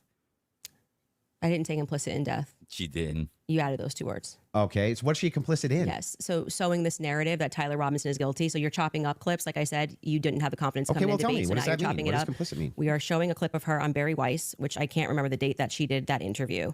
And Erica, when she is asked, "Are you do you feel with 100% certainty that Tyler Robinson did this?" And she says, "I do." Then again, context matters. I sit down with Erica for 4 hours under the assumption that she had some evidence, right? Like I'm like, this is why I did not engage Right. in any like Erica, remember that. everyone's questioning what she's wearing and all this stuff. I was like, I'm going to wait here because I don't know, just it feels weird to think that did I think that some of her mannerisms were weird and stuff like that? Yeah, but that's not, you can't convict somebody on weird mannerisms. And then when I sat down with her and I was expecting for her to say, well, you know, I'm obviously the victim on the case and we got to see the shot, you know, taken or this or that, whatever it is. Great. You know, that's why she has that much confidence 2 months ago. And when I sat down with her, it was nothing. It was nothing. Okay. So this is a conversation. How would that make her complicit? Complicit. And again, you said complicit in the death of Charlie Kirk. Complicit in what? Yeah. Well, if you let me finish my sentence, I could tell you that. But my point being is that then you take a look at this and you go, okay, well, this is weird. Why would you have this confidence? And then when you sit across from somebody and you say, okay, great, I want to go out there and defend you now. I want people to know that you can't say this stuff publicly, but you know more things. And she just blanks. And then she says, well, I'm going to call the lawyer. And she called the lawyer. Again, all this is on my show. So out of context clips is not going to work because I know what I say on my show. Okay. So we call her lawyer and her lawyer says to us, let's go. She calls him on the phone, pardon me. And it's me, her, and Justin Strife. And I'm like, okay, great. What do you guys have? He goes, well, we don't have anything yet. We're not at that phase yet. And I'm like, well, what do you mean you don't have anything? And he says, well, don't you know how it works? It's a probable cause hearing. So basically the state says that they're going to bring this forward. And now our people go out and they look for the evidence to assert that Tyler Robinson is guilty. And so I asked her directly, her lawyer directly, the phone's in between us. I'm like, wait, so just so I'm clear, you haven't seen anything that the public hasn't seen? Huh. And he says, no. So I'm going back in my head and I'm going, okay, so why is Erica saying with such a degree of certainty, like she was sent out to convince the public and people bit, by the way. I remember even Megyn Kelly was like, you know, let's wait. She's going to have access to things. I did think she had access to things that we didn't have. Why express that confidence to the public as opposed to just being like, we don't know yet. I feel confident he's involved. They made an arrest. I don't understand. How would any of this make her complicit and in what? Well, I've already told you. She's complicit in trying to fool the public into thinking this is some open and shut case. How is she trying to fool the public into this? If she believes like, don't look anywhere else. That Tyler Robinson killed Kirk, if she believes that, how would that be complicit in anything? I do. Are you saying that you think she doesn't believe it? I don't believe that at that stage she sat down with Barry Weiss that's what she believes. No, but that's my opinion. Right. Huh. But so when you just say complicit, you just mean she believes that Tyler Robinson killed Kirk? That's it? That's what we were talking about. That's why I said if your strategy was to dice up clips and take it out of context and make it seem like I said she was complicit. Yeah, I'm kind of seeing his point though, right? If you're saying that she believes that this is what happened and that's how what happened to Charlie, your opinion on it, and that's fine and everything, but it doesn't necessarily say how, which is what Andrew is talking about. How is she complicit? Everything. Yeah, but then why not just play the full thing? Like why? Because we don't have like infinite amounts of time. I'm guessing you probably don't want to watch. I'm gonna go back to my theory that you didn't feel confident that you could defend your. I mean, you got a team. That was overwhelming evidence, so now you're trying to move towards doctored clips and getting me to respond to it. Well, there's no doctored anything. I'm just making sure that we got this right. Yes, that what you're actually saying is that Erica is just complicit in believing it. When I re-examined her actions backward, because I did not have this perspective of her at the beginning, which is why it's so funny to me that you guys make it seem like I'm ground zero. People thought Erica was sus from day I forgive him, and I was not a part of that. I did not lean into that. I did not contribute to that. I was getting actually terrible messages from my fans being like, Candace, you and Charlie always say to go with your intuition. You won't address this, how we all feel about her. Things changed for me when I saw that Zoom call. I will tell you that for sure. And the fact that she lied to me. So I sat across from her and, you know, I wanted to have that conversation publicly, but they're probably grateful they didn't do it publicly. She told me some lies. And so the next thing that happens naturally when somebody lies to you, you go, when any person lies to you, whether it's a toddler, people only lie when they're trying to obscure something else. So have you addressed what that lie was? Yeah, I've talked about, we have a list of lies that we've been told about. We can find that, I'm sure. In the meeting with her. Well, no, I didn't want her to cage up. I didn't want to do this, and because I didn't know what to expect. Like I didn't know if she was going to be like, I'm so overwhelmed with everything, you know, and I don't know who to trust the organization, and I don't know what I'm doing. Like I didn't want to. Just out of curiosity, before anything happened with Charlie, how close were you and Erica? Not very close. So there's not a relationship. No, I would say it's totally normal. Like it's not like there was any issues at all. We were always nice to each other. It just is. Our life went to a different phase, right? So Charlie and I hitting the ground, running around, traveling 4 days a week. Now I get married. I find love of my life. I get married and I get pregnant. I've been pregnant. I haven't stopped being pregnant. And what you want out of life changes. You don't want to be running around for 4 days a week and traveling on a plane nonstop. You suddenly want to start building a home and live. I was desiring that suburban life. Did you guys ever do the double dates? You, George, her, and Charlie? Was there ever double dates between the four of you? I was engaged to George quickly. We were planning our wedding. I was kind of in my bubble with George. George traveled with me and Charlie, but Erica and him were just starting to date at the beginning of 2019. George and I were planning our marriage. So George really got to know Charlie. I wouldn't say that I really got to know Erica. I was just rooting for them because I knew how much Charlie wanted to, find love. And so I was kind of his wing woman throughout that phase. And I was just happy. And I never was under the impression, obviously, that they were going to get married when they were dating. So it wasn't like I was conscious, I really need to get to know this person. And so it was just kind of normal that by that time, because of where I was in my life, that I wasn't spending any time getting to know Erica per se. So the complicit part about Erica to you, is that a gut feeling? You think it transformed when she lied. You can take the lead. I'm just asking questions. Yes. If you want to go for it. I actually don't. I still don't understand what you think she's complicit in. Yeah. So when I say Erica's complicit, that's my opinion. When you tweeted Erica's too retarded to kill her husband, would you like to explain how you developed your evidence, your positive evidence for the fact that Erica was retarded? Yeah, sure. So I just think all women are retarded. Oh, so you're allowed to just say stuff. Who knew? So, and by the way, what dramatically transformed your opinion of Erica after going to the headquarters? Because you were pretty hostile about. I wasn't hostile towards them. Good shot. You don't think calling somebody too retarded? No, come on. That's like normal tongue in cheek That stuff is for me. crazy. Oh, you're being tongue in cheek. Yeah, usually when I call someone retarded, I'm being tongue in cheek. Yeah. Like for instance, you got supporters. I mean, if you want to use the same exact argument, you would take a supporter like Owen Benjamin. He called you bad names and called your husband bad names. Are you're just like, well, that's no biggie? I've never answered him on anything that he said. I'm saying that you now are her biggest defender. So do you still think I'm not her biggest defender? Do you still think she's too retarded?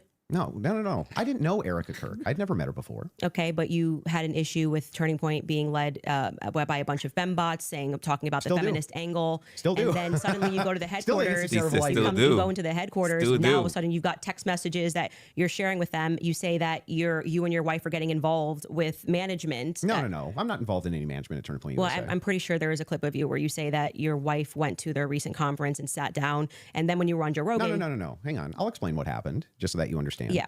So I was invited there to do some debate training. That's literally what I was invited there to do on recommendation. So I went down and did some debate. That's the first time I ever met anybody at TPUSA. Okay. And then you said you sat down with Erica. Well, I didn't sit down to her. I talked to her in a hallway. You said you hugged her, man. So you didn't sit down and speak with Erica? No, I didn't have like some sit down long conversation. The man said he hugged her. I remember it. Listen, I'm not gonna go searching right now to go look for the motherfucker was like, yo, I saw Erica. I was like, it was so sorry about what happened. And I hugged her like it was gonna be okay. I remember that shit. I remember it. He said that shit, and I was like, get the fuck out my face. Like, what are we doing? What's good, E? I was like, what the fuck are we doing here? I remember that shit. Conversation. We talked in a hallway. Okay. Is that when you gave her the hug? Yeah, gave her the hug right there. My wife did too. We were both I'm not crazy. Okay, so at what point did you start receiving text messages from that you cited in your opening statement? I just reached out to TPUSA and said, I'm prepping for a debate. Is there anything that's pertinent that I can use here? Do you find it interesting that people have been asking for basic answers to questions, and you're saying that you walked into their headquarters and reached out and they instantly... It's amazing, isn't it? If you reach out in good faith and you're not demonizing them and saying that they're complicit in the murder of people's deaths, that perhaps they're actually willing to release things to you that are pertinent, other than thinking that, perhaps you're diabolical. Well, I don't know. I feel like if I was going to release that information, I didn't demand that it be released to me. I actually never demanded that it be released. I just simply said that this is what was going on in the last 48 hours. Maybe to the media they could release it. They could release it to PBD. They decided to release it to a guy that called Erica too retarded in June. So what? Yeah, I just think it kind of shows that Turning Point is sending you as their horse. Well, I don't know where they don't have the courage to have the conversation. Like, if they were just releasing something in good faith to answer questions. Do you have any evidence of that claim? It's not evidence. You're sharing your opinion that she's too retarded. I can't share my opinion that I think it's going to register as really obvious to the public, that rather than presenting that throughout the course of everybody wanting to know what Charlie was going through his last days, they decided to give it to you to come to my house as some sort of a surprise. Well, do you think the public's not smart enough to see through that? Do you think that if talking about terrible PR, if you know that there's a huge debate that's coming up that's going to be probably one of the most viewed that year, and one of the debaters calls you and says, I'm taking this position, this is the position that I feel like there's the most evidence for, and Candace also agreed to answer many of my questions in regards to this.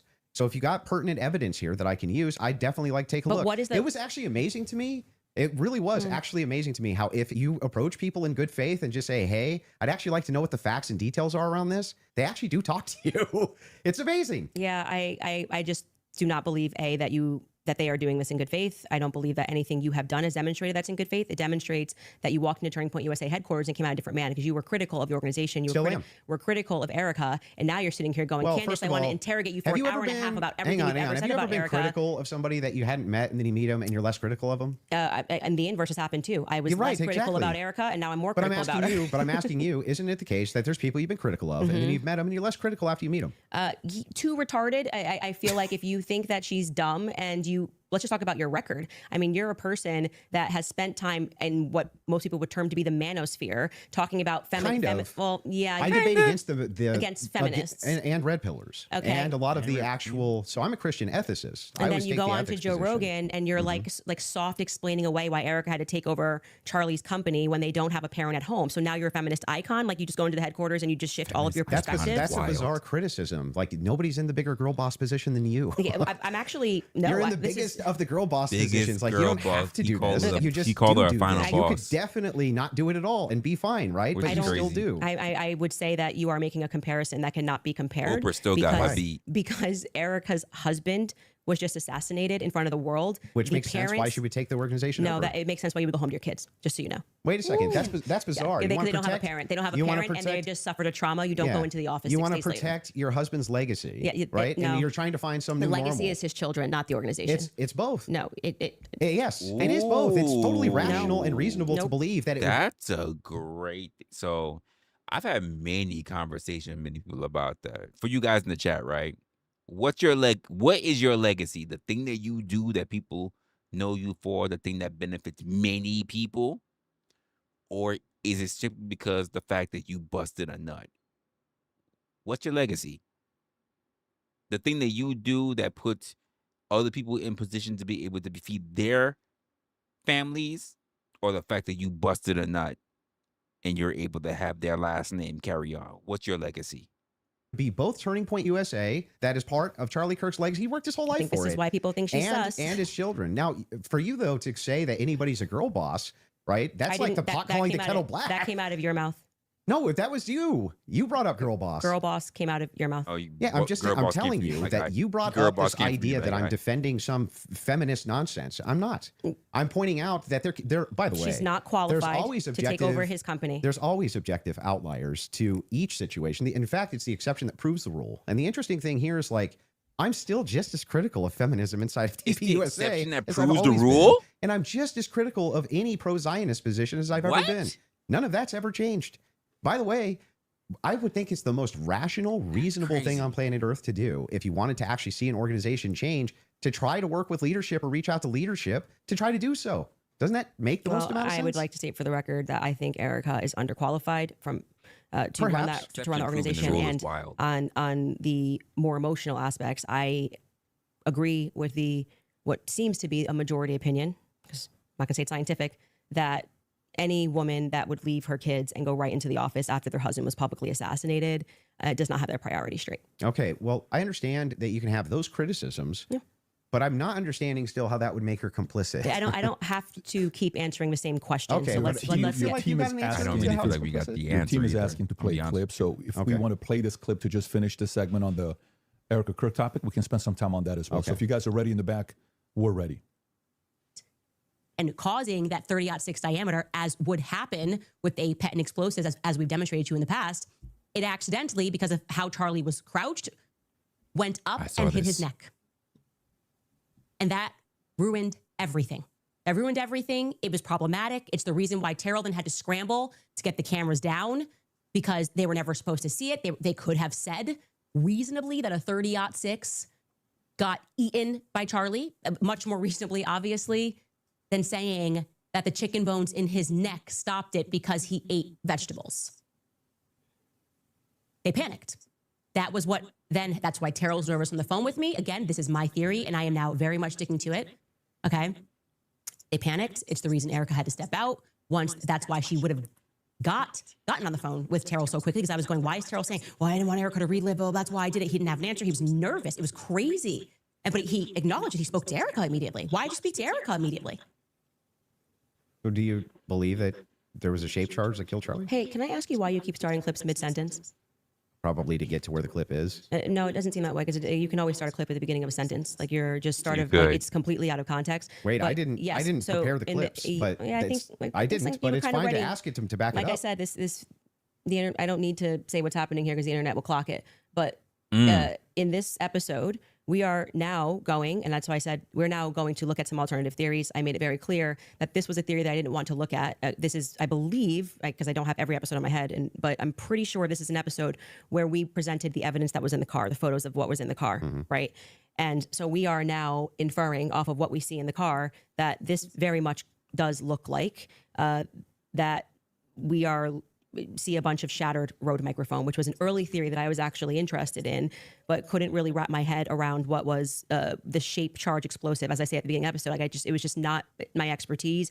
And I was concerning myself with timelines and stories and statements that didn't make sense. Without question, Terrell Farnsworth is someone who made me think that we were missing a big part of the story. So I'm walking them through John Bray's theory. If we started to insert what we are actually observing with the evidence that we're taking a look at and what took place that day. So we're completely in the hypothetical right here.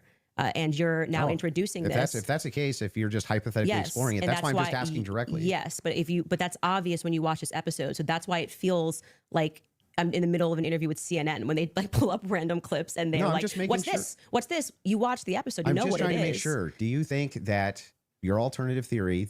I think John Bray's theory should be explored. Yes. Okay. Do you think that Charlie Kirk was killed with an explosive? I think that is a possibility. Yes. Okay. And it should be explored. He's done a lot of work on it. John Bray has done good work, and I think that that's why that theory is now starting to gain steam. Exploding since microphone. we released the second set of the photos of what was in the car.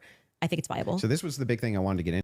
So here's my thing about that. Like, and you guys would probably be better at it than I would. Cause like I can only talk from my experience of just me looking at shit. I've worked in sound. Not that I'm that kind of expert.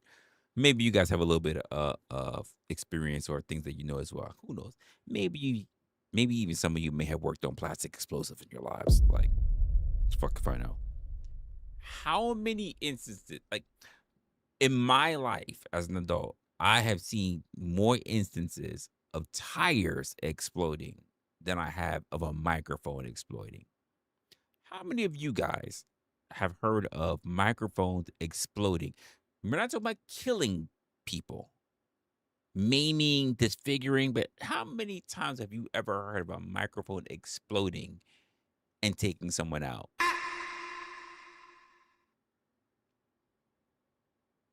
I'll be honest with you. This right here is the only instance that I've ever heard of it. But at the same time, I'm not going to turn around and say it's not possible because microphones do have a lot of space and explosives can be put into a lot of different stuff. I just don't want it to make it, to hear this conversation and then make it seem like it's a normal occurrence that these things are just possible. Like, it has to be planned. Into with you on the explosives too. What is it about that theory that's actually compelling to you? So I looked into the explosive mic theory multiple times, and the biggest thing that stood out to me is there's no explosion. there's literally no explosion. In fact, there's videos when the shot rings out that kills Charlie. At least it sounds like a shot to me. People are actually like looking up towards where the gun is being fired. They're looking away for where the sound is. Like, where's the actual explosion? Well, for every person that you say looks away, there's going to be a person that was looking forward. We have former Marines that have gotten on and said, it looks to me like there's an explosion under his shirt, right? You obviously saw Rob O'Neill go on to, I'm forgetting which platform it was, where he said, it's the first thing I thought was it Rob looked like. O'Neill is the man that killed Osama bin Laden. Yeah, and I think he's qualified to say what he believes he saw. We should actually, since they're pulling clips, we should run that clip of Rob O'Neill and what he said and what he observed in his experience. Yeah. So I'm going to take that. And also there were people who immediately spoke to the media that day who said the same thing, that they thought that something happened under his shirt. That was actually, if you go back to like my first episode when I was just observing what I saw with my eyes, I was asking the serious question. I was seriously saying, why is it like somebody shot him from underneath? Why is his shirt moving first? It doesn't make sense to me. And That's because of air dispersal from the bullet. So whenever a bullet is shot, a projectile shot, you can actually run this experiment yourself if you have a rifle. Take like an empty box of ammunition and put it on the table. and then fire it near the muzzle, and that box will actually blow off the table. Okay, so question for you. Does that box go sideways off the table? It can. It can. Yeah, it can. It depends on the dispersal. You 3,000 pounds of energy or 2,000 pounds of energy coming at you. That's how much it carries. Well, it's not 30-06. 2,000 pounds of energy. Well, we can fact check that. How many pounds of energy is it? A 30-06 being shot 150 yards away. That's a great question for Grok. I'm going to say when we looked at it, it was between 1,500 and 2,000. I'm pretty sure pounds of energy coming at you, and you just go upward and to the side. I don't really buy that. And I'm going to just say I just think that's not possible. It doesn't go through on top of that. So there's another miracle. You didn't get blown backwards. You didn't get through. But I also want to say that you're saying this can happen, and Rob O'Neill is infinitely more qualified, I think, to speak on that. Why? And well, because he's actually shot and killed people. Why would that have anything to do with anything? Because did he slow down all the videos of the people he shot? It's in their title. They should be afraid. Well, why are you able to assert your position? Because I'm going to tell you how projectiles work. He's not even going to I guarantee you this guy's not even going to disagree with what I'm about to say. If it is the case that you have energy and you have mass, and the mass is moving in the air has to go somewhere. It doesn't have a choice. I think you're totally BSing right now, man. Not only am I not BSing, I'm telling you the truth. If a bullet is moving in air, air has to move out of way of bullet. But maybe not at the bottom of a shirt here. I don't know. I disagree with that. I'd like to say for the record, I've watched some of you do these sorts of things where you assert something with a lot of confidence, and you can fact check it.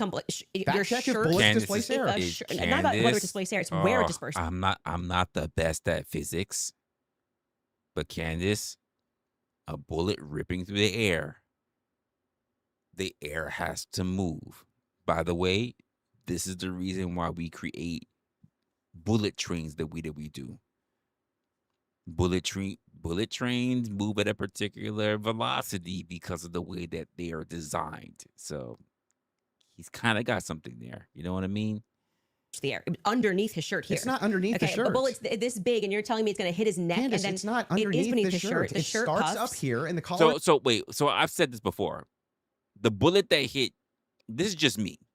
The bullet that hit Charlie's neck, I'll be honest with you, I said it a long time ago, I said it now. I think that was a lucky fucking shot. I don't think whoever made that shot. I know they're saying like the microphone blew up. Let's just say if there was a shot being made with a rifle, I do not believe that the individual was aiming for the neck. Do you understand how difficult it is to hit a moving target in the head? Never mind the neck. I think if anything, they were aiming for the head, and the velocity from the bullet just moved down and caught them in the neck. I think that was a lucky motherfucking shot. I do not believe that this person doing trigonometry in their fucking head was able to hit someone in their fucking neck. Sorry, I don't believe that. First moving, and then you see the wave here. Like not calibrating wind and everything. Like, come on. Tyler Robinson, doesn't the motherfucker look like somebody who's that smart? Who is out there calibrating wind, air density, sound, doing trigonometry in order to fucking... Come on, stop. Where it dispersed the air underneath his shirt here. It's not underneath. I ain't that it's good. This big, and you're telling me it's going to hit his I neck. know that. It's not underneath the shirt. The shirt starts puffs. up here, and the collar's moving, and then you see the wave here as he's moving backwards. No. Yeah. That's not true. It's not. And we obviously can't show that clip. I disagree with you. Okay, I understand you can't show it for TOS purposes. Exactly. That's fine. I disagree with you. People can go watch and make up their own minds. We don't need to debate it. Whether or not that was the first thing I said was, why is his shirt moving first? That didn't make sense to me. It almost looks just like this. It goes across. His necklace breaks first before Charlie even reacts. If you watch it in slow, his necklace breaks first, which I thought was very odd. And then you see a puff here, and then the next thing you know, there's the entry wound on his neck. I would not confidently assert that I see smoke. I've never said it on my platform. Do you think that an explosion generally has smoke? I don't think that there's any quality version of video that would get us to be able to answer that question other than Terrell's 4K footage that he has from the front. So there's a lot of, if you look at the Israeli pagers, it's assumed that it's a similar, if not the same type of explosive that was used inside the pagers that would have been used inside of this road mic. I think that you should, since you love debating, you should debate someone like John Bray, who's worked on that theory for 11 months, and ask those sorts of questions of how shape charge would work. I presented the evidence of what was in the car, and I also, at that episode that you're clipping, said John Bray has done an unbelievable amount of work on this, and I think he has debated a ton of people. It wasn't until she mentioned him before, she mentioned John Bray before, because he's absolutely right. Like, this is why I said that the chances of you putting an explosive in a mic, you absolutely could. I mean, honestly, if I took by the way, I'm about to say if I took apart, I actually have. Not this mic, but my last mic, I took it apart. It was also a Shure. I took apart the mic. You have enough space to be able to put an explosive in it. Now, Charlie didn't have he didn't have a Shure mic. He had a lapel mic. I have also seen explosives being able to be fit inside of an actual pager. Technology keeps getting smaller. Is it possible to put a fucking explosive in a freaking lapel? Honestly, I can't outrule it. Like, I can't outrule it. So, but when she mentioned this man, and I did look at some of his other previous sayings, not even necessarily about the Charlie Kirk thing, it kind of makes sense. You say in a video game wrestler. I listen. Yeah, a video game, but honestly, I'm looking more at real life. Video games, you can make up whatever you want. You can make an exploding turd. You know, you can make an exploding turd. But if I'm talking about real life, like everything is possible. Honestly, if you rig a system good enough, you can make a normal computer malfunction in a way that it will cause a fire or explode or whatever. So yeah, everything else is possible. Like, you know. Well, actually, regarding this topic. So that's the route that I would send you on. For Yeah, that's fine. That's fair. For the purpose of my show, I do believe, to answer your question, that it is a hypothetical. I mean, that it is a theory that should be thoroughly explored. There's two clips your team wants to show. One of them is the Rob O'Neill clip, since we're on it. So if you guys are ready in the back before we go to ad break, if you want to pull it up, this is a good time to do so.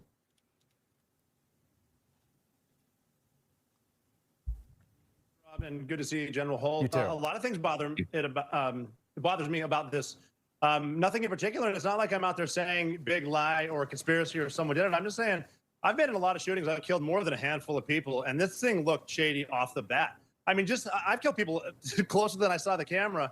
And I've never seen a shirt move like that. That looks like an explosion to me. Just the fact that no one started doing first aid to Charlie Kirk. They were more concerned about getting SIM cards out of cameras, removing cameras, and then getting him off the X somehow. There didn't seem a lot of concern for his. So I asked him before, what first aid were you gonna give to Charlie? You're not gonna give him mouth to mouth for a bullet wound in the fucking neck. The most you could do is try to apply pressure, and I'll be honest with you, with an in and out the way that it was, you're not gonna like just put pressure. Like that's not gonna clot the wound. It's really not. Like you're only hoping to really slow things down. And they did get him to a hospital, but let's be honest, you're also dealing with blood loss. So like. For his life, it seemed like just clean it up. And then, I mean, I've been told they paved it over a couple days later. And then you get Erica Kirk behind all the razzle dazzle, and she's really quick to forgive the alleged shooter, which that was crazy. Technically says that was him because I forgive him, but then she can't forgive Candace Owens for having an opinion or asking questions. And they mock people by saying, "Oh, I'm just asking questions." Yeah, I'm a SEAL Team 6 sniper. I'm asking a lot of questions. No one wants to answer them. Facts. And you're able to. He's actually said very little about the explosive there. So he observed. He said he shot people up close, and he's never seen a shirt move like that, and it looked to him like an explosive. That's what he just said. But when I play that video at full speed, I can't see a shirt moving. I can only see a shirt moving when we slow it way down. So if I'm in real time, I'm just assuming this, right? I mean, if I was in real time and I was in like a close quarters combat, you kill somebody situation, and I shot them, would you even see the shirt move? Well, I just feel like 5 minutes ago, you were arguing that it was because the bullet carried air. Now you're saying you don't see the shirt move at all. Yeah, but that's, if you slow it down, the disbursement of air, that's where you're going to see it, right? It's going to be very quick, very, very, very, very fast. Yeah, and then that's not what I saw. And clearly it's not what he saw. And he thinks that there could be an explosive. So I'm just saying to you, when people disagree with you, your opinion's not a fact. That's all. I understand. I think that's a good place for us to, if we have another break, and then we can keep answering your questions. Yeah, I mean, I think, yeah, sounds good. Perfect. We'll do a quick 3.5-minute ad break. We'll be back for the last segment. Cool. All right. Thank you. All right, you guys, I want to tell you about Ethos because life has a way of changing your priorities when you least expect it. One day you're focused on what's next for you. The next you're thinking about a home, a family, and how to build a future that feels secure. Shout out to Candace for actually making that money. That's code Candace at Thoughts. Yeah, so I just have. All right, fantastic. So, Andrew, if you want to go with your last couple thoughts. Yeah, so I just have two more clips to play. Okay. Right. I'm going to want your thoughts on something. We can do final thoughts, I'm guessing. Final thoughts. I feel like we got where we were trying to go, or at least for the most part.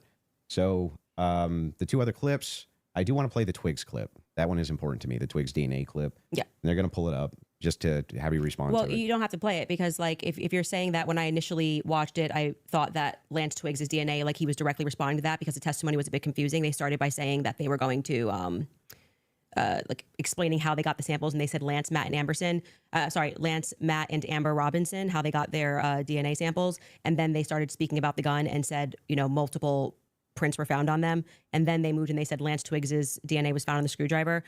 When I went back and rewatched it, I realized, well, they haven't officially said that Lance or Amber are on the gun. So I think I've already conceded that we don't know that. So I think, like, but if you want to play the clip, this is directly you saying it is on the gun. Twigs' DNA I'm saying is that on I the feel gun. like I've already said to you, like, I've made that concession.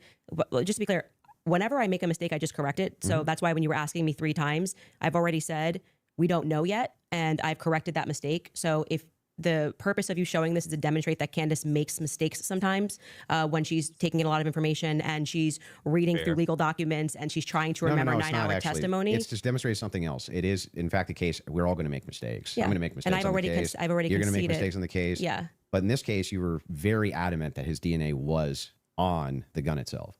Yeah, so I'm just saying that it's not ruled out. We know that there's 5+ prints. I've said this so many times.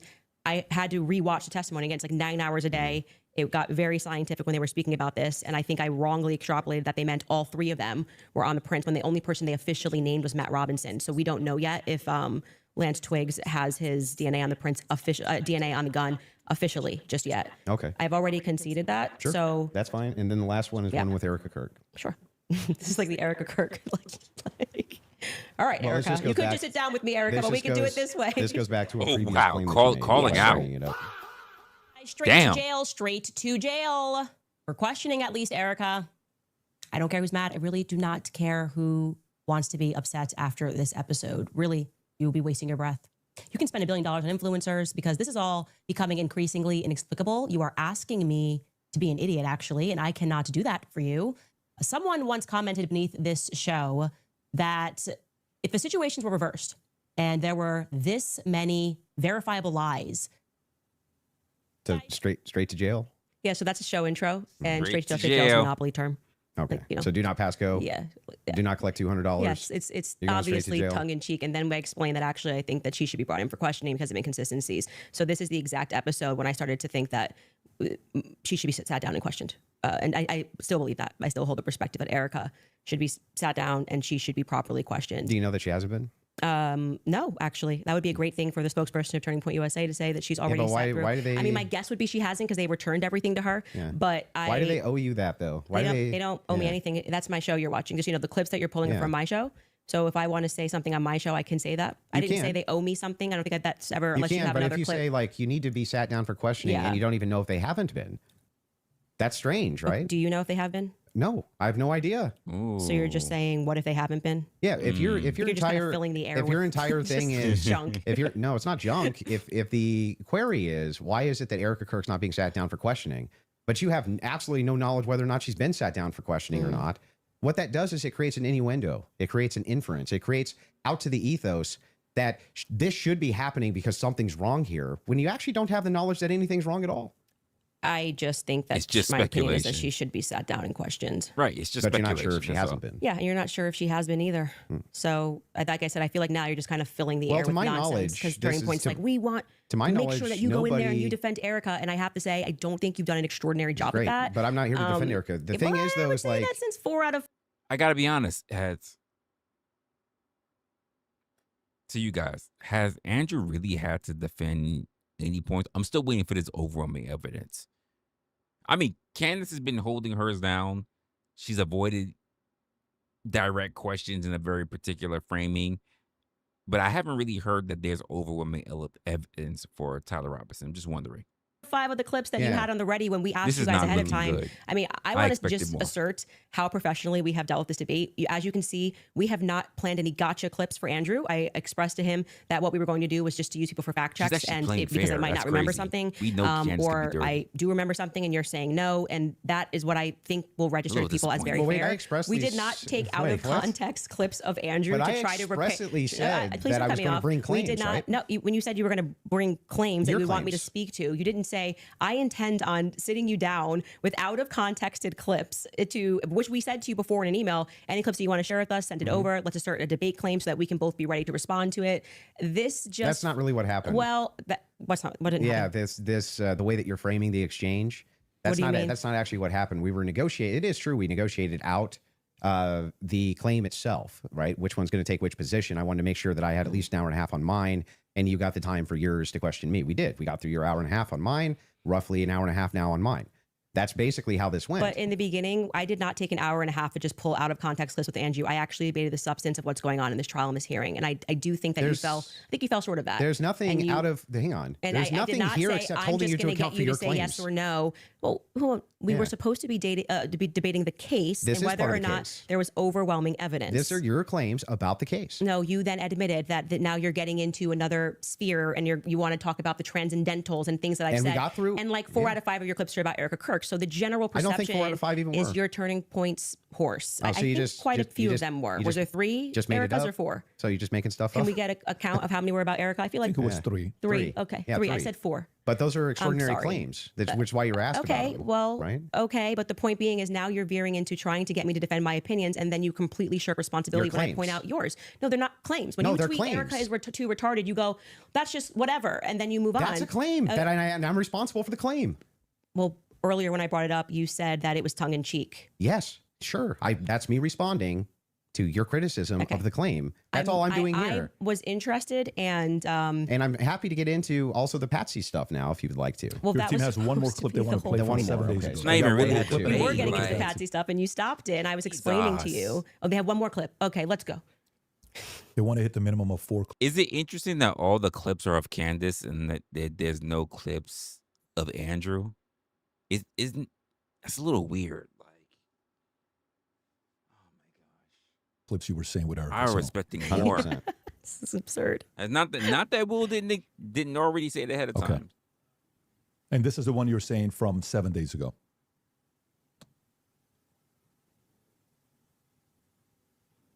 She pulled out all the soft gloves, man. Okay, while they're looking for that, do you want to continue? Yeah, I mean, can I ask a question? I know it's been, or like, can I ask a question? Or are we not just really? I'm just gonna. Okay. We're gonna hold to the actual contract itself. The contract does not say that you are allowed to just question me without me being able to respond to you. I've never said you can't or have respond. a conversation. You've been able to respond to every question I've asked you. And by the way, the other thing is like, let's have it your way. I want it to look like we've done everything Andrew wanted to, so that people can fairly assess the situation. So you have it your way. I will not ask a question. Totally fair with me. So are you good with her asking a question or no? He said no. Waiting for the clip. Okay, so you want to wait for the clip first. Okay. You guys have it in the back? Where is this clip? Get it beautiful. together. I'm not a professional streamer, but goddamn, both of them are. Get it together. Get it together. Oh, Jesus. The team told me they had it. So that's what I heard. Like, okay, come on, guys. Did this crime. Get it together. Because Lance Twiggs hear this. My has Here we his go. DNA on the towel. It's fine. Lance Twiggs has his DNA on the rifle. Lance Twiggs and to be has his clear, DNA on the Lance rifle. Twiggs' I've seen DNA this 4 times, was but I don't not know why they as feel like they need degraded to- as Tyler Robinson's DNA was on Tyler's rifle. It's Tyler's rifle. Oh, you but also Lance's said, it's not as degraded on the rifle. Yeah, because I thought he was one of the things. But I've already, that's what I mean when I say that. Like, it just seems like you're not actually here trying to engage, because even before you got to this and I knew that you had some secret clip planned, I said to you, when I rewatched the testimony, I realized that they didn't explicitly say Lance Twiggs. They said 5 other profiles were on it and that his was the most degraded. So I hope your team feels fulfilled in playing that. Is there any more? I'm happy to play every clip that he has on the ready. Anybody? You said you had some new evidence at the beginning of the. Oh yeah, we debate, should you had show that something text new. message that you read, Did you just want to because share I that? think that's important for the public. You shared it out of context. I'll do it on my show. I'll share the text. So you're going to message. read it on my show, but not show it. That's Okay. some I'll show it on my bullshit. show, but that's what I'll bullshit. do. I'll show it. Can I ask why? Well, because I want to. He ain't got out it. the evidence. You know, that's got to drip out that. You're literally here. You're here in her face. You can drop draws on her right now in her face, and you're saying, "Nah, I'll wait to talk shit about you when I get home." Seriously? Come on, man. That evidence keep people coming back for the show, right? I don't know if snark serves you so well. I'm just saying, like, yeah, I'll release it there. Yeah, that's my intention. But yeah, I'm fine with closings if you want to do closings. Well, I also would just, if I may ask a question, is that permitted? Go ahead. Just so I also have clarity, since your basis has been evidentiary, you keep saying that you have evidence or like you are following evidence. Which one of the charges against, or all of them, do you think Tyler Robinson is guilty of? The specific charge? Yeah. Yeah. So what I think is that Tyler Robinson shot Charlie Kirk. Yeah, but of the 7 charges that he's being charged. Yeah. Can we list them real quick? I'll tell you exactly which ones. I mean, I We'll pull could them do up. that. Well, do you know any of the Jesus. charges he's up for right now? Yeah, of course. But I Can you- want to can you make sure name that we one? have them listed. Yeah, but like can you name one? Because my general perspective is that you don't actually care about this case. You're not following Is that the case. it? That's the Yeah. question. You're Yeah, just but- not but, I mean, following it seems, enough. It seems pretty, like, if you're going to engage and you're going to say the evidence is overwhelming that Tyler Robinson is guilty, I just think that you should, like, All right. can you tell me one Then let's do the charge that counter. he's... You can really, hang on. This is a great gotcha. No, you just got to ask I'm me, happy place she's myself saying in it, context, 'cause I and haven't you're heard on it the hot seat, yet. So please just answer the This question. is fair. Yes. Name all You 7 since you've been following the case. I need sure. it. You Go name ahead. you name one. Yeah, you named all 7. I'm happy to do that, but can you name one? I Give me think one. I think he's been charged with murder. That's actually incorrect. Okay, great. Now name all 7. He doesn't even. This is like. Name all 7. And I. Can you I think name all 7? I can. Then do it. No, don't fall for it. Do not fall for that. Hey, for those who've been watching Andrew Wilson long enough, right? The first thing you know is that when you hear him debate other people, right? One of the things that he says, and I agree with him on this part, right, is that when people make claims or when people have particular questions and they have evidence that needs to be put up, and they say, well, why don't you tell me? You know what he says? I'm not going to make your point for you. She's asking him, I haven't heard any overwhelming evidence that you have. Could you tell me one? Could you tell me one? And he flipped it around and he's asking her questions like, Candace, please don't fall for this. Why would you make his points for him? Please don't tell me that you're falling for this. I tell you, this is one of the reasons why a lot of people be fucking falling into Andrew Wilson's lap. Because y'all don't pay attention. Because you think it's all about you. And he be cooking y'all this way. Oh my God. Here we go. Sure, you don't have to. Do it. No, do it. I'll count them. Go ahead. You don't Name have to 'em. put your fingers up. I Okay, can do hang on. that. Name them. Yeah, sure. Name them. The first charge is aggravated murder because that's what carries Okay, a death so sentence in the murder. state of Utah. No, Next. that's not. That is literally not murder. Okay. And Next. so just for people, no, don't. I don't have to do it in a time limit. There's nothing going on. You're giving him just explain to people ammunition. the difference of why that really matters and shows that he doesn't actually You're care giving about this him- at all. Is because You're giving him all the points that he can use. Because he likely doesn't have shit. He likely doesn't have shit until you're mentioning it. Now he has something he can go up against. Because you're telling him everything that you've got. That's what you're doing. You're telling him everything you've got so he can rip off on everything that you state that you have. And then he could talk about the one thing that you don't have, by the way. The one thing you don't have. And then you can say, well, obviously that. And he can say, no, you didn't mention that. I've seen this done before too many times. And that's why I personally be laughing when I be seeing him cook a lot of people online. Because he's not wrong. But also, y'all be fucking hanging yourselves. as aggravated murder, it's narrowly defined, Just and because avoiding it the carries question. a death sentence. I'm going to answer the question. Okay, You're I'm just going to waiting. recognize that your strategy of thinking that people are intimidated when you try to put a time constraint doesn't work, Yeah. and you'll be better the next time you debate I got someone. it. I got it. Give me the other ones. The more you cut me off, the longer I'll take. Do you want to just wait for me to finish of why that's a big difference so that No, people I just don't walk want you away? to list the charges. Yeah, I'm going to do that. You just don't get to pretend that there's a time constraint for me to do that. Well, how long does it take you to list 7 charges? Because I'm speaking. You just got to. It sounds like you're just delaying it because you don't know them. I know all 7 of them, Then and I'm tell going to me say them. again because you're going to get embarrassed. You don't have to rush this. I'm also showing an example of a very flawed debate strategy. I actually am well, I under got no one. time constraint. I got one. Great. The second charge is the felony discharge of a weapon. The next 2 charges are for obstruction of justice. Okay. The next 2 charges are for witness tampering, and the What's final. the specific charges though? That is them. Obstruction of justice, Both of obstruction those? of justice, witness tampering, witness tampering. Okay, and there's no other specifics to him. Well, I can tell you why he's being No, charged with it. just the charges, and then 7. Yeah, see, the bad thing is when you try to be an a-hole and it doesn't work. What's the 7th? The last charge is violence in front of a minor. Okay, got it. So then he's being charged with murder. You just say aggravated murder. That's the distinction. You just want to. It's a massive. It's Got like it. you cannot Massive. say murder versus aggravated Massive murder. distinction. This gets to the entire crux of why him being up for the death sentence. And I actually find the defense's filing about why this is not aggravated to be very compelling of why it's not aggravated murder. I actually think that the state was going to even try to pull this off. They should have charged him with just murder. And then I do also, again, want to stress to audiences that debate strategy of thinking that you have to speak faster or somebody puts your hand up and they try to pretend like it's some sport. I think he thinks it's a blood sport. It's not. It's about being right and being principled when you're engaging. And you can make mistakes. I make mistakes all the time, but at least be genuine in pretending that you care about this case enough to know one of the 7 charges that are up against Tyler Robinson when you say the evidence is overwhelming that he's guilty. If you would like to move to final statements, I'm fine. I want to make sure Andrew has had the time that he has requested. I think your team would like to pull up the 7 charges that he just asked you about. If you guys want to pull that up just to confirm the 7 you went through. They're going to try to find something that she didn't mention. What did I just say earlier?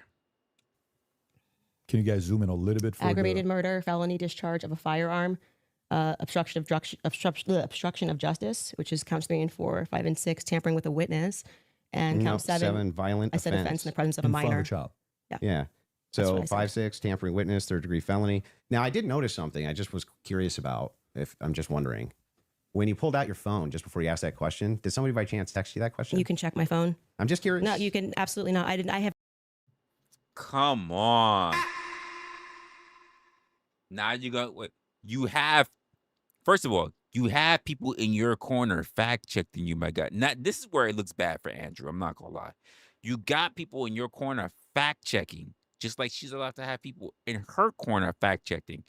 And now you're saying, well, when you check your phone, like she's allowed to have that. It doesn't even matter. What are you saying? That was the whole point of you having people on your team to be able to look up shit. What are you saying? Have not had one communication with a single person, not even my producers who are in there this whole time we were here. You want to check my phone? I'm happy to do it because you're just going to get double embarrassed. Where's my phone? You want to see it? I'm just can. curious. Yeah. You can literally do that. Here you go. PBD, you're the moderator. Okay. Take it. Let's see See it. if anyone was texted at all during this debate All right. about the violent charges or anything. I'm looking through this. You give me permission. You so I'm have looking full at, I'm not permission gonna to give go through my names. phone. I don't need to cheat. So the last one has nothing to do with it. It's just a compliment. I haven't even read my text messages. That's so a compliment. He's reading them. You're okay. You'll give me permission. I'm Yes. just going to read 3 of them Yes. to 1132 because after that, I don't need to read it. Any other text? Could have been Telegram. Could have been something. All I like have that. is Signal. You can check that Oh, too. this nigga. I only have Signal. Telegram I used in Russia, and that was I downloaded for I'll Russia. take your word for it. Yeah, Then- I don't need to like. I Okay. deeply care about this case. I don't need to I pretend get to it. know If you stuff deeply that I care don't about know. the case, I Yeah. just, I have my other question is about the steakhouse That's receipt. bad. You just said that you were done asking all your Nothing, just so questions. you know, Yeah, nothing there. there. I don't. Yeah, have do you to have do the that. steakhouse That's receipt? bad. I have said several times that I have never said I have the receipt for the steakhouse. I have said the person who's working on that story is going to be forthcoming with receipt, and that was what I was responding to. And he then dropped the receipt. He redacted elements of it, and I said, "Stay tuned. He's the one working on that story." Okay, so you, I never- you haven't actually confirmed that Robinson was at that steakhouse. All I did, as I said earlier in this conversation, was I spoke to the owner when I broke that story. I think it was back in January. I spoke to the owner, understood what had happened, and that there was a receipt. That's it. That's the extent of what I shared is what happened. Okay, so to be clear, there's no receipt. You No, don't, I just said the opposite. I said there is well, a you receipt. don't have a copy of the receipt. The receipt was published online. Yeah, right, with blurred The out. person working on this story Yeah. that blurred that out is what I was referring to when I said stay tuned and keep following his stuff because he went to go do what I hadn't done, which was he interviewed the actual server. So there's no evidence that Tyler was at that steakhouse. I would say the receipt with his debit card receipt would number, say it would be some hard The evidence. receipt if would say that it. I is- agree with that, Yeah, but- so that's it. But you're questioning me. But is there, as of right now, He paid. If you're asking me, did he pay with a credit or debit card? The answer is yes. No. Is there Oh! proof that that was actually his debit card that he paid with? It will have it if you run the numbers. The numbers of that card will go to the card holder, the issuer, which means it would have his would have his name.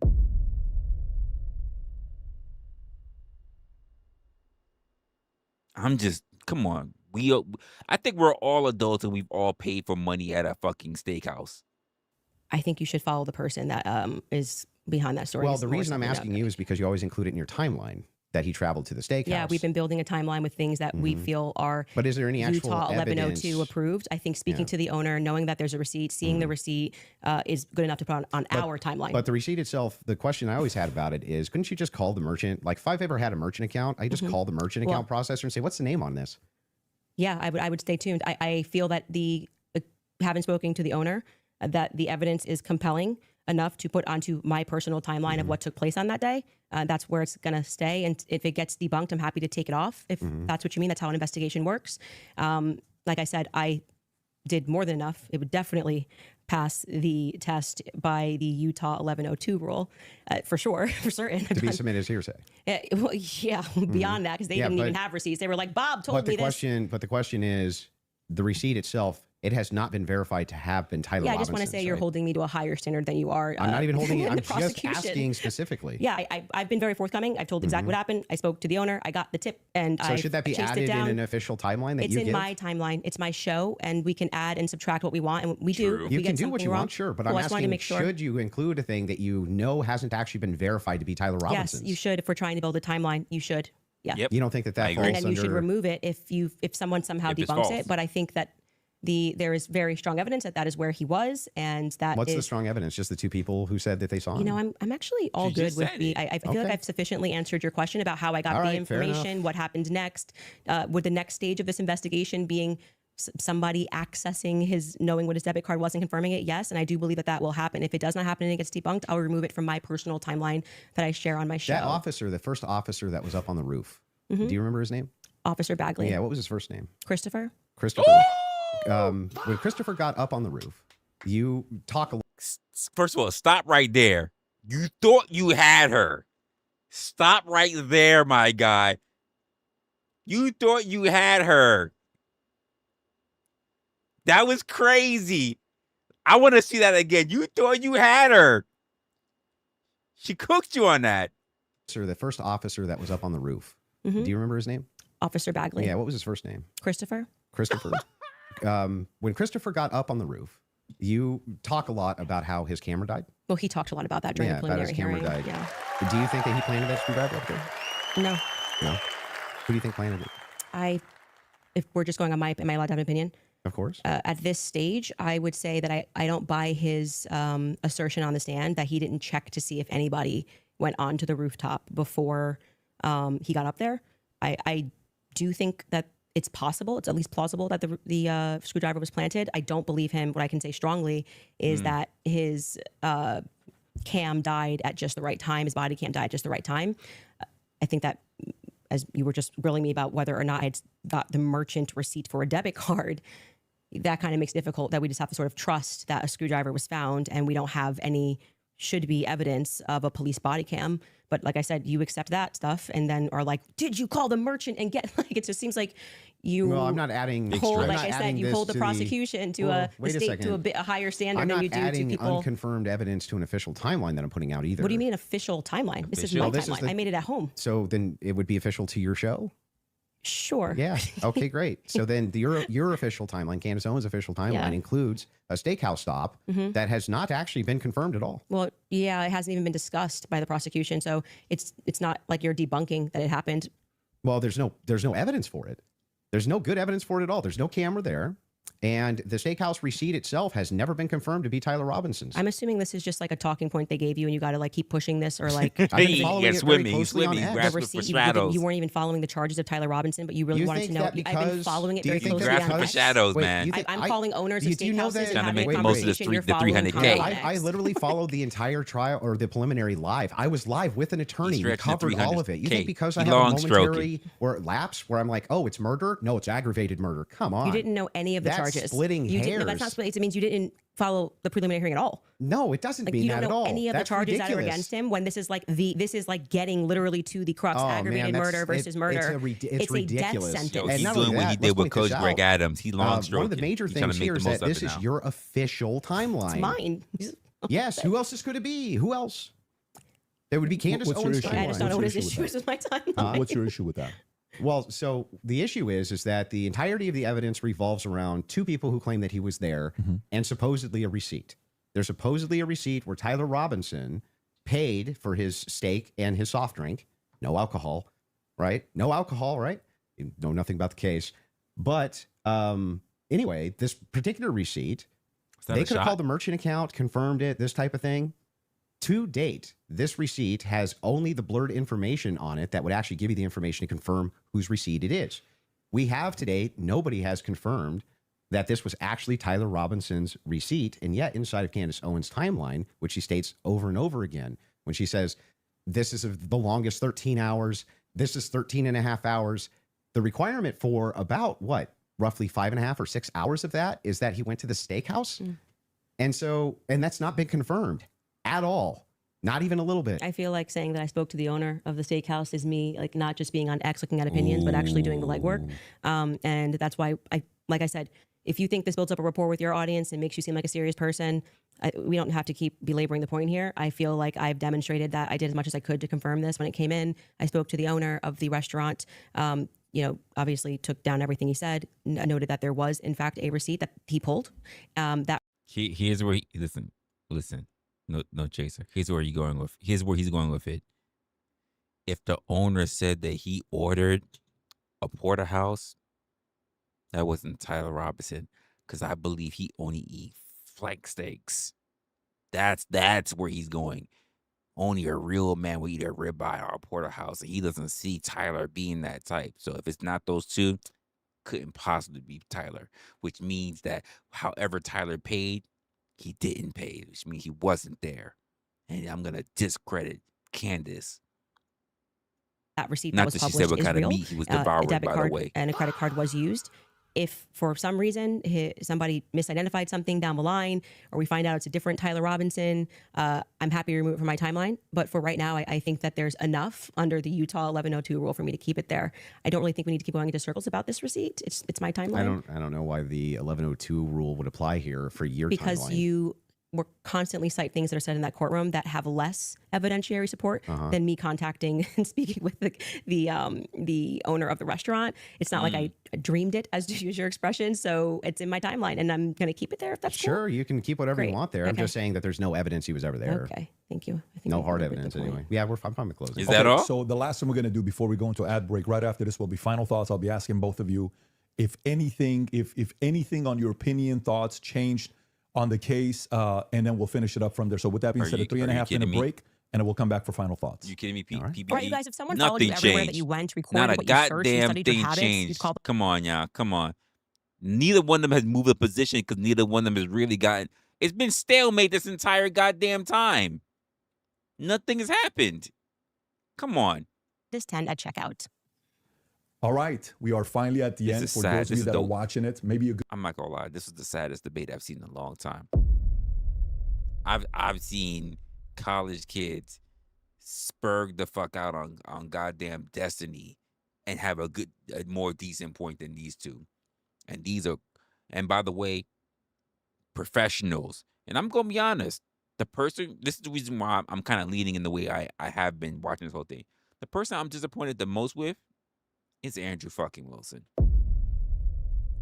This is not the Andrew Wilson that we see in the panels. This is not the Andrew Wilson that we've seen on Piers Morgan. This is not that dude. Like, anyway. Good commentary for you would be the following on if you're a Andrew fan and you are still saying, you know what, Andrew's arguments were solid, great. Candace, great. But did anything change your mind? Did you watch and say, you know what, I had this position over here. This would be an interesting commentary to hear. And of course, for all the people that are watching, I was just whispering to them here before we wrap it up. I think whether you're a fan of Andrew or not, whether you're a fan of Candace or not, nobody can dispute the fact that these guys agreed to sit down and talk live. Others were thinking this was pre-recorded. This is not pre-recorded, just so everybody knows. This is purely live. This is a little bit scarier than pre-recorded because pre-recorded you can do edits. So whether you agree with them or not, let's make sure we respect both of them for having this sit down. And before the final thoughts, I want to make sure you guys hear that from me as well, for inviting me here as well. Of course. I do know one day, I think it was last week, you sent a message on one of our accounts to say, can I talk to Patrick? We got on the call. You said, Patrick, can you moderate this? And then I said, great, let's do this. And so before we wrap up, final thoughts. I'll come to you first. Yeah, she had nothing. Just nothing. For all of her claims of Patsy, nothing. She didn't have a single claim. She didn't have a single solid piece of evidence. She had no positive evidence Israel's involved in anything.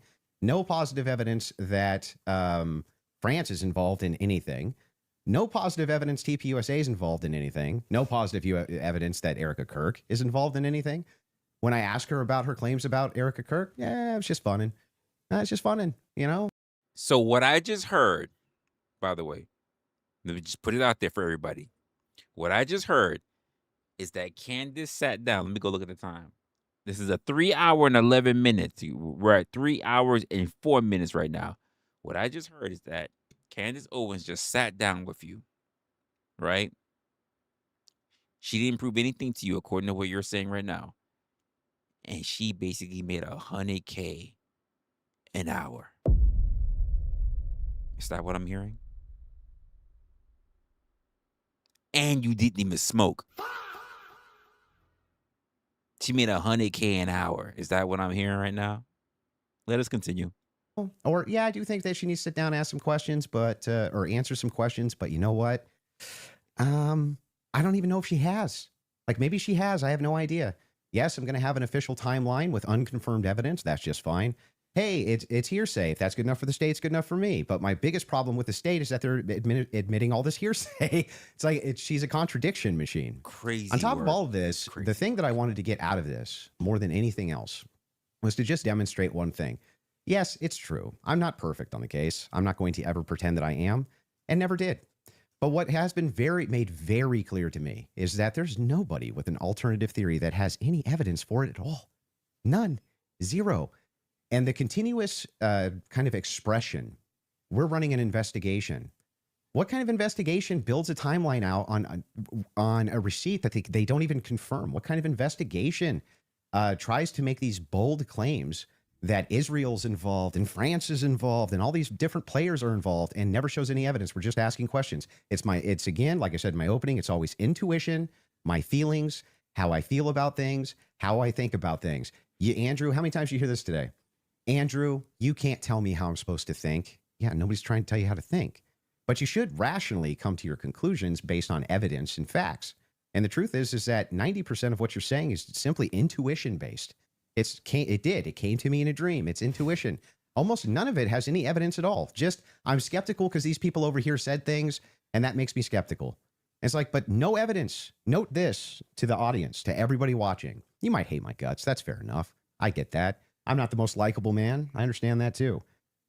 But there was nothing. I mean, no evidence at all that Tyler Robinson was a patsy that was ever put forward by Candace this entire debate. Now, maybe you could say that we stalemated when it came to whether or not Robinson did it. She says, I found the evidence convincing, or unconvincing. Andrew says he found the evidence convincing. Okay, fair enough. Maybe you can't do too much about that, but there was nothing. She had nothing for Robinson being a patsy, nothing for any of her conspiracies, nada, zero, zilch, and she backed away on a bunch of them. This is the first time I think she's ever really backed away from the Twigs thing. First time I've heard her back away from the Erica thing, back away from TPUSA, being very cautious about making any of those claims now, whereas on her show, much more likely to be making those claims. So she just had nothing the entire debate, zero. Candace. I feel bad. I feel bad because like I'm really disappointed. I really thought Andrew might put up more of a fight. Like I know what Candace is like already. I've seen her in way too many debates, all this other stuff. And I expected more from Andrew because, you know, these motherfuckers out here, they love Daddy Andrew. They love them some Daddy Andrew. And quite frankly, that shit did not work. He walked in here, he came through, brought his crew, sat his ass down on her comfy couch, her comfy fucking chair, and this entire time, she's like, gotcha, bitch. She made 3 racks.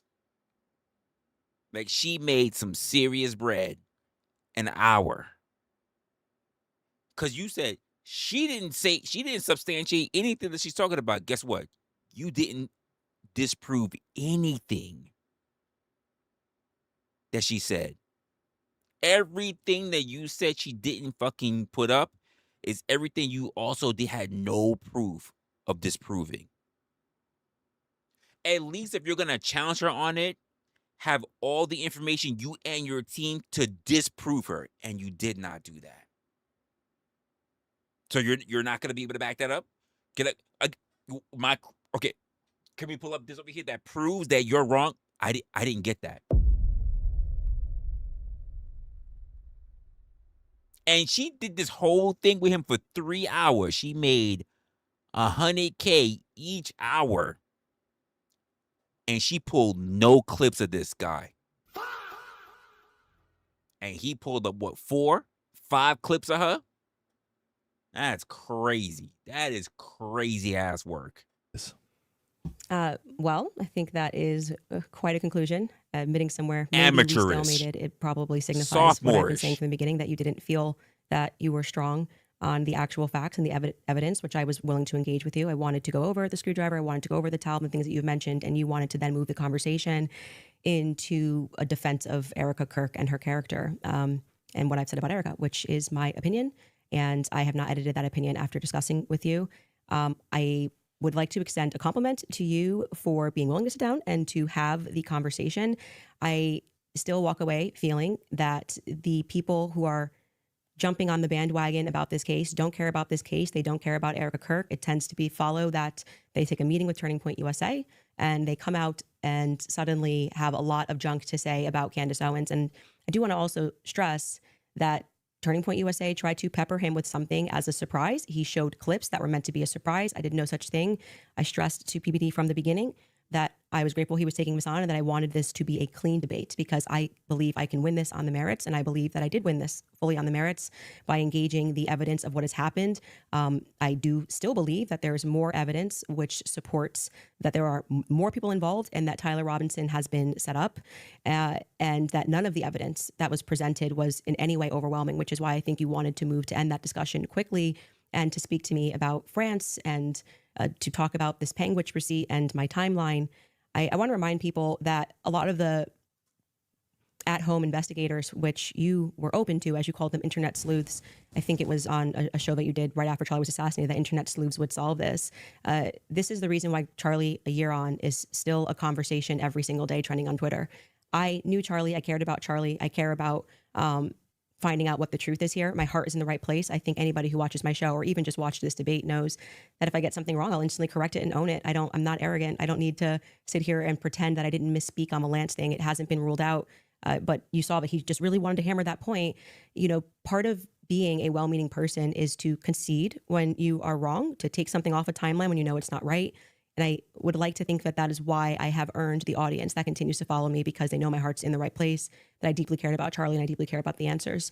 I want to thank Andrew's team who are providing the fact checks. It's a very small room that they're in. I want to, as always, thank my team who worked really hard to make this happen and flip this set. And to you, PBD, just for being a great moderator. I think very fair, letting us both speak and making sure that Andrew got out of this what he wanted, which is a little more than what I wanted. But I'm very content with how I dealt with this. And I trust, I don't need to convince the audiences with the magic trick of what they need to think about this debate. They can watch it and draw their own conclusions.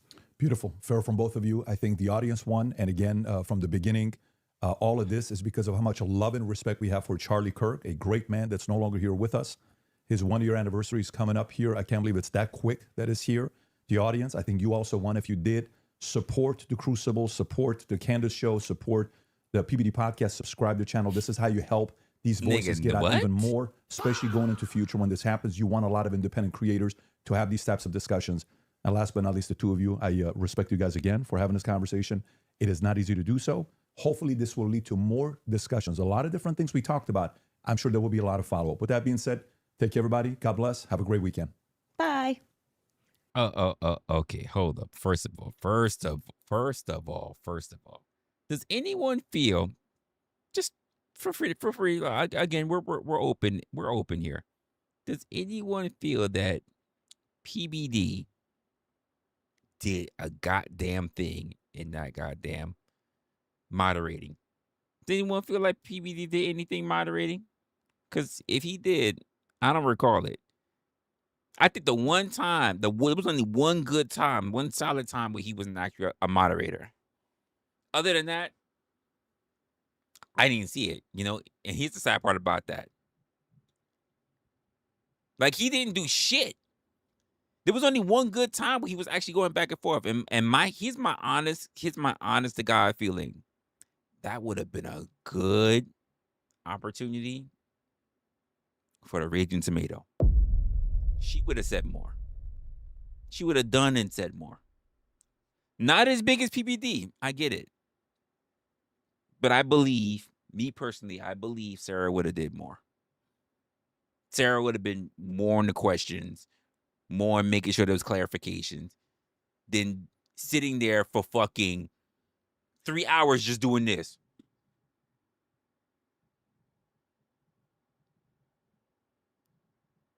Wait a minute. Go ahead. Wait. He makes a point about the, go ahead. That's what I saw the majority of the time that he was there. He didn't really put up anything. The one time he went back and forth was the only time he was actually pretty good.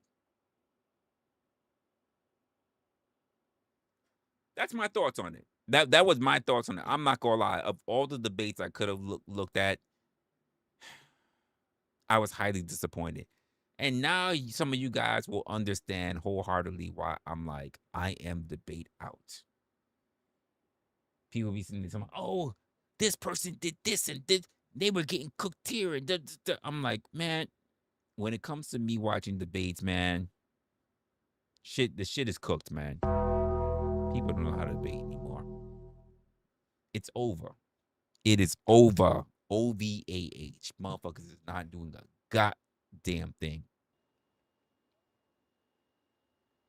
To me, very disappointing debate that took place, honestly.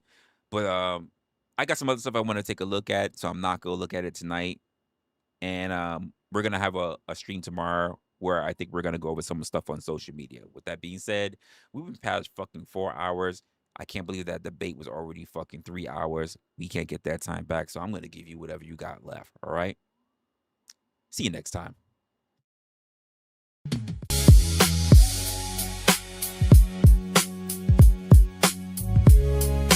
Truth is what survives when the language gets stripped away. And most people ain't lost, they just been avoiding what they know to face. Resla is like that quiet thought that don't leave when the room get loud. Resla is like that feeling when the truth land and your pride sit down. Resla is like a mirror with pressure, no filter, no soft disguise. What people avoid when they swear they self-aware.